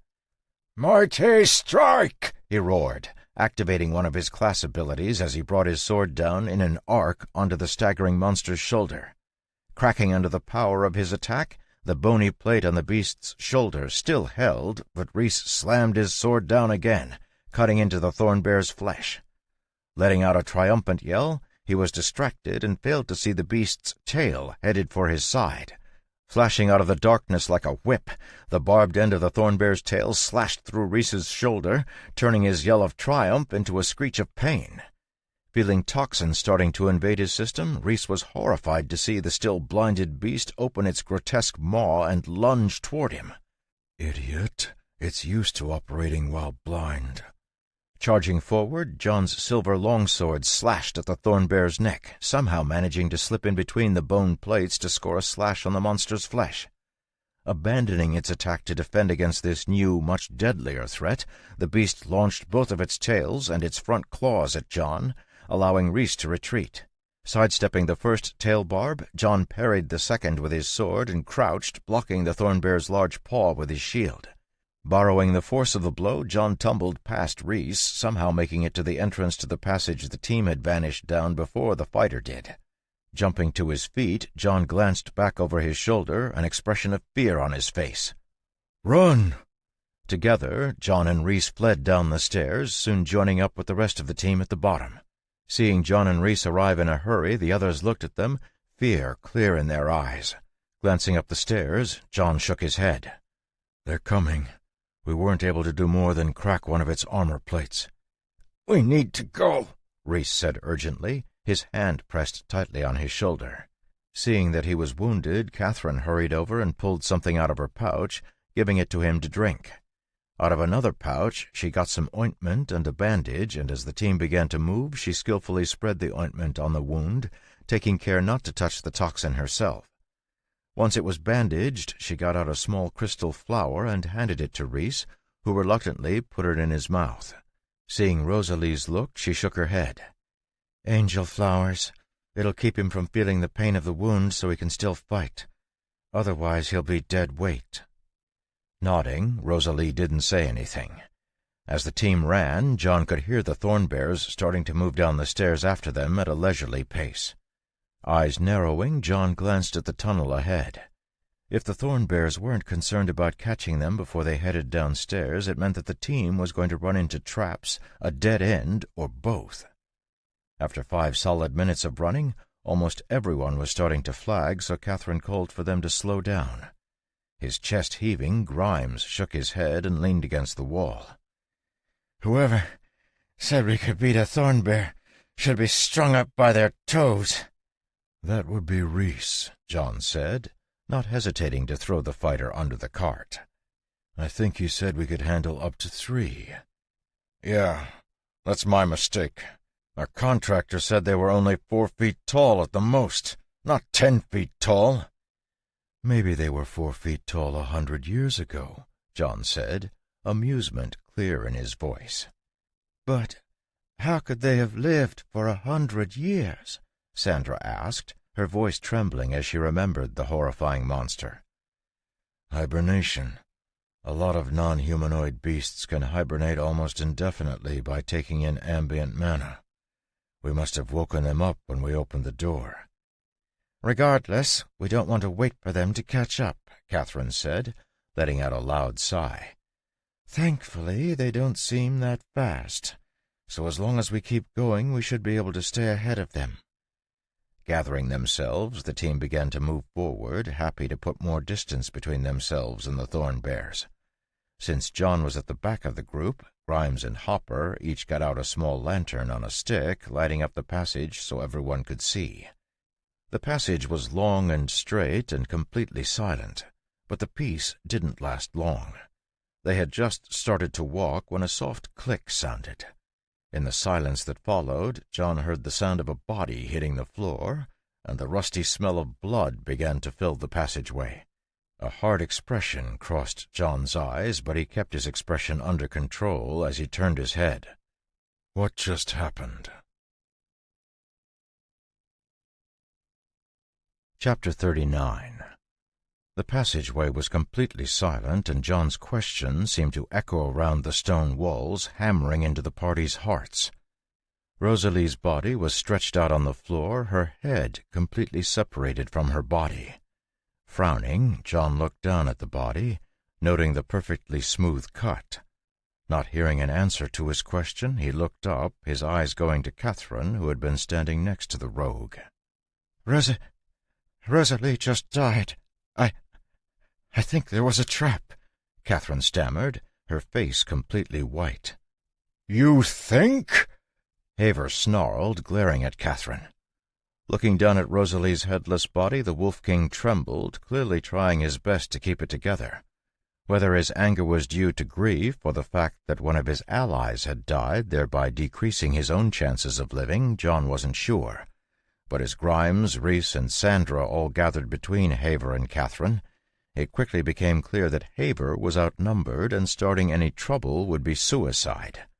Glancing at Hopper, who was next to him, John saw the monk had his hands together like he was praying. "It's really unfortunate, but we need to keep going," Rhys said, his eyes showing none of the grief his words expressed. "She knew the risks. It's time to press on." Despite his obvious reluctance, Haver had no desire to strike out on his own and face the thornbears who were lumbering closer with every moment, so the party resumed their journey. The death of one of their party members had been so sudden that the team was in shock, and everyone seemed to step much lighter. At the front of the group, Rhys and Grimes hurried along, seeming to check for traps as they walked. The trap that killed Rosalie was still a mystery, so Rhys and Grimes made a show of checking both the floors and walls, but even after the party had traveled for an entire hour, they never found another trap. Passing through a twisted maze of hallways, they followed Catherine's directions, going deeper and deeper into the earth. The entire time they had been traveling down a slight slope. but as the passages began to turn this way and that, the slope began to get even steeper. Faintly in the distance, John thought he heard a sniffing and then the sound of flesh tearing. No wonder they're not worried about us getting out. Arriving at a small room, the team stopped for a moment to rest. Seeing the others gathering together to talk quietly, Haver sat down next to John, his handsome face twisted in an ugly expression. Biting into a piece of jerky, John glanced at Haver and then offered him a piece of venison jerky. Taking it, the tamer split it into 2 pieces and tossed them to his wolves. Blinking, John offered him another piece. "Can you believe it?" Haver spoke quietly, his cold gaze fixed on the adventuring team who had gathered on the other side of the room. "Believe what?" "That they just left Rosalie there. You saw them. They didn't care one bit that she died." "Do you?" John asked, looking at Haver calmly. Nearly choking on the jerky, Haver shot a quick glance at John, only to realize it had been a serious question. Chewing slowly, he swallowed the meat and then looked down at the piece of jerky, lost in thought. After a moment, Haver nodded. "Of course I do. Me and Laughing Blade go back a long time. It's pretty crazy to think she won't be around anymore." "Then why'd you come?" John asked, biting off another piece of jerky. Seeing Haver's confused look, he clarified the question. "You both knew the risks. I imagine this isn't your first time doing something like this. In fact, you move like an adventurer rather than a bandit." "A debt needed to be repaid," Haver said, his voice quiet. "And I repay my debts. But now I've racked up another." "One that will be much harder to pay off." "Unfortunately." Brushing off his hands, Haver got out his canteen, his eyes inadvertently drifting to the passage they had come through. The memory of Thornbears was still fresh in his mind, and not even Rosalie's death could shake the fear he felt. As he finished his drink and put the water back on his hip, the look in his eyes hardened. "Look, I know we've had our disagreements, but I've got a sinking feeling that me and you are next, you know? They didn't need us to get in here. The only reason they brought us along is to toss us to the beasts and use the time the monsters spend chewing our bones to escape. But I'm not about to turn into beast food like Rosalie. Rest her soul." "What are you proposing?" "You watch my back and I'll watch yours," Haver said, his voice grim. "At least until we get out of this death trap, we act as one. After that, we can settle our differences. But while we're down here, we keep an eye out for each other." Blinking again, John looked at Haver, but the tamer was busy glaring at the adventuring team and didn't see the ghost of a smile on his face. "Sure, I'm fine with that." "Great." Lapsing into silence, Haver busied himself with his wolves until Reese and Grimes finally came over. Neither was wearing the friendly expression they had earlier, and the look in Grimes's eyes was openly mocking. "Get up. We're heading out. Same formation as before, but this time we'll need Haver up at the front. If there really are Thornbears coming after us, we need to move faster." "Then why not put both me and John up front together?" Haver asked, his deep voice harsh. "Wouldn't that let us move even quicker?" "No. We need him at the back in case we get attacked from behind. No more questions. We're leaving in 2 minutes." Gritting his teeth, Haver glared at Reese's back as the fighter walked away. Slowly getting up, he looked like he was about to curse, but ultimately he held it in. Spitting on the ground, he wiped his mouth and looked at John. "They're trying to split us up. Watch your back. I don't trust these traps of theirs." "You too." Leaving the room, they continued down one of the 2 passages that split off of it, following Catherine's directions. As they continued to twist and turn, John frowned. The maze was confusing, but not so confusing that he couldn't remember the way back. What was strange was that they hadn't encountered any of the types of rooms Catherine had mentioned. Instead, it felt as if the entire floor had been designed to get people lost. Unable to make heads or tails of why a mage tower would have a maze in its basement, John shook his head. He was walking along with Hopper at the back of the group, but to his surprise the smiling monk had never once tried to speak to him. He had heard the monk speak before, so he knew that he wasn't dumb or under a vow of silence. Glancing at Hopper, who saw him and smiled, John smiled back. "Have you been with the adventuring team for a long time?" The question was loud in the quiet tunnel and caused everyone to pause. When it registered that John was just making small talk, they continued moving forward. Nodding his head, Hopper didn't seem to want to talk, but John continued to ask him questions. "Oh, yeah? Reese said you formed 5 years ago. Is that when you joined, or did you join up before that? Have you known Sandra long? Are you two a thing? Or is it her and Grimes?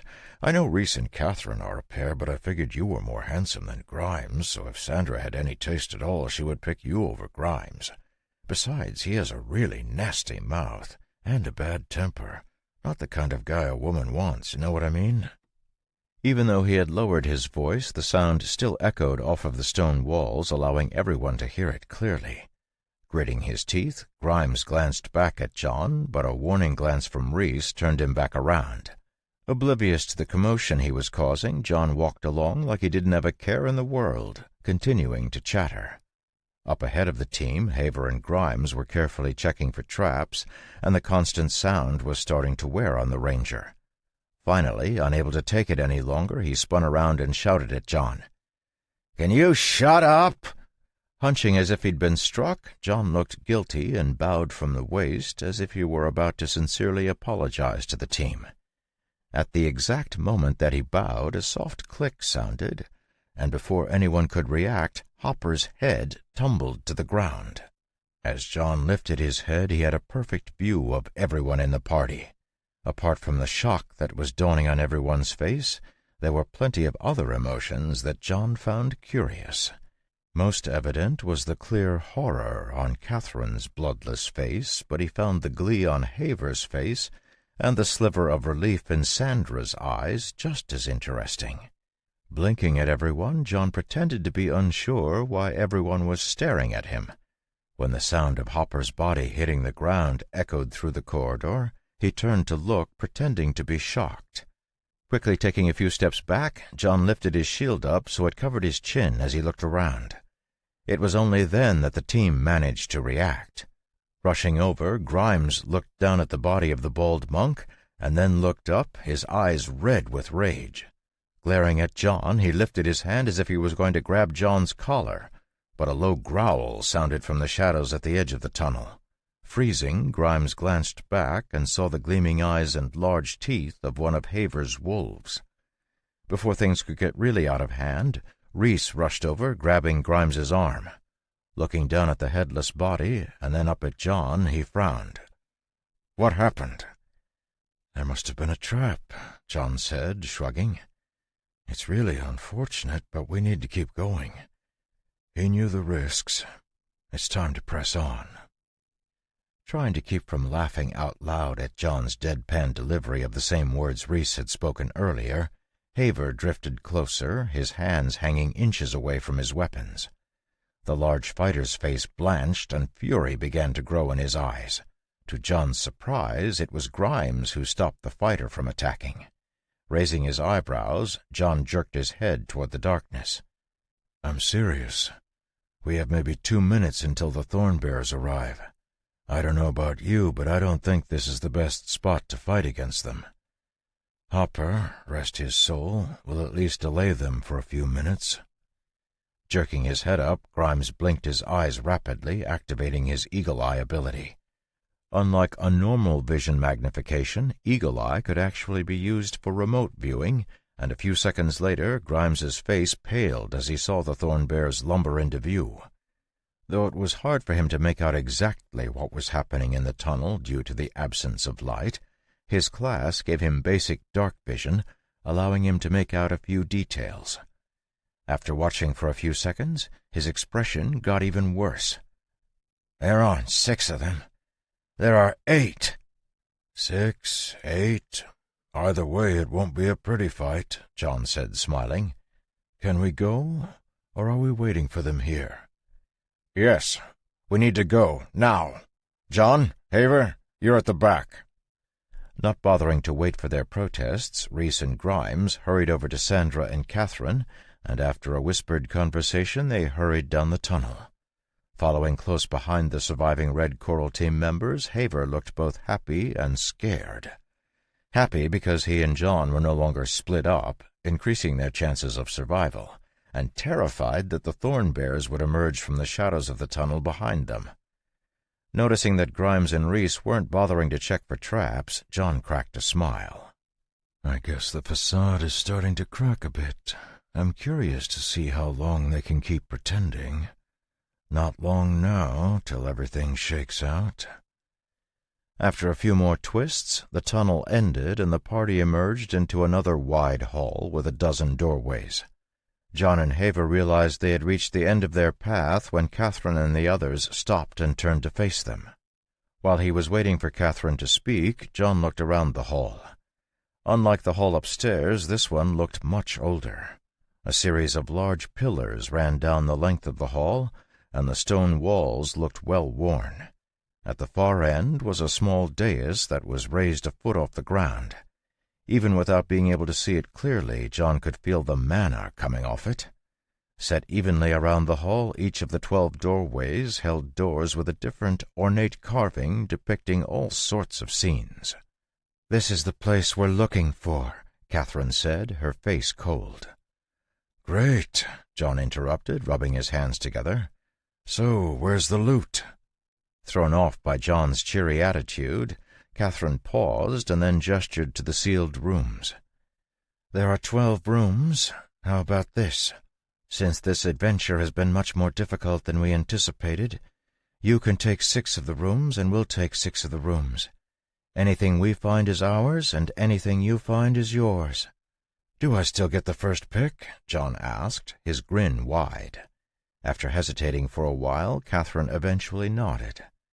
"Yes, you can pick, but you're responsible for opening your doors, and we'll be responsible for ours." "That sounds like a fair exchange, but there is a small problem. We don't have long before this party gets crashed. Is that going to be enough time to open up any of the doors?" "Every second we talk wastes time." True. Unfortunately, I don't think the thorn bears care," John said, turning his head to glance over his shoulder at the entrance to the hall. Chapter 40. The flickering light of the lamps Grimes and Rhys carried lit the hall, but failed to reach into the passageway, making it look suspiciously like the yawning mouth of the abyss. Lightly at first, but quickly growing louder, the shuffling sound the team had been dreading could be heard coming from the darkness.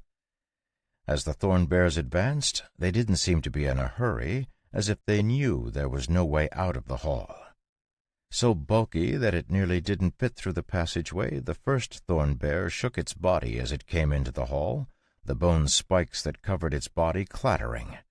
The 2 barbed tails darted around behind the beast, slashing against the stone walls, almost as if they wished to escape from the thorn bear's body. Gulping, the team gripped their weapons. As terrifying as the thorn bears looked, records of adventuring teams coming out on top did exist, proving that thorn bears weren't impossible to beat. "We can do this," Catherine said, her voice forcefully upbeat. As soon as she spoke, a second thorn bear emerged from the darkness of the tunnel, its snake-like tongue flicking as it tasted the air.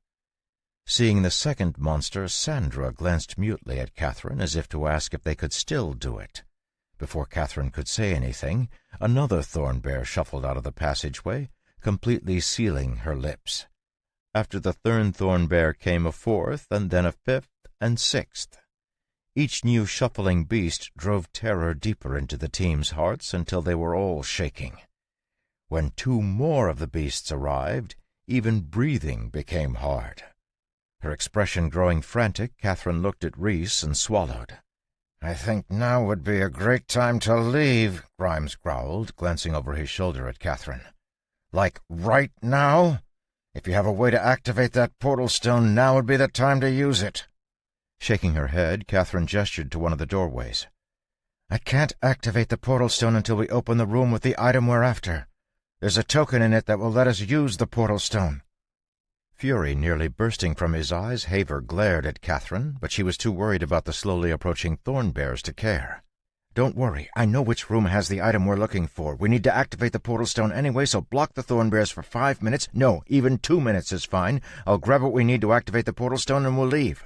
"All right," Rhys responded, his face just as pale as Catherine's. "Everyone, form up and get ready." Seeing Haver look at him, John jerked his head back, indicating they should join the others. They were still standing out in front of the Red Coral team from when they had been talking, and if they didn't want to face off against the thorn bears alone, they would need to retreat. It was clear the Wolf King was just as worried about the adventurers behind them as he was about the thorn bears, but in the face of the greater threat that faced them, John was certain the Red Coral team wouldn't mess around. Sure enough, Rhys, Grimes, and Sandra each grabbed their weapons and lined up, leaving space for John and Haver as the adventurers did their best to control their shaking hands. Haver began to slowly back up, John following him step for step. Unfortunately, so did the thorn bears. Letting out a hiss, they shuffled forward, their large eyes fixed on him. Stopping when John and Haver stopped, the beasts stared at the party as if unsure whether to attack or leave. Behind the team, Catherine edged over to one of the doors, her stone token reappearing as she began to unlock the door. Seconds ticked by as the magical seal slowly unraveled, but to the party it felt like years were passing. The hissing beasts had stopped around 30 feet away from the team and seemed hesitant to get any closer. John was the only one who actually understood what was happening, but he wasn't about to share, so the team passed a few of the most nerve-wracking minutes of their lives. Locked in a strange tableau, the party faced down the 8 terrifying monsters until the door to the room began to open up. Darting into the room, Catherine vanished for a second, and then re-emerged, clutching a small box in her hands. "I got it! I got it! I'll activate the portal stone!" Dashing across the room toward the small dais at the end of the hall, a million things seemed to happen at once. Grimes swung his short sword toward John's side, while Rhys bellowed and hacked down toward John's legs with his broadsword, its edge covered in a blue glow. Both Grimes and Rhys moved in sync, attacking with all of their might. Yet they weren't the only ones moving. John's silver blade casually dropped to intercept Rhys's broadsword, and his shield swung around the side of his body to block Grimes's thrust, as if they were engaged in a perfectly choreographed dance. Shocked that their attack had failed, Grimes jumped back to set up his next attack, while Rhys bulled forward, intending to knock John off balance. With a crunch, the fighter slammed into John, failing to move him even an inch. Thanks to the angel flower he'd taken earlier, Rhys still couldn't feel any pain, but from the sound of it, he knew his already wounded shoulder had just been cracked.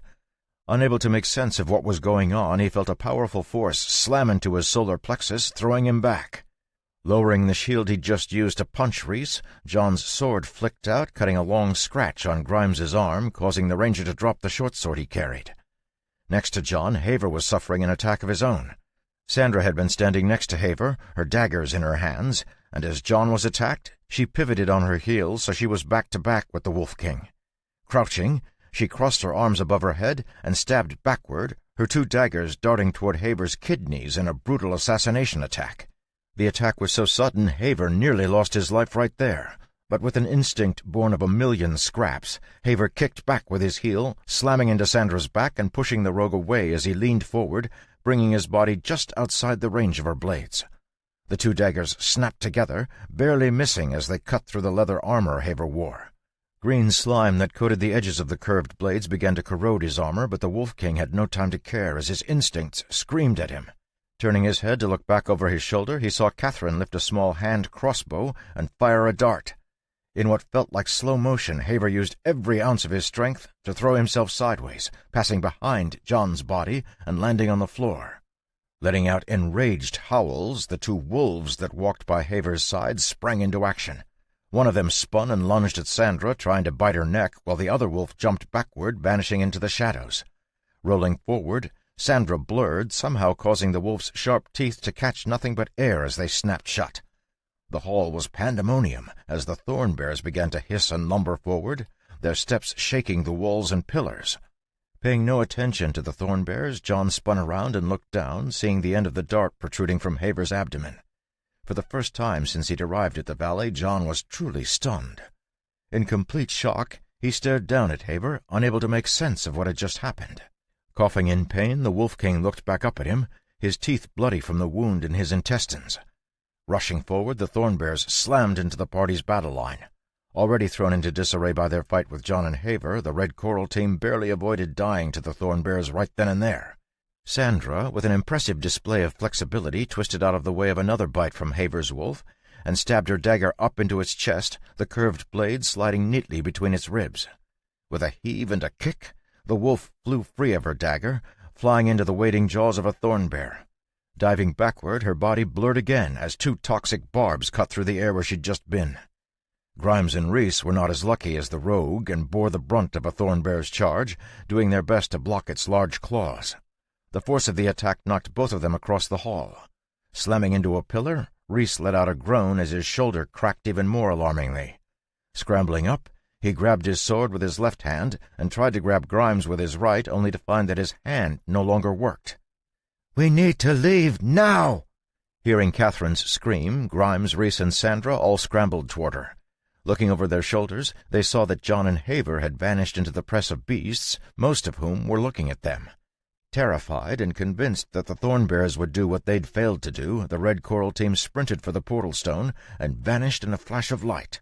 Appearing in a small cave, Catherine and Reese immediately started smashing the rune formation under them. They'd been told it was a single-use portal stone, but they had no desire to find out if they'd been misinformed. Hitting the stone so hard his sword deformed, Reese didn't care one bit. Only when the stone was entirely destroyed did he stop, his chest heaving as he sucked in huge gasps of air. Slumping to the ground, he tossed his ruined sword to the side and clenched his head with his trembling left hand. His right shoulder had been so badly damaged, he'd started feeling the ache even though the powerful narcotic he took hadn't faded away. Despite being in better shape physically, the others were just as scared, and it was almost half an hour later before they managed to calm down. Realizing how bad Reese's injuries were, Catherine crawled over and began to work on his shoulder, her hands trembling so much she could hardly open her pouch. Once Reese's shoulder was set, and she'd given him another angel flower crystal, she turned to Grimes, helping him bind up the long gash on his arm. That was much too close," Sandra said, unable to keep her hands from trembling. "Absolutely. No more mage towers," Grimes agreed. "No matter how much gold they promise. Tell me you got the box at least." Still taking shaky breaths, Catherine nodded and produced an exquisite little box. Made from an unknown stone, it was bound with silver that bore runes, a clear sign of a magical lock. "All that for this little thing?" Grimes asked, his face turning glum. "And after all that, we can't even see what's inside." Sending a warning glance at Sandra, Catherine shook her head. "Not if you don't want to die. I've warned you already, so don't mess around. We only get paid if the mage lock is intact. Besides, you know just as well as anyone what happens when you try to force a mage lock. If you were going to do that, it would have been better to throw yourself to the Thornbears." "Ugh, let's not bring those things up ever again," Sandra said, shuddering. "Are you sure?" Grimes said, giving her a crooked smile. "There aren't many adventurers who can say they faced down Thornbears and survived." "Aha! And I'm sure after a couple cups of wine it will turn into you defeating all 8 Thornbears single-handedly," Reese said, smiling. "Probably with a single arrow." "And don't forget rescuing the princess." "Right, how could I forget? Grimes, delver of mage towers, slayer of Thornbears, rescuer of princesses." Nodding, Grimes stood up, his smile turning nasty. "That reminds me, there's a princess waiting on a farm in the valley for me to rescue." "Again? Are you serious?" Sandra asked, rolling her eyes. "We just barely escaped death, and that's all you can think about? Besides, what if she doesn't want to be rescued? She didn't seem so hot on you before." "I'm sure she'll learn to enjoy the city," Grimes said, sneering. "Besides, this is as much about settling scores as anything else. I never did like the way that farmer talked to me. That farm girl either, thinking he was so high and mighty because he was a royal knight. Well, look where that got him. I want something to remember him by, and that cutie is just the thing." "She wasn't even that cute," Sandra muttered. "Doesn't bother me," Grimes said, shrugging.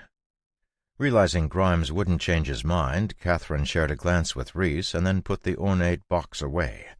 Rubbing her temples, she stared at Grimes, shaking her head as she spoke.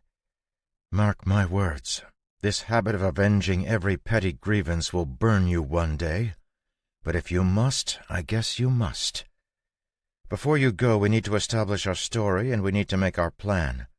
I want to turn in this commission as fast as possible, and I'm not going to wait for you to rile up the locals. We have a mountain of gold waiting for us, and I, for one, am tired of wandering around this forsaken wasteland. But when I go back, the Adventurers Guild will want to know what happened." "Our story is simple. We hired some local class holders. They got greedy and fell into traps," Grimes said, shrugging. "No, that won't work. Haver is known as one of the most canny class holders around," Rhys said. "I say that they sacrifice themselves for us." This time it was Sandra's turn to shake her head. "Again, that might be believable with that farmer, but the others? Not so much." "Does this really matter? You can decide. I have places to be." Turning on his heel, Grimes left the cave without another word, leaving the rest of the team behind. "What an idiot," Sandra said, sneering at the ranger's back. "Yes, but supremely useful," Catherine agreed. "Rhys, Sandra, both of you go with him to keep him out of trouble. I'll head for the capital, and we'll meet at the old hideout. Grab the girl and get out fast. The last thing we need is to bring the local class holders down on us." Chapter 41. When Haver was young, he had dreamed of joining the ranks of the powerful troop of soldiers he'd seen marching through his village, their brass buttons gleaming on their crisp blue uniforms as they followed the fluttering flag to the battlefield. He and his friends had played at being soldiers, defeating entire legions of enemies and counting the years until they could enlist. Until, that is, he had watched a dozen broken men limp past the village under the cover of darkness, their muddy, tattered uniforms and bloody bandages a clear testament to the horror they had experienced. Those 12 men were all that remained of the once glorious troop after their encounter with an enemy nation's mage, and it was at that moment when Haver understood that being a soldier was the very last thing he wanted to become. Realizing he had a talent for animals, the young boy took to raising pigs until the flames of war spread from the broken front line, burning everything he had ever known to the ground and forcing him into a life of banditry to survive. And survive he did. His affinity for wolves had led him to the rare tamer class, and after building his pack he had quickly grown to control one of the largest groups of bandits in the kingdom. Leading his men to the mountain valley far from the battlefield, he had lived like a king in his own domain. Yet now, as his life bled out through the hole in his stomach, he found himself filled with bitterness. His thoughts raced, replaying his life at frightening speed, and as the scenes flickered past his eyes, he found himself with little to be happy about. Blinking, he looked up at the hall's ceiling, at as much of a loss as John, who was standing over him. Unsure why he had intercepted the dart for John, his last thought before he passed out was for his wolves. If Haver had managed to stay alert for even one more second, he would have seen a sight that would have changed his understanding of the world forever. Mana surged at the portal stone, transferring the survivors of the Red Coral team away, but John didn't look up, his eyes still fixed on the Wolf King. Around him, the Thornbears hissed and attacked, but a flashing net of silver appeared around John as his sword moved, driving their barbs back. With a snap of his fingers, the mana shield on his arm disappeared, reverting into its silver bracer form, as a blue fireball appeared above Haver's unconscious form. Splitting into a dozen tiny tongues of flame, the magical fire spread out to surround the Wolf King as John turned around, his eyes burning with mana. Lifting his sword, John shook it, allowing mana to flow into it. The flame symbol on the pommel burst to life, its blue glow lighting up the hall and setting the shadows dancing. A moment later, flames surged along the long silver blade, causing the Thornbears to shrink back slightly. The presence that had been giving the Thornbears pause this entire time suddenly surged. and for the first time in their long lives the beasts understood what it felt like to be the prey instead of the predator. John's body blurred as he darted forward, his flame-covered blade carving straight through the thick bone plates on one of the thornbear's shoulders, showing none of the difficulty Rhys's blade had a few hours earlier as it cleaved through the beast's shoulder joint. Hissing in pain, the beast didn't have a chance to pull back as John spun, his sword completing a circle and cutting straight through its neck. Following up his deadly slash with a kick, the beast's body knocked the two thornbears behind it head over heels as John danced to the side, somehow managing to avoid the stabbing bone barbs that shot toward him. With a snap, another fireball manifested, flying toward one of the thornbears attacking him and melting straight through its bony head. The fireball continued, its magical heat obliterating everything in its path as it shot through the beast. Emerging from the dead thornbear's back, the blue fireball, now much smaller, darted toward the next thornbear, sending it fleeing in terror. +1 doom point. The apocalypse draws closer. Seeing the notifications popping up, John frowned and angled his head, dodging a lightning-fast stab. Ugh.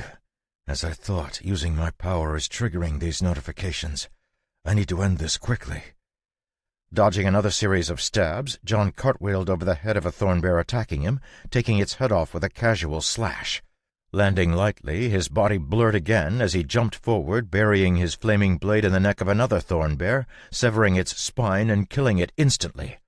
There were only 2 more thornbears, and he dispatched them quickly with vicious slashes of his sword, but not before another notification popped up. +1 doom point. The apocalypse draws closer. His frown deepening, John waved his hand, causing the flames he'd conjured to die out. Standing in the pitch-black, blood-strewn hall, John looked around, his mana-infused eyes able to see perfectly. The stench of the dead thornbears was overpowering, but John didn't seem to care as he kicked the bodies into a pile. With a snap, he lit the pile of bodies on fire, burning them into ash in just a moment. Dusting his hands off, he heard a movement and spun around. He spotted Haver's remaining wolf staring at him from behind a piece of broken pillar, its entire body trembling in abject terror. As he took a step toward it, the wolf rolled over, clearly showing its belly as it closed its eyes. Letting out a short laugh, John walked over and reached down, patting its exposed chest. When he stood up and walked over to Haver, the wolf seemed to understand it wasn't going to die and followed him, gently sniffing at the bloody wound on Haver's stomach. The dart that Catherine had fired was a cruel device with protruding spikes that made it nearly impossible to remove without tearing a chunk of flesh out with it. Judging from the black lines around the wound, it was also poisoned, causing John to shake his head. As much as he wanted to help the Wolf King, all of his abilities revolved around destruction, and if the tamer so much as touched John's mana, he would die of mana poisoning before the poison from the dart could kill him. After nosing around for a moment, the wolf looked up at John and whined. "Yeah, sorry. Nothing I can do," John said, shrugging. Shaking its head, the wolf carefully grabbed the feathered end of the dart and tugged. Letting go, it stared up at John and whined again. Frowning, John crouched down and pointed at the dart. "You want me to pull this out?" Blinking when the wolf nodded and then backed up and sat down to wait, John shook his head. Why am I surprised? Ferdy and Sigvald both understand human speech. Why wouldn't a wolf? This world is nuts." Reaching out, John got a firm grip on the dart and carefully began to pull it out. The pain of the dart's spines being pulled from his body caused Haver's body to twitch even though he was unconscious. But John didn't stop, and soon the bloody dart in his hand was free.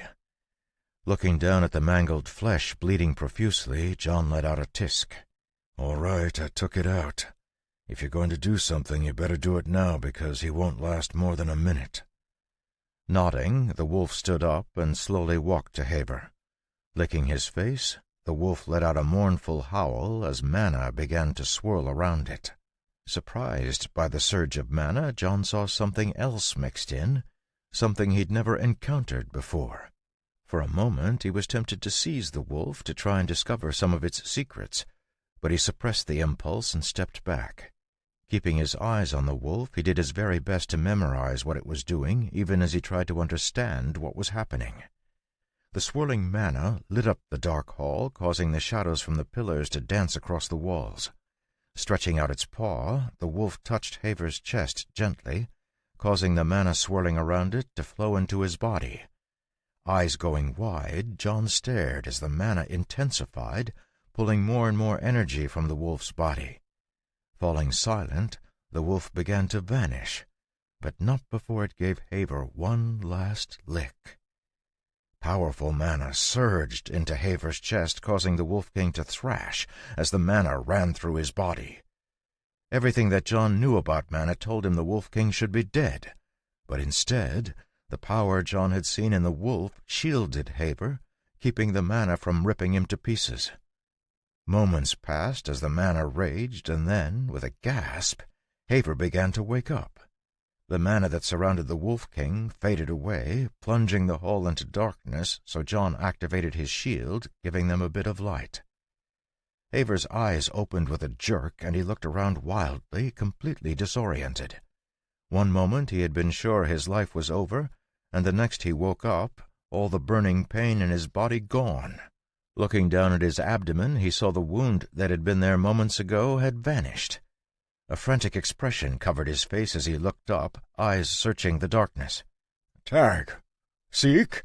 Where are they?" "One died trying to get revenge for you. The other died so you could get revenge." Hearing John's calm voice, Haver's baffled expression cleared, and he looked over, only now noticing that John was squatting across from him, his face calm in the soft light from the glowing shield. Swallowing, Haver felt his stomach, blinking his eyes rapidly. "If you keep it up, you're going to be buried in debts by the time you get out of here," John said, a small smile on his face. Nodding, Haver's face grew grim. Slowly his lips curled back, revealing a wolfish smile. "At least I'll be able to clear them all by killing the same people. Speaking of the devils, did they leave us behind?" Yeah. They activated the portal stone, and probably destroyed it on the other side." "Doesn't that mean we're trapped here?" Haver asked, his face pale in the dim light. "No," John shook his head. "It just means we can't get out with the portal stone, and they'll probably take our horses, so we're going to have to run back." "If you can get us outside, I can solve that problem," Haver said, his eyes flashing darkly. "Great. Then let's get started. I want to see what's in these rooms. You can stand watch while I open the doors." Nodding, Haver accepted the hand John offered and stood up. As he brushed off his pants, his hands suddenly froze. From where he was sitting, he hadn't been able to see the bloodstains and burn marks scattered across the floor, but after he stood up, John's shield revealed them clearly. Swallowing, Haver blinked, his mind still trying to catch up. With a gasp, he remembered what he'd forgotten, his hand scrambling for the handle of his club. "The Thornbears! Where are the Thornbears?" "Oh, they left," John said, waving his hand. "I don't think there'll be a problem anymore." Trying to process what John had just said, the Wolf King looked around. Not volunteering any more information, John walked over to the door that had already been opened and looked in the room. It looked like a regular office with a desk and bookshelves, but the shelves were all empty, and it had clearly been cleaned out. Seeing a few papers scattered around, John picked them up and glanced over them before putting them away. One of the desk drawers was open, and John could see from the dust outline where the small box that Catherine had taken used to sit. Checking the rest of the desk drawers, John saw they were all empty. The last of the drawers was locked, but carried no mana that he could tell, so he gave it a jerk, snapping the lock to pieces. Inside the drawer was a small journal, much like the one he'd gotten from the Grim. His eyes lighting up, John tucked it away, and then, after another search of the room, went back out into the hall. One by one he tried the rooms, but to his disappointment he discovered that their magical locks had already been undone, and the rooms completely cleared out. Letting out an annoyed sigh, he tried the last door, stopping in place when it didn't budge. Stepping back, he blinked, carefully examining the flying birds on the door.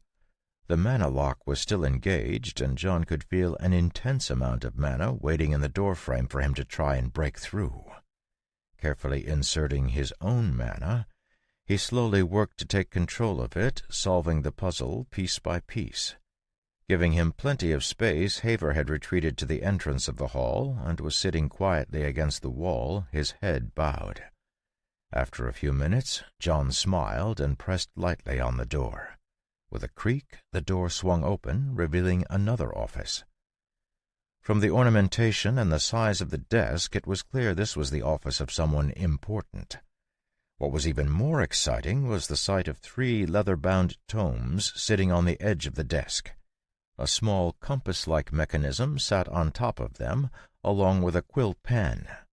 Sucking in his breath, John blinked, trying to make sure he wasn't seeing things.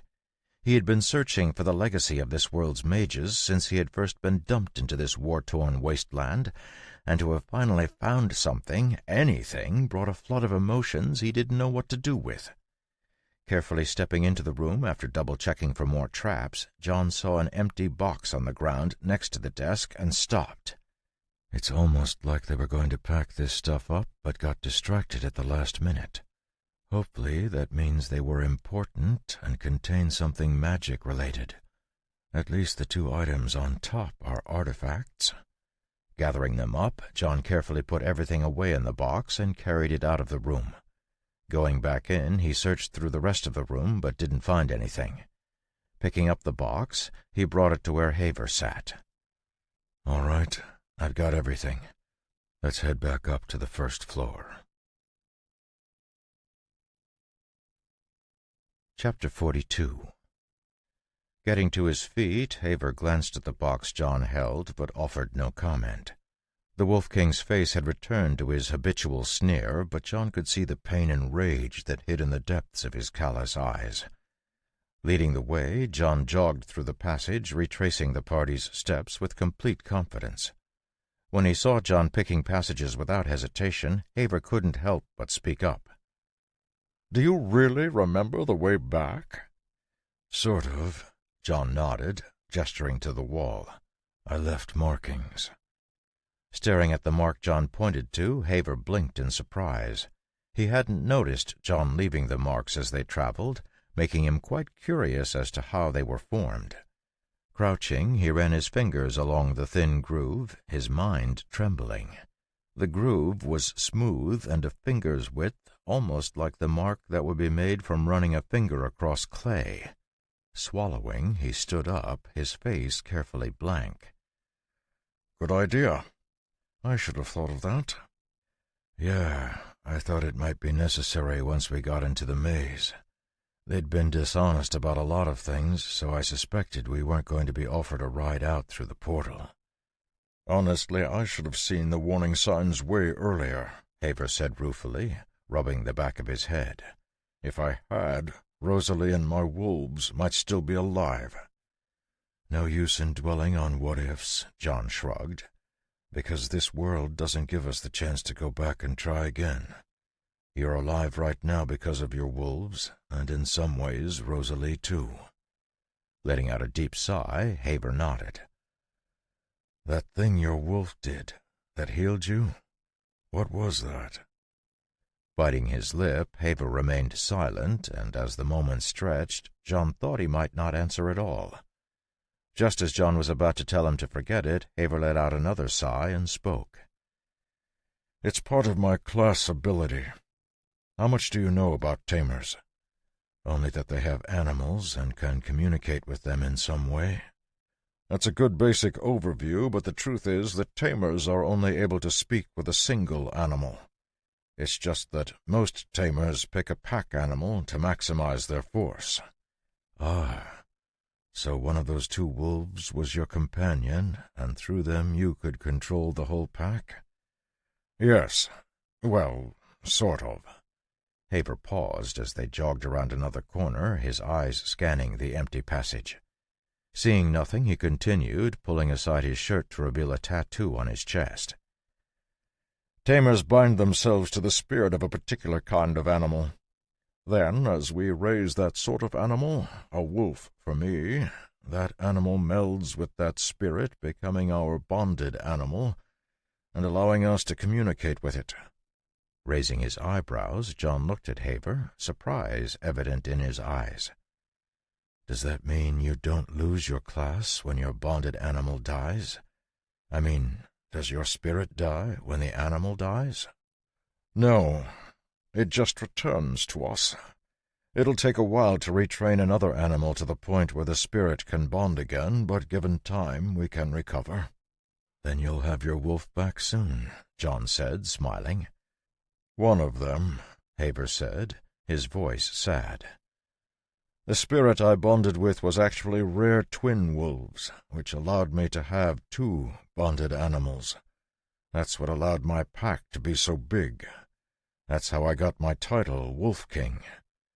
What you saw was something tamers call spiritual sacrifice, where a bonded spirit sacrifices itself to save its tamer.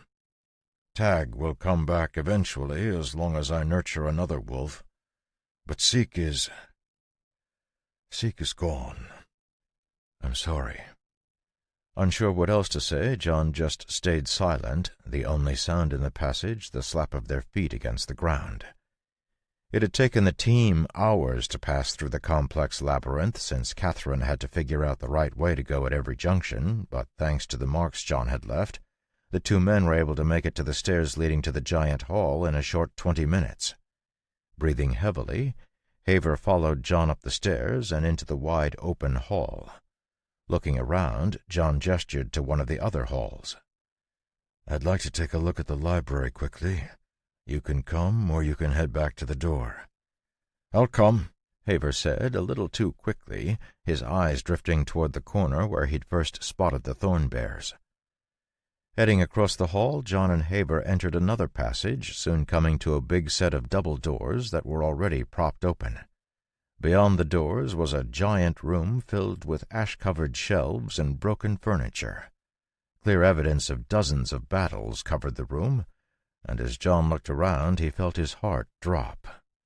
Every single scrap of anything with value had been erased from the room. Even the words on the ends of the bookshelves had been scraped away with a clean slash. "What a disappointment. At least I've confirmed that this is the ruined tower the journal talks about. These cuts were made with a wind blade." After poking around for a few more minutes, John was about to leave when Haver stopped him. Turning to look at the Wolf King, John saw him point to the remains of what had been the library's front desk. "There's probably a safe stone under there." "Wait, what?" "A safe? Like a store box that's really hard to open, made of stone?" "I know what a safe is. I'm asking you how you know," John said, rolling his eyes. "Then why didn't you ask that?" Haver muttered under his breath, walking over to the collapsed desk. "This library is laid out the same way as the national libraries. All of them are required to have a fireproof safe to keep records, but most librarians store other stuff in there too." "Okay, that's useful information, but it still doesn't answer my question." Grinning widely, Haver tapped his head. "You would be amazed at the sort of information you can get reading an architect's blueprints and city code. I'm a bandit king. It suits me to know how and where people hide their valuables." "Yeah, I guess it would," John chuckled.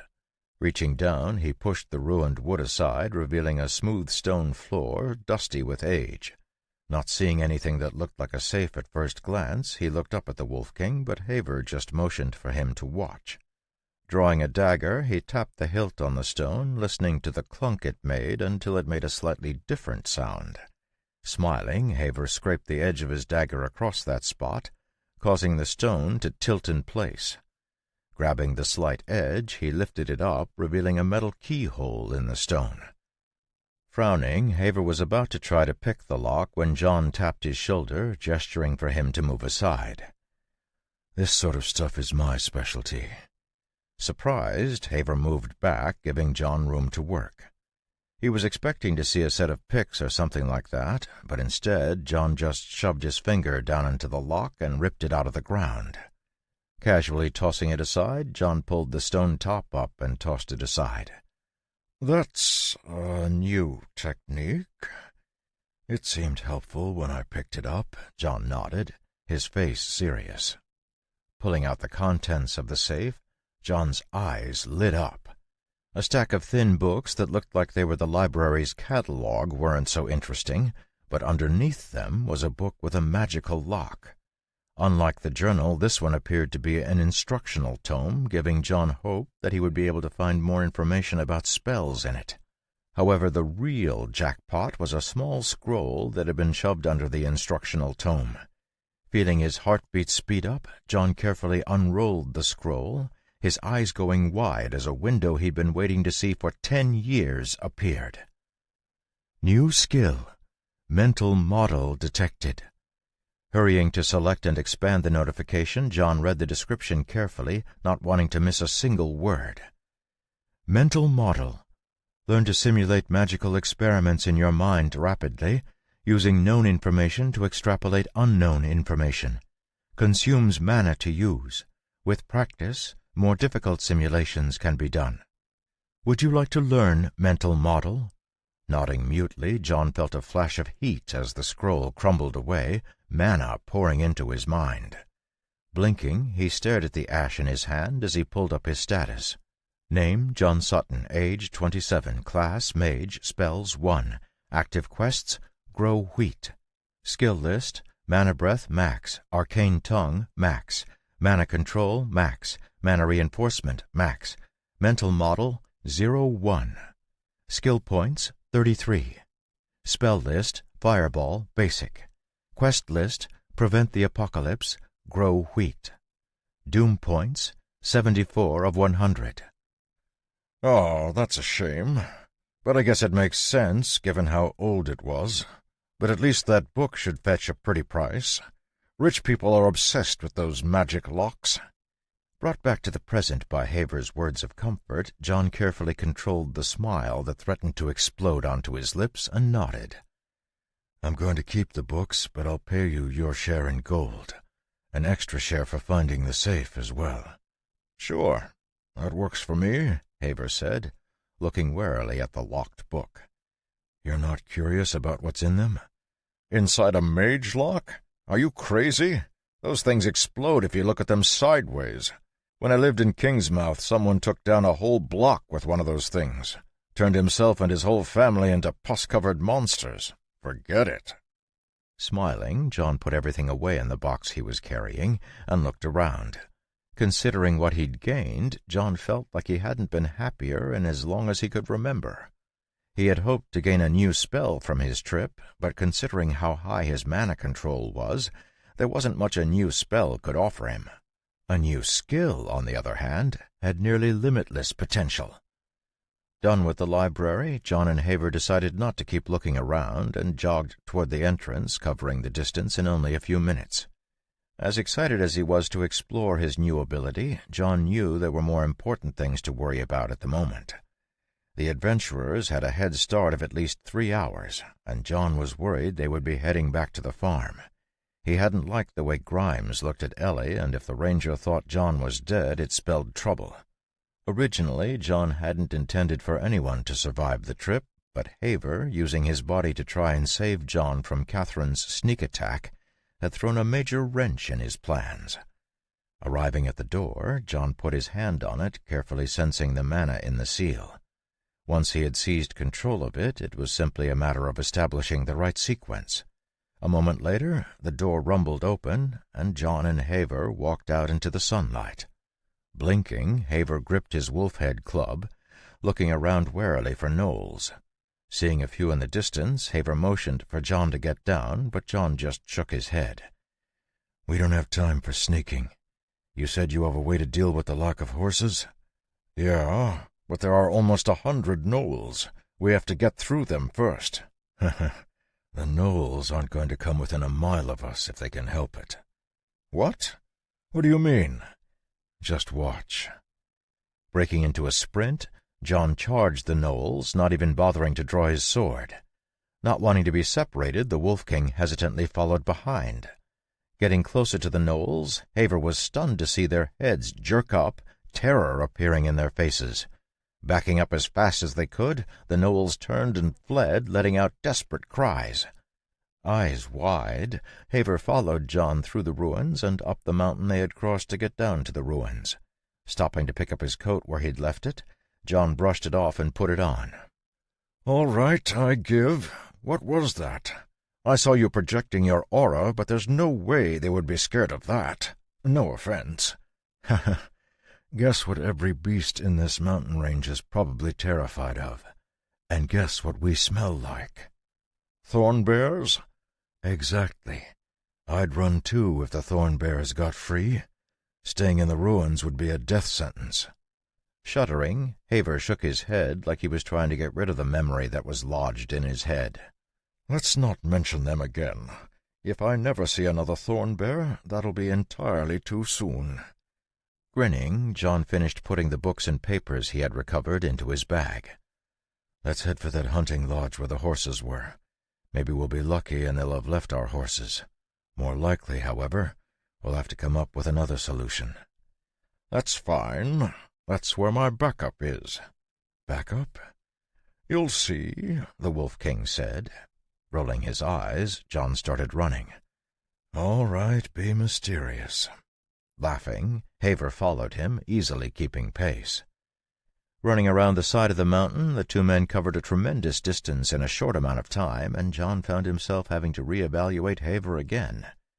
Though the difference in their strength was the difference between the sun and the moon, Haver managed to keep up with him the entire way, despite clearly growing exhausted. As a result, the trip that had taken 4 hours for the team to walk on the way to the ruins was completed in only an hour. When they arrived at the ruined hunter's lodge, they found the corpses of their horses and the still burning remains of the little stable they had used. Staring at the fire, Haver's mouth twisted, and he looked like he was contemplating murder. Not far off from that feeling himself, John frowned. "If it's still burning, they can't be too far off." "True, we should be able to catch up, but it might mean not sleeping." "Won't be the first time I've skipped some sleep," John said. "Ha ha! You know, you'd make a good bandit." Pulling a small whistle out of a secret pocket in his pants, Haver blew 3 long blasts. Pausing, he listened for a second and then blew 3 more long blasts. Almost immediately, a long howl sounded in response. All around the mountain, the howl was picked up until the mountain range practically shook with the sound. Smiling, Haver spread his arms out and turned around to face John. "Let me show you why they call me the Wolf King." Chapter 43. The howls grew louder as the wolves began to gather, and soon John's sharp ears picked up the patter of paws on the forest floor. From the edge of the forest ran 4 large wolves, their breath making clouds in the frosty air. Stopping next to Haver, they sat down, looking up at him happily. Blinking, John was about to make a comment when he saw a dozen more wolves run out of the woods, quickly taking up ranks behind the first 4. Raising his eyebrows, John scanned the forest as more wolves appeared, filtering through the trees until they packed the ground around Haver. Soon there were so many it was impossible to count, but John estimated there were hundreds of the gray and black animals completely surrounding them. Still hearing growls in the distance, John's face grew stiff, and he glanced at Haver. He'd assumed that the Wolf King had a few hundred wolves at the very most, but it was clear from the sound echoing around the mountains that a few thousand would be a better estimate. While each individual wolf wasn't even as powerful as a gnoll, thousands of wolves could completely drown even the most powerful of fighters. If he had his pack down in the ruins, Haver would have had no need to fear even the thorn bears. "Impressive." "Thanks. Have you ever ridden on a sled?" Whistling, Haver turned and walked to the 12 wolves, who stood up, revealing they were wearing harnesses. Slipping a number of sticks that the wolves were carrying out of the harnesses, Haver had constructed a small sled in no time flat. A moment later, the 12 wolves were hooked up, and the sled was ready to go. "It might not be as fast as a galloping horse, but we can easily beat them on distance. Even if they're ahead of us, we should be able to run them down. or at the very least make it back to the valley around the same time they do." "Can you pick up their trail?" "Of course," Haver nodded. "My pack's already on it." Within minutes, the sea of wolves had vanished back into the woods, leaving the 12 wolves pulling the sled and the 4 large wolves who had first responded to Haver. A few minutes later, a few wolves ran up to Haver and whined at him. John noticed that all of the wolves were giving him a wide berth, going the long way around to talk to the Wolf King. Given the way he smelled, he couldn't blame them. Communicating with the wolves for a moment, Haver stood up, his expression stiff.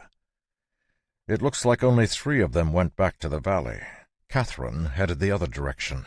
Granted, I'm assuming it's Catherine from the description, stinks like leaves." "Huh. Yeah, that sounds like an herbalist. If we want to catch both of them, we run the risk of losing whichever one we don't head after. Unless we split up, of course." "I'll go after Catherine, and you can start after the others. After I deal with her, I'll catch up." Looking like he was about to protest, Haver suddenly stopped and nodded. "Fine. That makes the most sense. If we're both on the sled, we probably won't be able to catch up. Depending on how hard they're pushing, it's going to be a close thing anyway, so it makes more sense for me to cut them off. I'll have one of my wolves lead you to Catherine," Haver said, his smile turning wolfish. "Want me to leave any of them for you?" "Nope. If you get to them first, you get to them first," John said, shrugging. "Just don't get any fresh ideas about the farm. Or about Ellie." Shaking his head, Haver stepped onto the back of the sled and looked at John. "Believe me, I won't. That ship has sailed." "Oh?" "Yep. Right about the time you melted Jamal's axe with your bare hands." Placing the whistle in his lips, he blew a silent pattern, pointing at John and then making a few hand motions. One of the big wolves gave John a wary look and then sat down while the rest of the wolves vanished into the woods, pulling Haver behind them. Watching the Wolf King go, John shook his head. "He would look way cooler if he rode a wolf, though I guess he is a bit tall for that." Shrugging, John looked at the big wolf, who was watching him carefully from the corner of its eye. Gesturing, John smiled at the furry animal. "Lead on, Fido, lead on." Deep in the mountains, Catherine pulled her horse to a stop, staring back over her shoulder. Not too long ago she'd heard the long howl of the wolves that shook the air. It had startled her horse terribly, and she had only managed to get it under control after it had galloped for over a mile. Even now her horse was trembling uncontrollably, causing her to frown. Getting down from the saddle, she made sure to keep a tight hold on the reins until she could tie them to a small tree. Groaning, she twisted her waist, trying to work out some of the kinks. The intense pressure she'd experienced in the mad escape from the ruins had exhausted her, and all she wanted to do was find somewhere to pitch camp so she could sleep. However, she knew that the more distance she could put between herself and the valley, the better. Sitting down, she leaned against a rock, massaging her neck. Blinking, she suddenly realized the sun had moved in the sky. Jerking her head up, she stared in utter shock at the figure seated across from her. "You fell asleep," John said, looking at her with the most terrifying eyes she'd ever seen in her life. You... I didn't want to wake you, since betrayal is a tiring business, and you looked like you were sleeping well. But I am on a bit of a tight schedule." Scrambling to her feet, she looked around, spotting her horse standing where she had tied it. Judging her chances at reaching her saddle, she glanced back at John and saw he was still just sitting there. "Getting to your horse probably wouldn't be hard. Unfortunately, your hand crossbow was in the right pouch, not the left, so you would have to go around the horse. You would also need time to load it, and that's if I hadn't already removed the darts. I didn't, of course. They're still in there. I just moved them underneath everything else, so you'll have to dig for them." Swallowing, Catherine turned toward John, her eyes bright and hard. "What do you want?" "Pardon?" "What do you want? Everyone wants something, and you're no different. What do you want?" "How do you know you can give me what I want?" John asked, genuine curiosity in his voice. "I don't. But if I can't give it to you, I can get it for you, no matter what it takes, no matter what I have to do. Whatever you want." Standing up, John's lips turned up slightly, but when the smile was combined with his completely emotionless eyes, Catherine found her feet had frozen in place. "You know, I used to think I wanted to ask you that same question. Why would you do what you did? What is it you want so bad that you killed 2 people in cold blood and tried to kill 2 more just for a stack of gold? I've been told that everyone has a reason for what they do, but after hearing what you just did, I realize I've been thinking about this incorrectly. I don't care why you did what you did, or why you're doing what you're doing. All I want to know is, who hired you, how did they know about the ruins, and where is the box?" Swallowing, Catherine reached into her bag slowly and pulled out the ornate box. Crouching, she placed it on the ground and then carefully moved 2 steps back. Reaching into her bag again, she brought out the stone token she had used to open doors and began to speak, her voice slow and clear. "We were in the capital of Lapira when we were approached by an earl named Vosek." "Dominic Vosek?" Surprised to hear that name out of John's mouth, Catherine nodded. John's mirthless smile increased slightly, and he nodded for her to continue. "Yes, Earl Vosek has hired us for jobs before and pays well, so I had no reason to refuse. We were told that one of his ancestors was an aide to a mage a long time ago, and while the tower he worked in was being closed down, he managed to smuggle out the mage's extra tower token. This token gave the mage access to the tower's underground area, and his office. We were tasked with going to the ruins, gaining entry, and retrieving this box. That's it." "Simple as that, huh?" Nodding, Catherine stared at John, half expecting he would begin asking questions. Instead, he seemed entirely uninterested in learning anything more as he drew his sword. Panicking, she stumbled back half a step. "Wait, there's more. The box.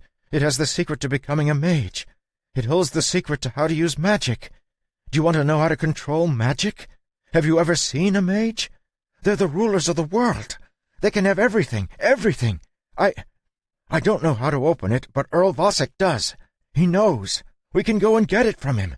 We can go together and open the box and become rulers of the world." Seeing that John didn't stop, Catherine grew even more frantic. Wait! Don't you want to know what's in the box? Or how Earl Vosek is going to open it? I can tell you all about the Earl. Or Grimes. Grimes is going to your farm right now. He's going after that girl." Seeing John pause, Catherine seized on her chance, speaking so hurriedly her words jumbled together. "That's right, he's going to the farm. Grimes is a terrible person, really terrible, but he listens to me. I'll come with you. I'll come and tell him to leave her alone." If they make it to the farm, your friends deserve what they get," John said, his smile turning real for a fraction of a second. "Anything else?" What do you mean?" "I mean that if they are lucky, Reese, Grimes, and Sandra will get ripped to pieces by Haver's wolves before they get to the farm." "Haver?" "Yeah. Did I not tell you he survived?" John asked, his head turning to the side. "We both came out just fine. Well, not just fine. Haver lost both of his wolves and his lieutenant. I don't know about you, but I would be concerned if I had an angry, vengeful king of wolves on my trail. Lucky for you, I picked this direction, so you won't have to worry about being eaten alive." Her face paling, Catherine seemed to lose strength and sag down, but just as John took another step, a soft click echoed loud in the clearing. Without missing a beat, Catherine jumped back, her hands coming up as poisoned needles shot from her sleeves toward John, cutting apart the air as they sliced toward his neck. As calm as ever, John didn't even blink as his silver longsword tapped the 2 flying needles aside. Even more impressive, however, was the sight of his other hand, which was raised to his neck height, blocking the shimmering blade of wind Catherine had shot out. The faint scream of impossibly fast wind echoed on the edge of her hearing as the wind blade was frozen in place. Unable to believe her eyes, Catherine felt like she was in a waking nightmare as she watched John flick his finger, sending the wind blade right back at her. So fast that it was invisible, the wind blade sliced through her knee, completely severing the bones and sending her leg tumbling. So clean was the cut that it didn't bleed at first, only beginning to bleed when she collapsed to the ground. Catherine appeared to be in genuine shock from what she'd just seen because she didn't react even when John took another step forward. Looking down at her, John nodded. "That's what I was waiting for. I knew you were producing wind blades. After all, they have a distinct signature. I would know that clicking sound anywhere. Believe me, I've had nightmares about that sound for years. I thought it might be the token you were given, but I wanted to make sure you were not, in fact, a mage. You know, when you killed Rosalie, I was sad. Not really sad, because she tried to kill me too, but a bit sad because she seemed to be turning around, making better choices. She warned me about you, actually.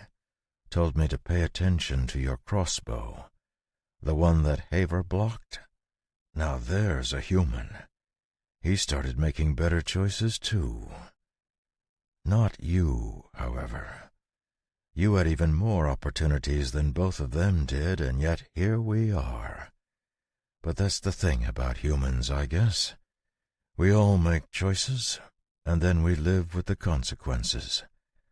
Well, the consequences of your choices will manifest themselves shortly, but before that, I wonder. You talked so fervently of becoming a mage, of standing on top of the world.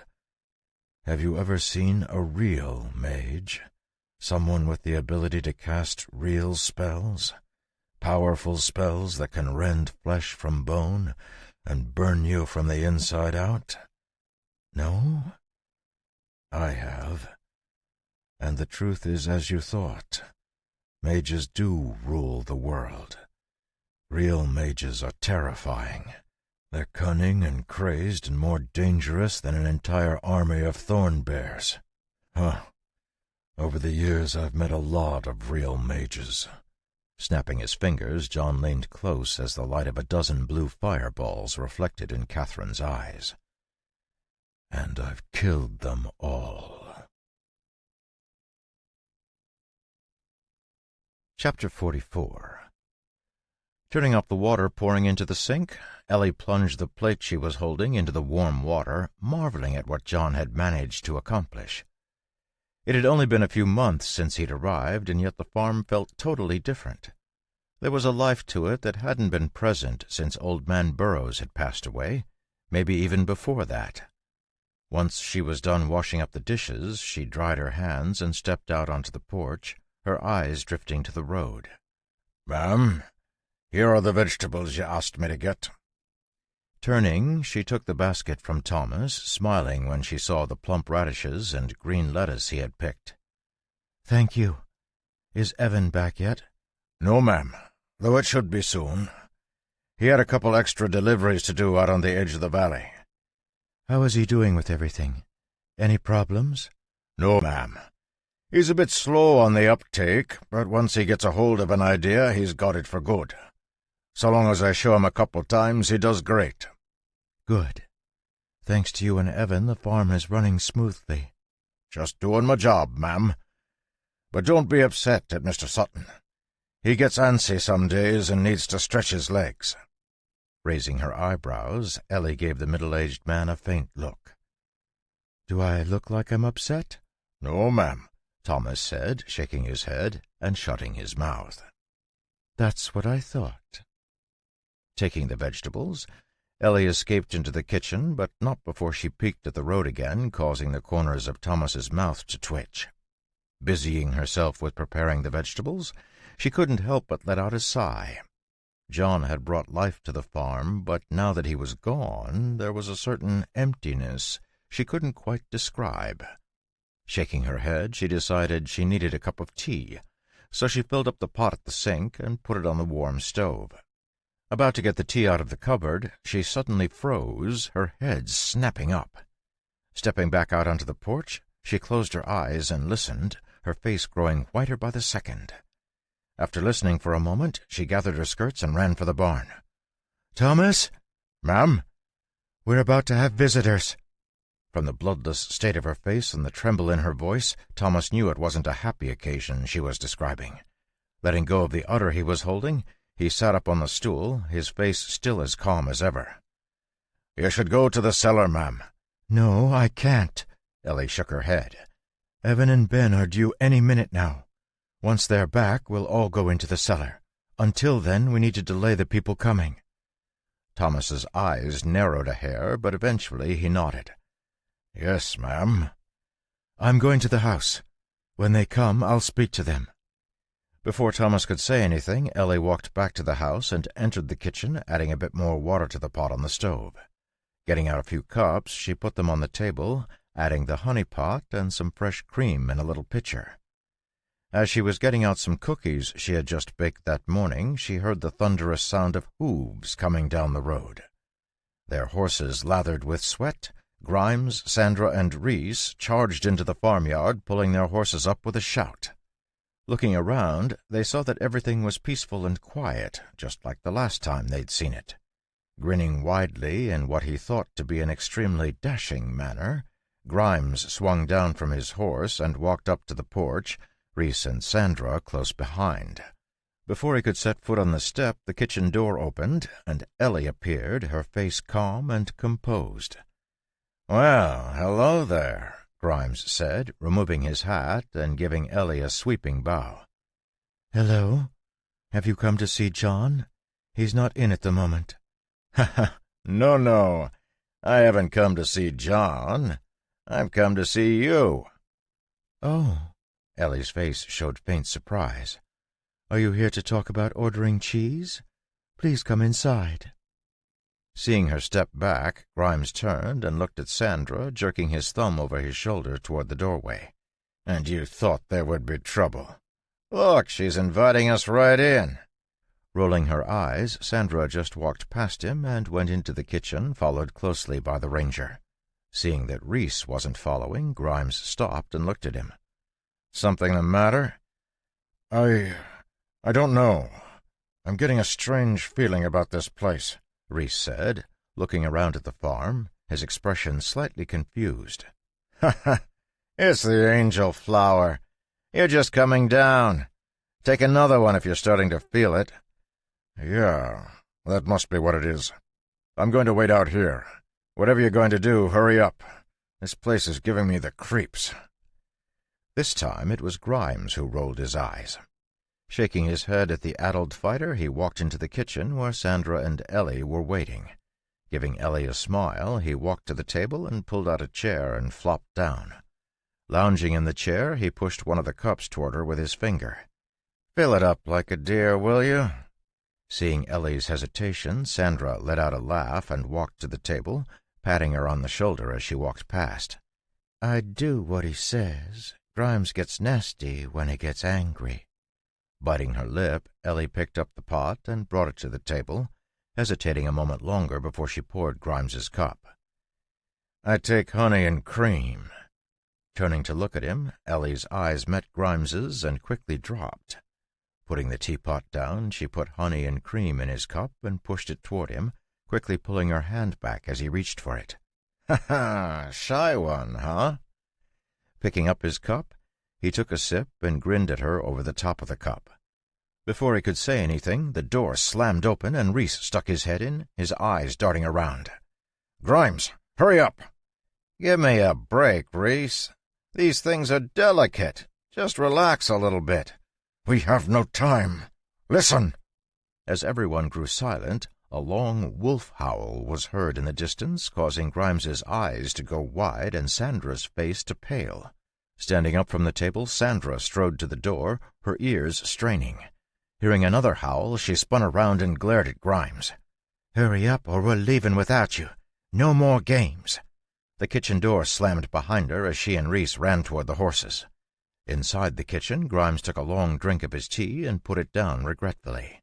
Standing up, he looked at Ellie, who had taken a big step back. "Well, you heard them, cutie. Time for fun and games is gone. Come along nicely and you won't get hurt." "What are you talking about?" Ellie asked, taking another step back. "I'm talking about me and you and our life together," Grimes said, his smile turning nasty. "At least for a little while." Opening her mouth as if she was going to speak, Ellie instead spun and, with surprising agility, jumped up onto the counter and slipped out the open window, grabbing a pot as she went. Caught off guard, Grimes swore and lunged after her, barely missing her skirt as he slammed into the counter. Grabbing the windowsill, he pulled himself up and out of the window, only to get a face full of boiling water as Ellie threw the pot at him. Screaming in pain as the scalding water blistered his skin, he jerked back, slamming his head on the top of the window hard enough to draw blood. Though it hurt terribly, he pushed through the pain and tumbled out the window when he saw Ellie sprinting through the chicken run, her skirts clutched in her hands. Hearing the noise of blades from the farmyard, Grimes was too enraged to think about what it meant, instead running after Ellie, quickly gaining on her. Right before Ellie had escaped, Rhys and Sandra had run for their horses when they suddenly saw a short, middle-aged man standing in front of them.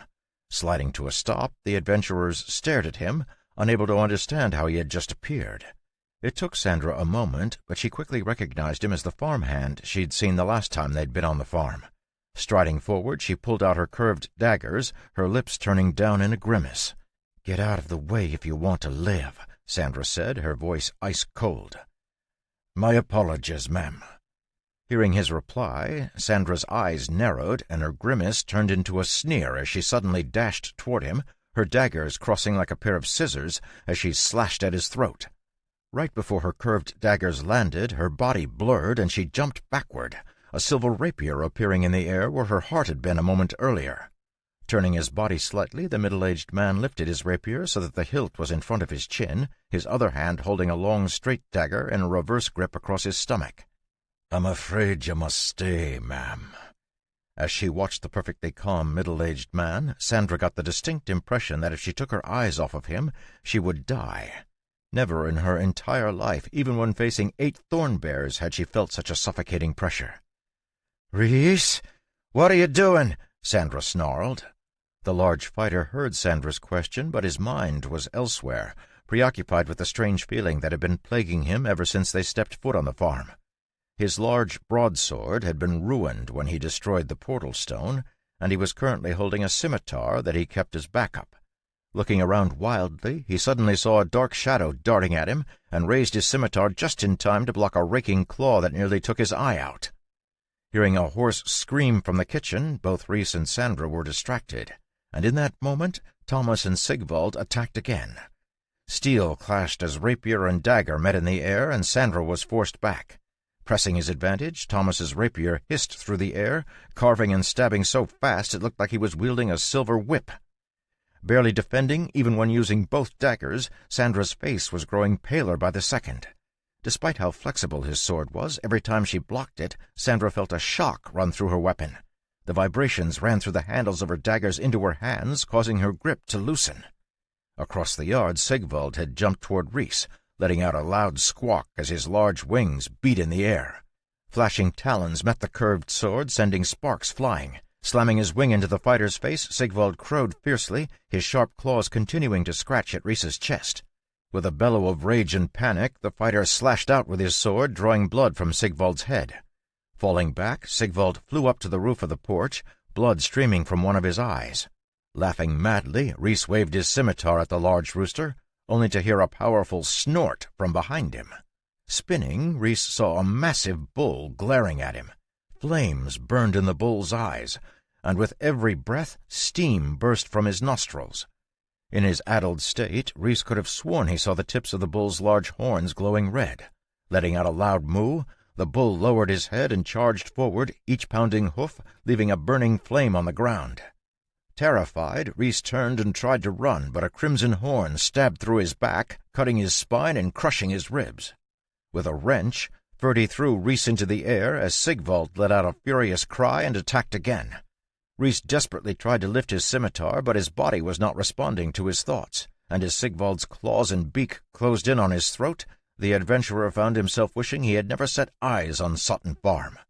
Blood splashed, soaking Sigvald's feathers as Rhys's throat was ripped open.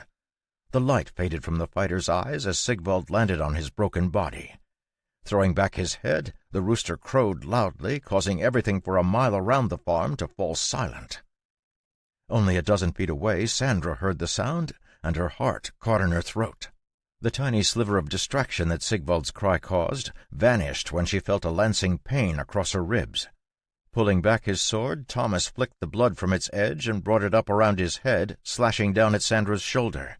Realizing things were going terribly, Sandra threw away any thought of getting out of the fight uninjured and threw herself forward, trying to force Thomas to abandon his attack or get stabbed by her curved dagger. For a moment, Sandra genuinely thought that her poison-covered dagger would reach Thomas's liver, but with a casual movement he brought his dagger around, neatly intercepting her attack, even as his sword continued down, laying open her shoulder with a wicked slash. Screaming, she jumped back, nearly losing her grip on one of her daggers as her arm weakened. Without a change in his expression, Thomas followed after her, his sword flicking in and out like the tongue of a poisonous viper. Desperate to escape, Sandra's body blurred and she appeared a dozen feet away, running for her life like Rhys had done just a moment before. Yet before she could get more than a few feet, a silver line appeared in her vision, almost like it extended from her own body. Confused, she stopped and stared down at it. Trying to open her mouth, she felt a rush of blood, and her body was suddenly cold, like she had been dropped into a frozen lake. Feeling something bubble out of her mouth and over her lips, she tried to speak, but only flecks of blood appeared. A moment later, the silver line vanished, and she fell to the ground, the gaping hole in her throat quickly stealing the last moments of her life. Chapter 45. Around the time Sandra and Rhys were clashing with Sigvald and Thomas in the front yard, Ellie was running as fast as she could from Grimes in the backyard. Holding her skirt, she darted through the chicken run and scrambled over the fence, not caring when her skirt snagged and ripped on one of the pickets. Behind her she could hear Grimes tumbling through the window, so she kept running. Heading for her garden, she dodged through the trellises and started running for the woods on the other side. By the time she reached the trees, Grimes was only a dozen steps behind her, his burnt face contorted with fury and a crazed expression in his eyes. Hearing his heavy breathing behind her, she spun around, a handful of pepper she had grabbed from her apron pocket spraying toward his eyes. Unfortunately, the ranger had learned his lesson the first time and was ready with an arm in front of his face. Seeing his hand reach out, Ellie dodged to the side and ran a different direction. "Ha ha ha! Run while you can. Once I get you, I'll break both of your legs. We'll see if you can run then." Ignoring his cruel words, Ellie continued to run for 20 more feet, and then suddenly stopped, turning to face Grimes. Seeing her stop, Grimes stopped as well, his eyes darting about warily, trying to spot the trick. When he didn't see anything out of the ordinary, he leered at Ellie. "Ha! Changed your mind? Well, it's too late. You're not going to get off without some suffering." "There is certainly suffering to be had," Ellie said seriously, nodding her head, "but not by me." Hearing the certainty in her voice, Grimes wanted to laugh, but something about the situation made him unable to. Lifting her finger to point it at him, Ellie continued. "The villagers call me a witch. Do you know why? Because I curse people." His eyes narrowing, Grimes took a step forward, but Ellie's expression remained too calm, her words continuing to land in his ears like the steady drip of raindrops into a pond. "A few years ago, there was a young lady who fancied herself to be better than me. When a few of the young men in the village appeared to prefer me over her, she decided to prove it with a knife by scarring my face and making me too hideous to look at." "I don't care about your stories," Grimes said, taking another step forward, now only a few feet away. Paying no attention to his words, Ellie simply continued, her hand still pointing toward the ranger's chest. "She thought she could overpower me. After all, she was older, stronger, and this was not the first time she'd done such a thing. She came to my home, sat at my table, and ate my food.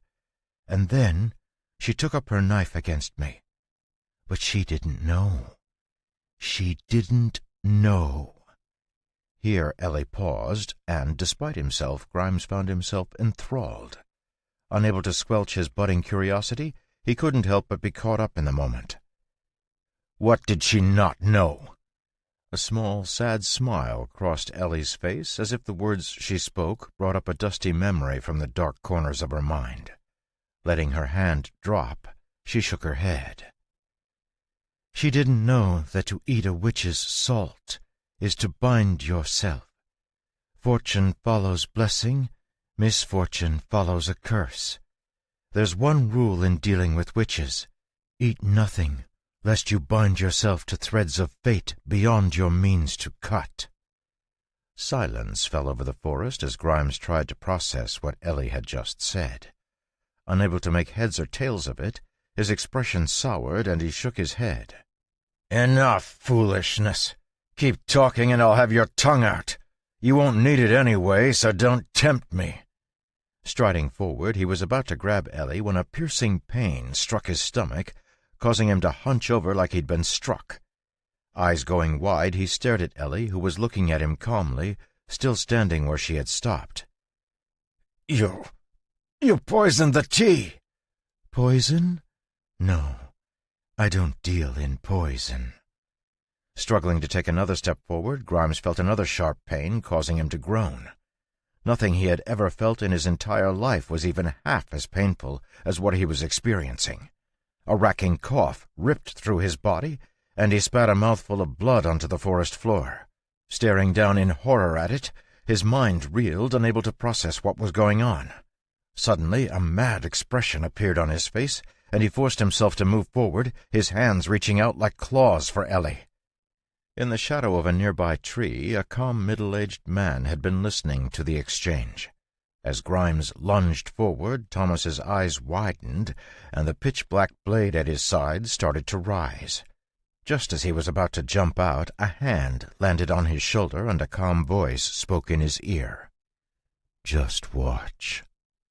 As Grimes's claw-like fingers drew close to her, Ellie suddenly pulled a dagger from her skirt and stepped forward, striking toward Grimes's chest with lightning-fast speed and a terrifying accuracy.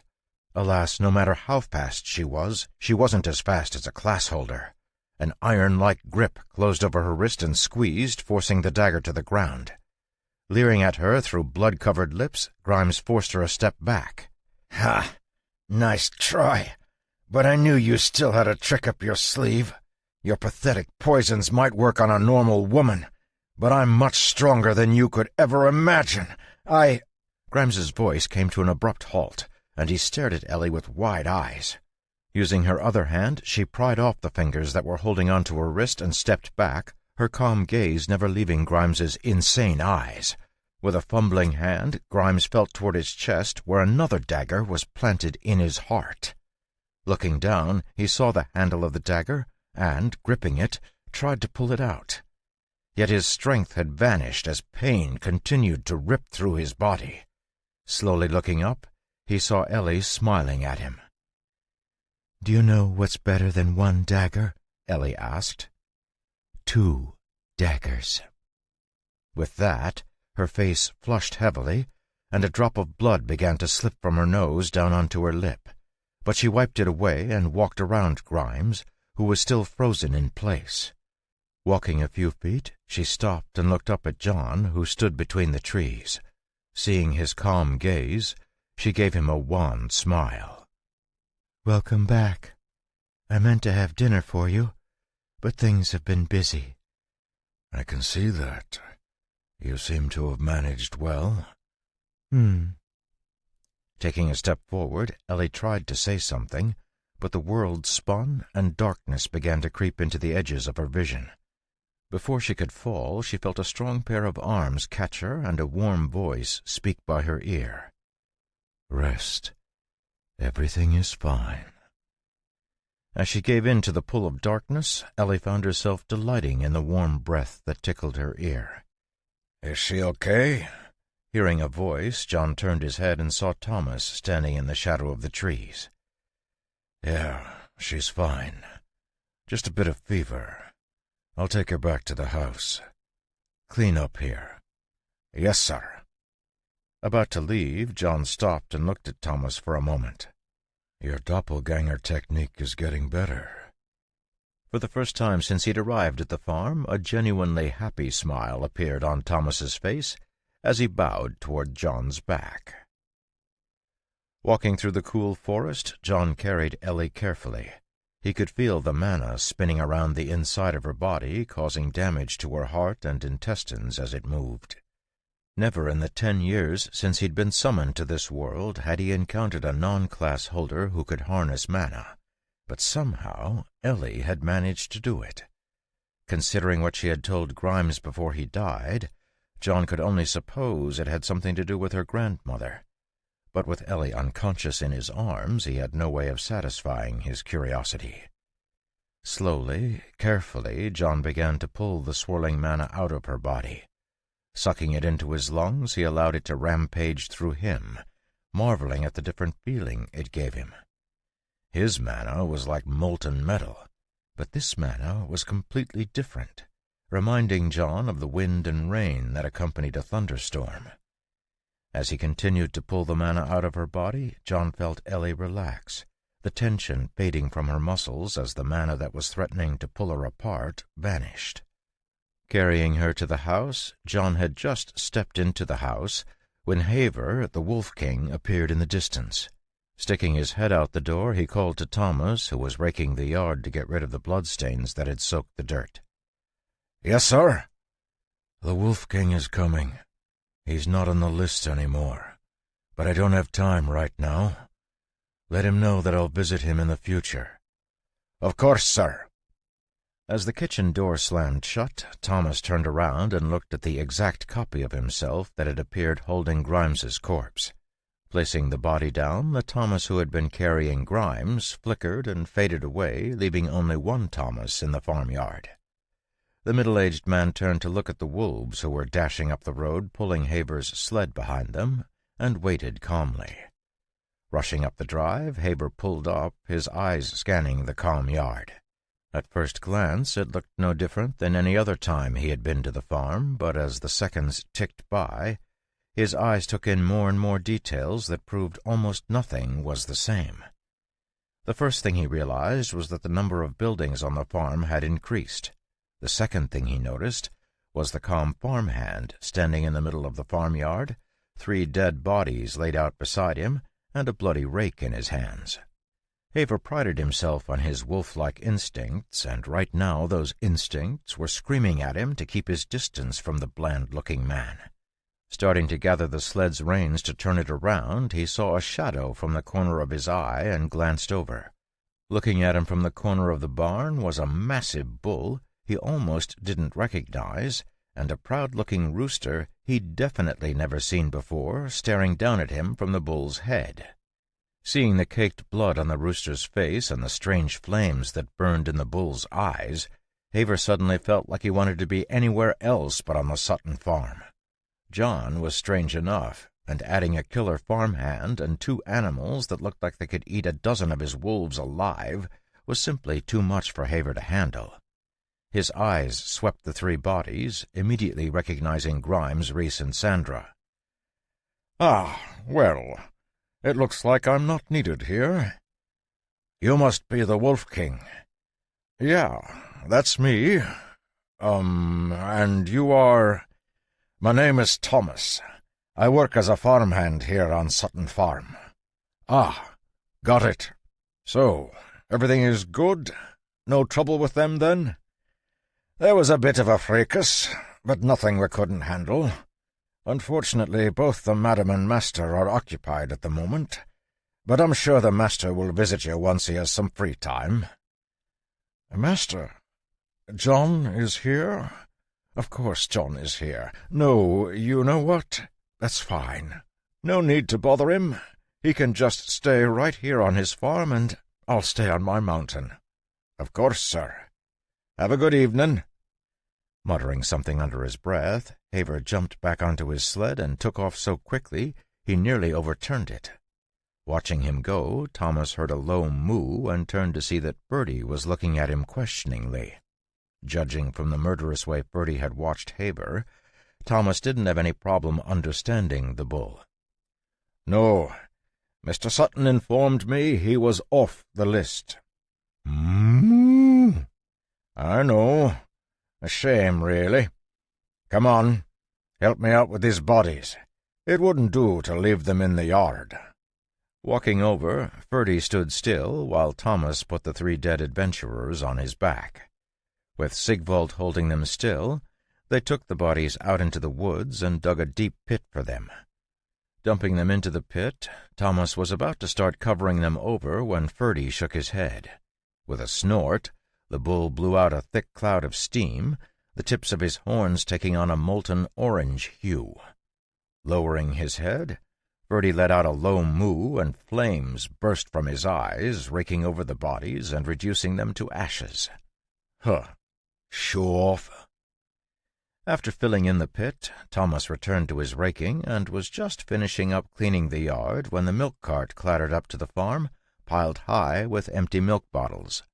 Ben balanced on the back of the cart as Evan drove it, stopping in front of the barn. Giving the dirt one more rake, Thomas rested the rake on his shoulder and walked over to the cart as Ben jumped down.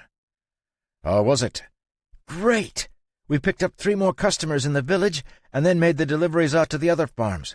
Oh, and I saw George at the inn, and he said that the hunters are wondering if we can make a cheese delivery out to their cabins. I told him we usually don't go out that far, but that I would ask." "It was a good day," Ben said, jingling his full pouch happily. "Where's Ellie? Is Mr. Sutton back?" "Yes, Mr. Sutton is back," Thomas nodded. "But the madam has had a fainting spell and should be lying down right now." His face going white, Ben sprinted for the house, slamming open the door to the kitchen and running down the hall. He froze when he saw John carefully closing the door to the room Ben shared with Ellie. Giving the boy a calm smile, John gestured for him to be quiet, and they went back out into the kitchen. Shutting the open window, John put the tea kettle back on the stove to warm up. Is she okay?" "Ellie? She's fine. Just resting at the moment. She'll be back to normal tomorrow morning. How have the last few days been? You seem to have handled things here well. I heard you've been going out with Evan to do the collections."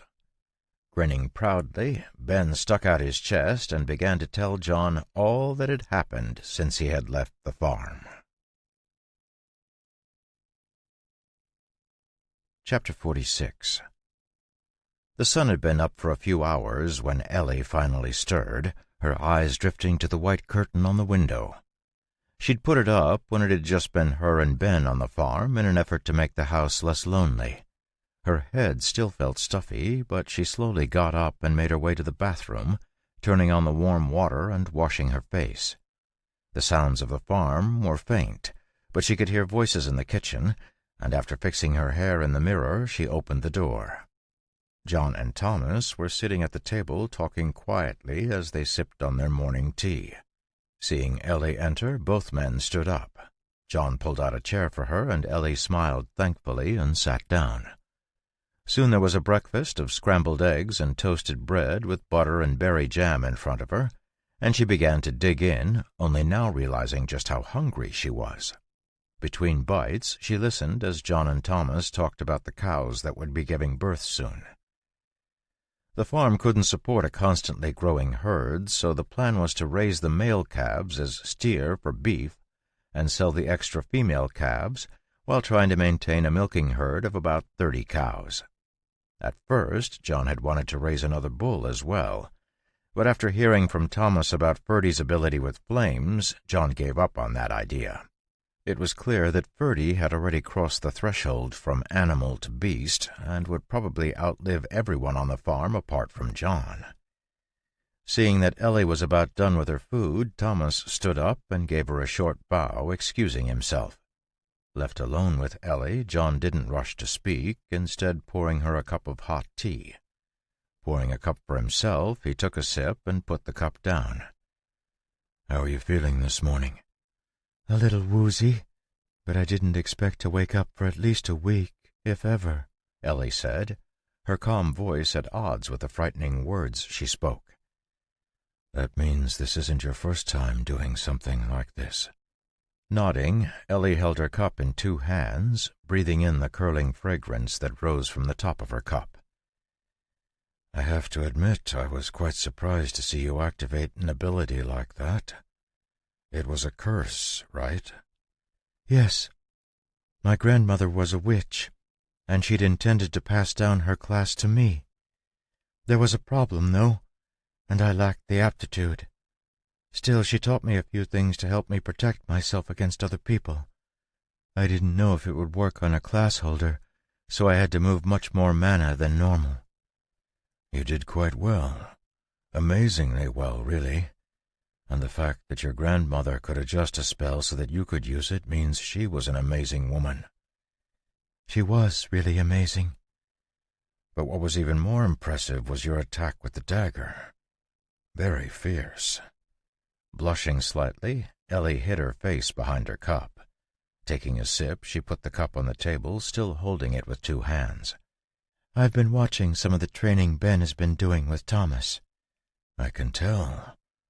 It was a good strike, swift, clean, and perfectly aimed.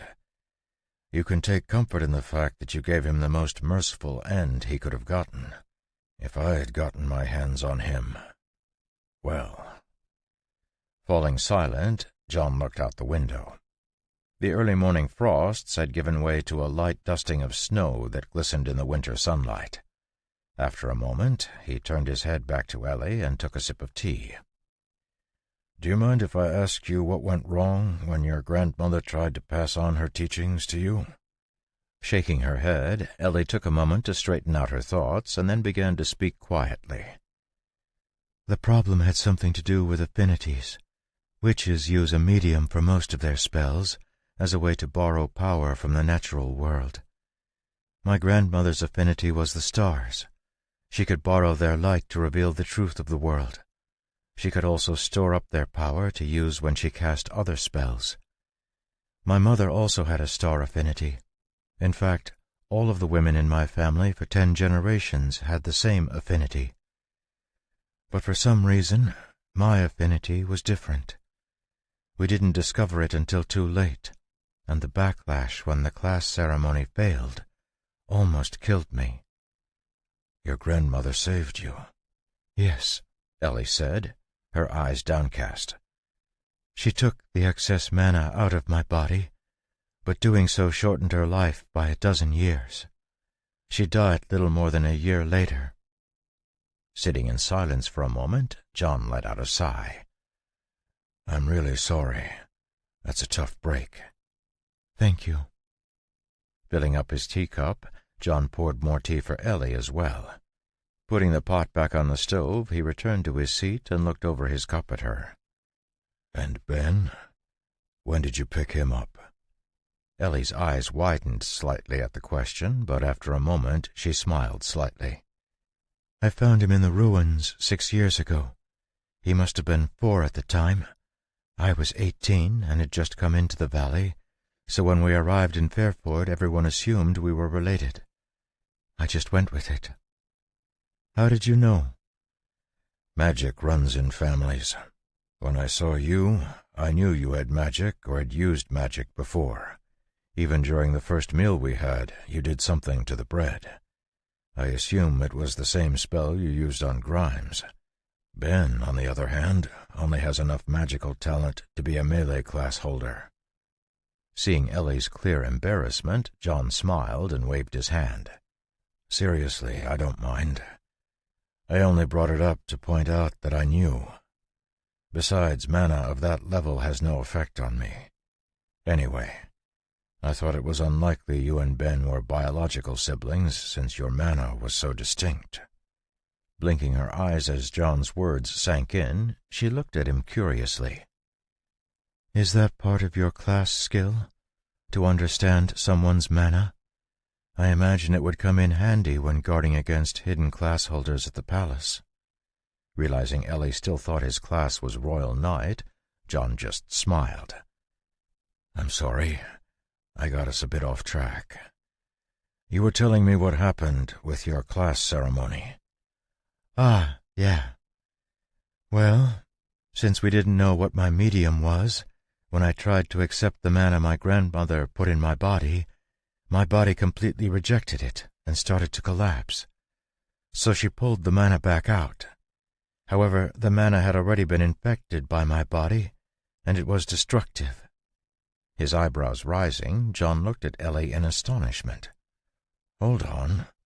You mean your ceremony didn't actually fail? It just stopped halfway through?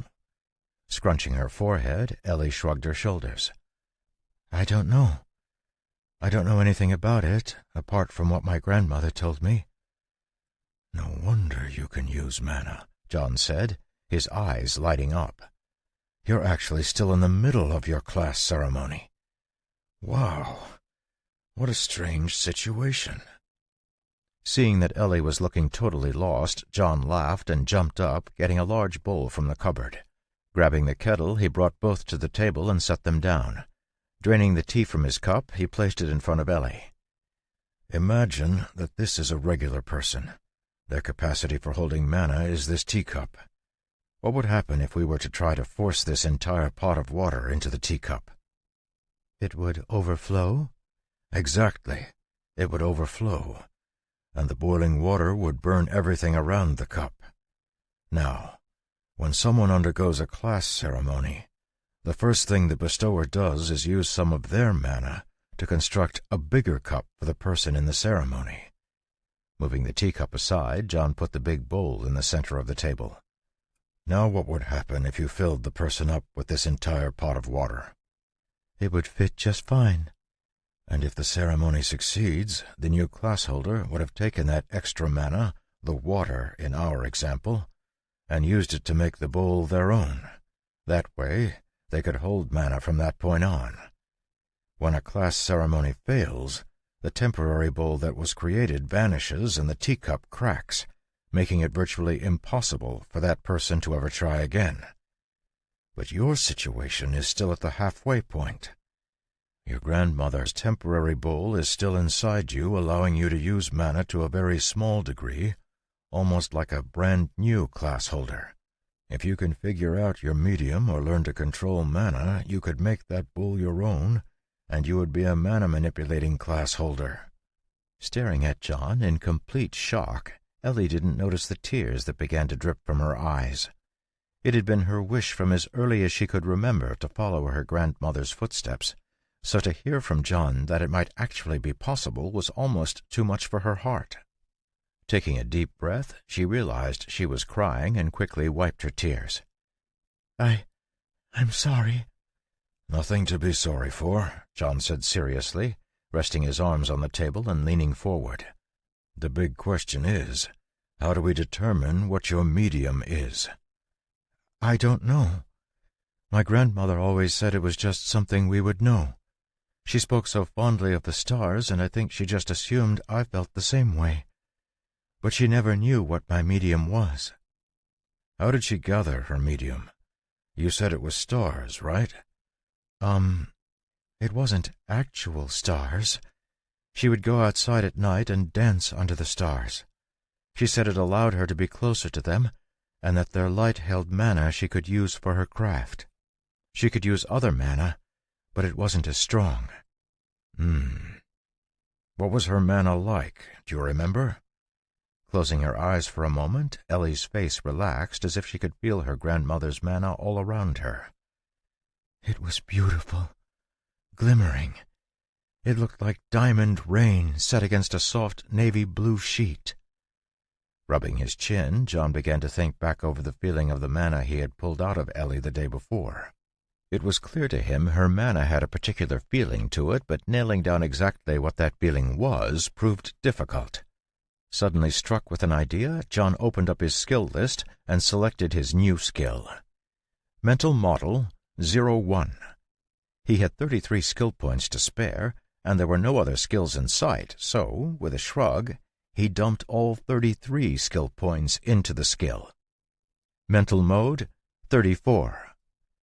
John had never added skill points to a skill so quickly before, and when the first wave of pain slammed into him, he knew he had made a mistake.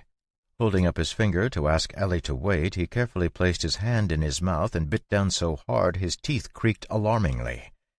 As the waves of pain pounded into his brain, he continued to bite down, focusing as best he could on the pain in his hand and not the fact that his brain was being reduced to mush and rebuilt from the spinal cord up. It took a few minutes for the intense feelings to fade, and when they did, John found himself in a whole new world. Clarity, unlike anything he had ever felt, coursed through his mind. Years of crud had been cleared out of his mind, and even as he blinked, he realized memories that had been jumbled about in his brain were being neatly categorized and optimized for information retrieval. Shuddering, he brought himself back to the present and smiled apologetically at Ellie, who was looking at him with concern. "Sorry about that. Now, let's see if we can figure this out." Leaning back in his chair, John closed his eyes and recalled the feeling of the mana that had rampaged through Ellie's body. If what he suspected was correct, the mana she absorbed had taken on the form of her medium. The problem was, the container that held it wasn't hers. Instead, it was made up of mana from another witch who had a different medium. Selecting his mental model skill, John activated it and began to try and figure out what sort of medium could create the feeling he had experienced. Over the years, John had come to a rough understanding of the various ranks of class holders. The system he and the other summoned people had was unique, and to his knowledge no class holder native to this world had access to it. Still, they seemed to be instinctively aware of their classes, and, as time went on, he had realized they were split into a few different grades. Class holders who were just starting out had skills that ranged from a single point up to 25. Skill levels from 25 points to 50 points were roughly equivalent to titled class holders like Haver the Wolf King, while skill levels above 50 points were considered legendary class holders and were rarer than unicorn horns. Having been able to boost his mental model skill to 34 points in one go, John was excited to see what it could do. Quickly, he realized the mental model skill was like a small computer that had been plugged into his mind. Using mana, it pulled from his knowledge of the world to create a complex model that simulated whatever he was trying to discover. Right now, it was running back through every single magic user he had ever encountered, and was comparing the mana he had pulled from Ellie to what he remembered about the spells they had used. Many categories of mages were quickly compared and rejected, and that information was used to further refine the model, quickly narrowing it down to only a few possibilities. Once it could go no further, it spit out the answers it had come up with. Match to lightning magic, 31%. Match to wind magic, 44%. Match to water magic, 87%. Assessment. Medium is likely to be related to storms. Acquire more data to create a more accurate model. Chapter 47. Night had fallen, and John dashed through the forest, his flame-covered feet leaving rapidly fading sparks on the forest floor. As he ran, his mind wandered over the books he had in his bag. In addition to the all-important skill scroll he had recovered from the ruin, he'd picked up 3 important-looking books from the office, along with a quill and a compass and another book from the library. He hadn't had time to look over them while dealing with the adventurers, but as things calmed back down, he was growing more interested in his spoils. Leaving the farm under cover of night, he was heading for the quarry where he had met the Grimm. It was remote enough that he wouldn't be bothered, even if he accidentally destroyed some of the mana locks, and he was interested in seeing if any of the Grimm were still around. Quickly arriving at the bottom of the mountain, he launched himself into the air, rising almost 200 feet in one powerful jump. Catching a protruding rock, he threw himself further up, the force causing the rock to crumble away. This time, instead of going up to the top of the mountain and down the other side, John opted to head around the mountain once he was halfway up, which put him at the top of the quarry. Flying down to the place where the trade had been completed with the Grimm, John saw that there were a number of items sitting on the flat table. Before he checked them out, he looked at the cave painting and saw that more detail had been added, including a section that showed what John had traded for. There was even a clear replica of his drawing of a book that was circled. I wonder, is this a history? Or maybe there's more than one group of Grimm? Walking back out to the table, he saw there were a few broken pieces of metal in a little pile off to the side. Poking through them, he realized they were old tools you might find in a hunting camp. What was of more interest was the dozen flowers that lay neatly on the other end of the table.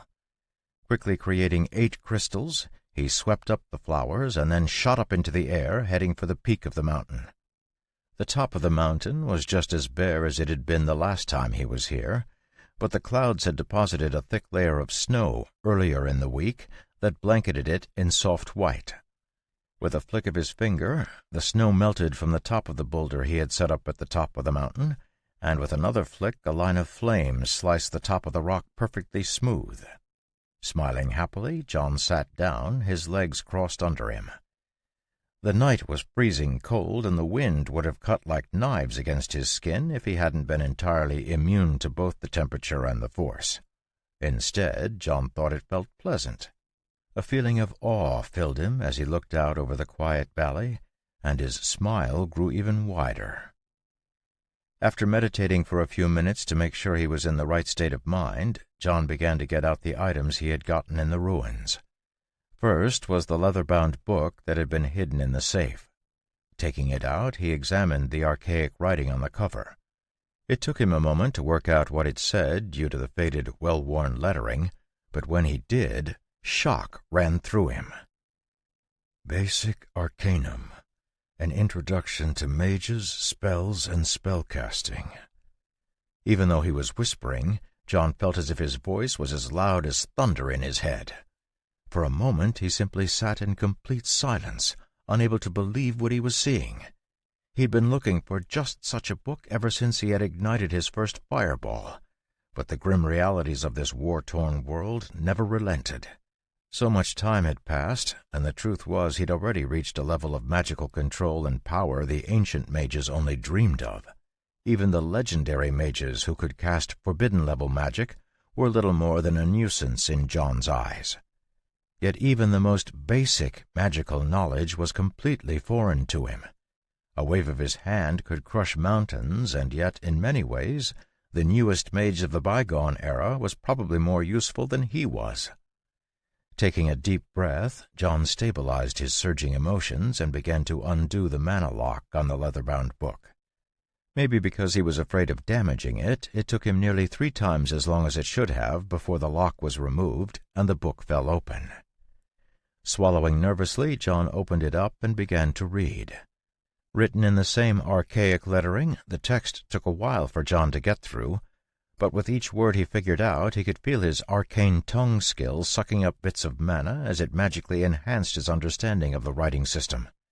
By the end of the first page, he was reading with hardly any trouble, and by the bottom of the second page, it was no different than reading any modern book. The first few pages of the book were an introduction, and when he saw the name at the end of the introduction, his smile grew so wide he thought his cheeks might split open. Stormmaster Kelvis. So the ruins were the tower the journal describes.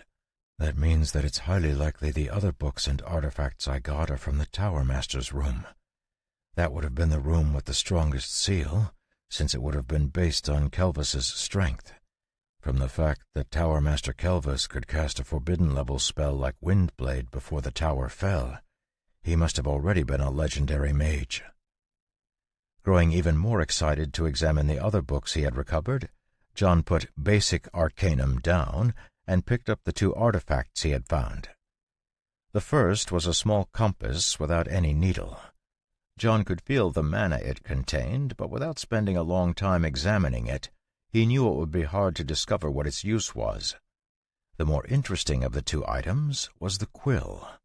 A faint mana signature that John was familiar with covered it, but otherwise it appeared completely ordinary. The mana signature was something that almost every surviving document John had ever found contained, and served to strengthen the material, ensuring the documents wouldn't decay with time. Someone wanted to preserve this regular pen. I wonder why. This is getting interesting. Let's see what these books say. The first book was a simple brown leather-bound tome, but as soon as John began to crack the mana lock on it, he could tell that it had been set by a legendary mage. Once a class holder's skill grew beyond level 50 and entered the ranks of the legendary, their mana would undergo a qualitative change, becoming purer and more powerful. The increase in its purity meant it was much more resilient than the mana of class holders who had not yet reached that legendary status, and the increase in power allowed it to dominate mana it came into contact with that wasn't as strong. This mana is at the same level that Stormmaster Kelvis had when he died, and it feels like it matches. Hold on. Plugging the mana into his mental model skill, John waited for a moment while his mind whirled. Query: was the mana lock on this book created by Stormmaster Kelvis? Answer: 99.7% match. Purity of mana in memory is slightly higher than the mana lock. Pausing, John put the leather book down and stared into the distance. That means that Tower Master Kelvis and Stormmaster Kelvis were the same person. Maybe the stories of legendary class holders being immortal are right? Wait, that means Thomas wouldn't be aging either, and he's clearly older than he was 3 years ago when he crossed the threshold. Though in his case, we can't rule out stress. Anyway, could it be that Stormmaster Kelvis had actually reached the sage level? Crazy. Shaking his head, John got down to work on the lock, slowly adjusting his mana until he saw the mana lock fall apart. With a light click, the book opened, and he saw a loose piece of paper tumble out. Catching it, he narrowed his eyes when he saw archaic writing and began to read. Martius 2, 253. To think that it would be almost the anniversary of the day I first set out for the valley. So much has changed, so much has gone, and we go with it. My life will come to an end within 2 years. I can feel it with the same certainty I feel when I cast my spells.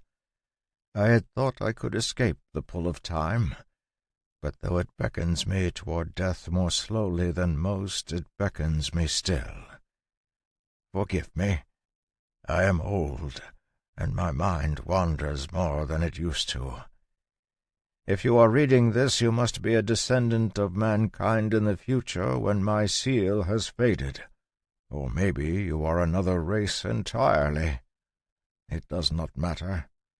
Let this be considered the final will and testament of Stormmaster Elmer Kelvis, the greatest and most feared legendary mage known to the world. In 1 week we will attempt a spell that has not been used for 1,000 years, and it will either save our world or damn it further. But at this point there is no other choice. War has raged too long. The damage has been too great. There are few left who understand magic, and those that do hoard their knowledge with lethal jealousy. Even I, the most powerful being in this world, do not dare to share what I know, for fear that it will be turned to make more weapons of war, or bent to the destruction of mankind, rather than our salvation. This book, and the other 2 books I leave here, contain the research I am the proudest of. Laughably, it is research I did well before I ever developed the deadly wind spells I am so known for. It was with the intent of furthering this research that I originally accepted my banishment to this out-of-the-way valley. But before real progress could be made, war started. The only saving grace was that no one, not even the Academy's master mages, knew that I had become a legendary mage. Because of that, I was able to create another tower, hidden in the mountains, to ensure the research was able to survive the war. To continue the research, I sent my most promising student to the tower, hoping I would be back when it finished. And yet even now I dare not go to the true tower, lest others find it. I cannot speak much of it, as there exist those who can peer into the truth of the world and discover secrets hidden to all. But just know that I am not the only, or even the most powerful of beings in this world. there are others whose thirst for immortality far surpasses mine. But none of that should matter to you. By the time you read this, I expect that so much time will have passed that not even the memory of the wars that destroyed our world will be remembered. Only then will my mana fade enough that the seal can be opened. So, to you who read this, I beg a favor. Seek out the inverted tower I built. Seek out the remains of my student, and use it to restore this world. You will find 2 items on top of these books that will help you discover the path to the tower. The spell for using them is hidden between the 3 books. I have stalled long enough. It is time that I go. We will attempt the summoning and pray that it brings us salvation. I fear that it will bring us destruction instead. To those who survive us, I can only express my regret that I contributed more to the destruction of this beautiful world than I did to its preservation. My earnest wish is that the research I left might play some small part in contributing to its restoration. Looking down at Stormmaster Kelvis's broad signature, John couldn't help but remember the warm-looking man with the salt-and-pepper beard who had taken Katrine as his apprentice. Though he had died only a year later, after a truly terrifying fight with 3 other legendary mages who had appeared from the south, John had never imagined that Kelvis had such a complex history. Flipping through a few of the pages absently, John saw they were filled with tightly scrawled notes detailing experiments. Putting the book down, John wasn't quite sure what he thought. Those involved in the summoning of people from Earth had been one of the most tightly guarded secrets of the nations involved, and the little bit that John had discovered had indicated that everyone involved had died as the spell completed. But if what he read was true, Stormmaster Kelvis had not only known about the summoning, but even played a major part. Which would certainly explain why he was on hand to accept Katrine as his apprentice. We all just assumed he had been passing by, but he must have known exactly what was going on.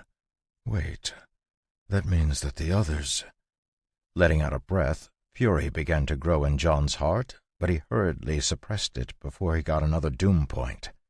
He already had 74 from his mana use in the ruins, and he didn't want any more if he could help it. Calming down, he did his best to examine his memories rationally. All of us were taken in hand and taught by class holders almost as soon as we arrived. My teacher was Thomas, while Katrine became Stormmaster Kelvis's disciple. Of the 6 mages who were summoned, the 2 of us were the only ones who survived the first 2 years. All the others died in assassinations. Katrine survived because her master was so powerful, and I survived because, well, Thomas is a cockroach, and I learned really quickly. It's clear they knew exactly what was going on. I wonder if there is anyone else who was involved who's still alive. Shaking his head, John knew there was no reason to continue dwelling on it. Taking out the last item he'd received, John held it up and looked at it. The ornate box gleamed in the starlight, giving off an alluring sense of mystery. For this little box, 6 people had died, and John had a feeling they weren't the last. If he was going to be drawn into problems in the future, John wanted to know what he was dealing with. Catherine had said that the box contained the secret of how to become a mage, and if that was true, there would be others, many others, coming after it. With a soft click, the mana lock fell apart and the top of the box opened a crack. Sensing nothing dangerous, John carefully lifted the lid, his eyes going wide as he saw a set of 6 glowing spell scrolls. New spell. Summon water detected. New spell. Water arrow detected. New spell. Downpour detected. New spell. Raging waters detected. New spell. Greater storm detected. New spell. Apocalyptic flood detected. The End. This book was read for you by Michael Kramer, a member of SAG-AFTRA. We hope you have enjoyed this production of Domestication, Battle Mage Farmer, Book 1, a fantasy lit RPG adventure, by Seth Ring. Recorded books are available wherever audiobooks are sold. Thank you for listening to Recorded Books.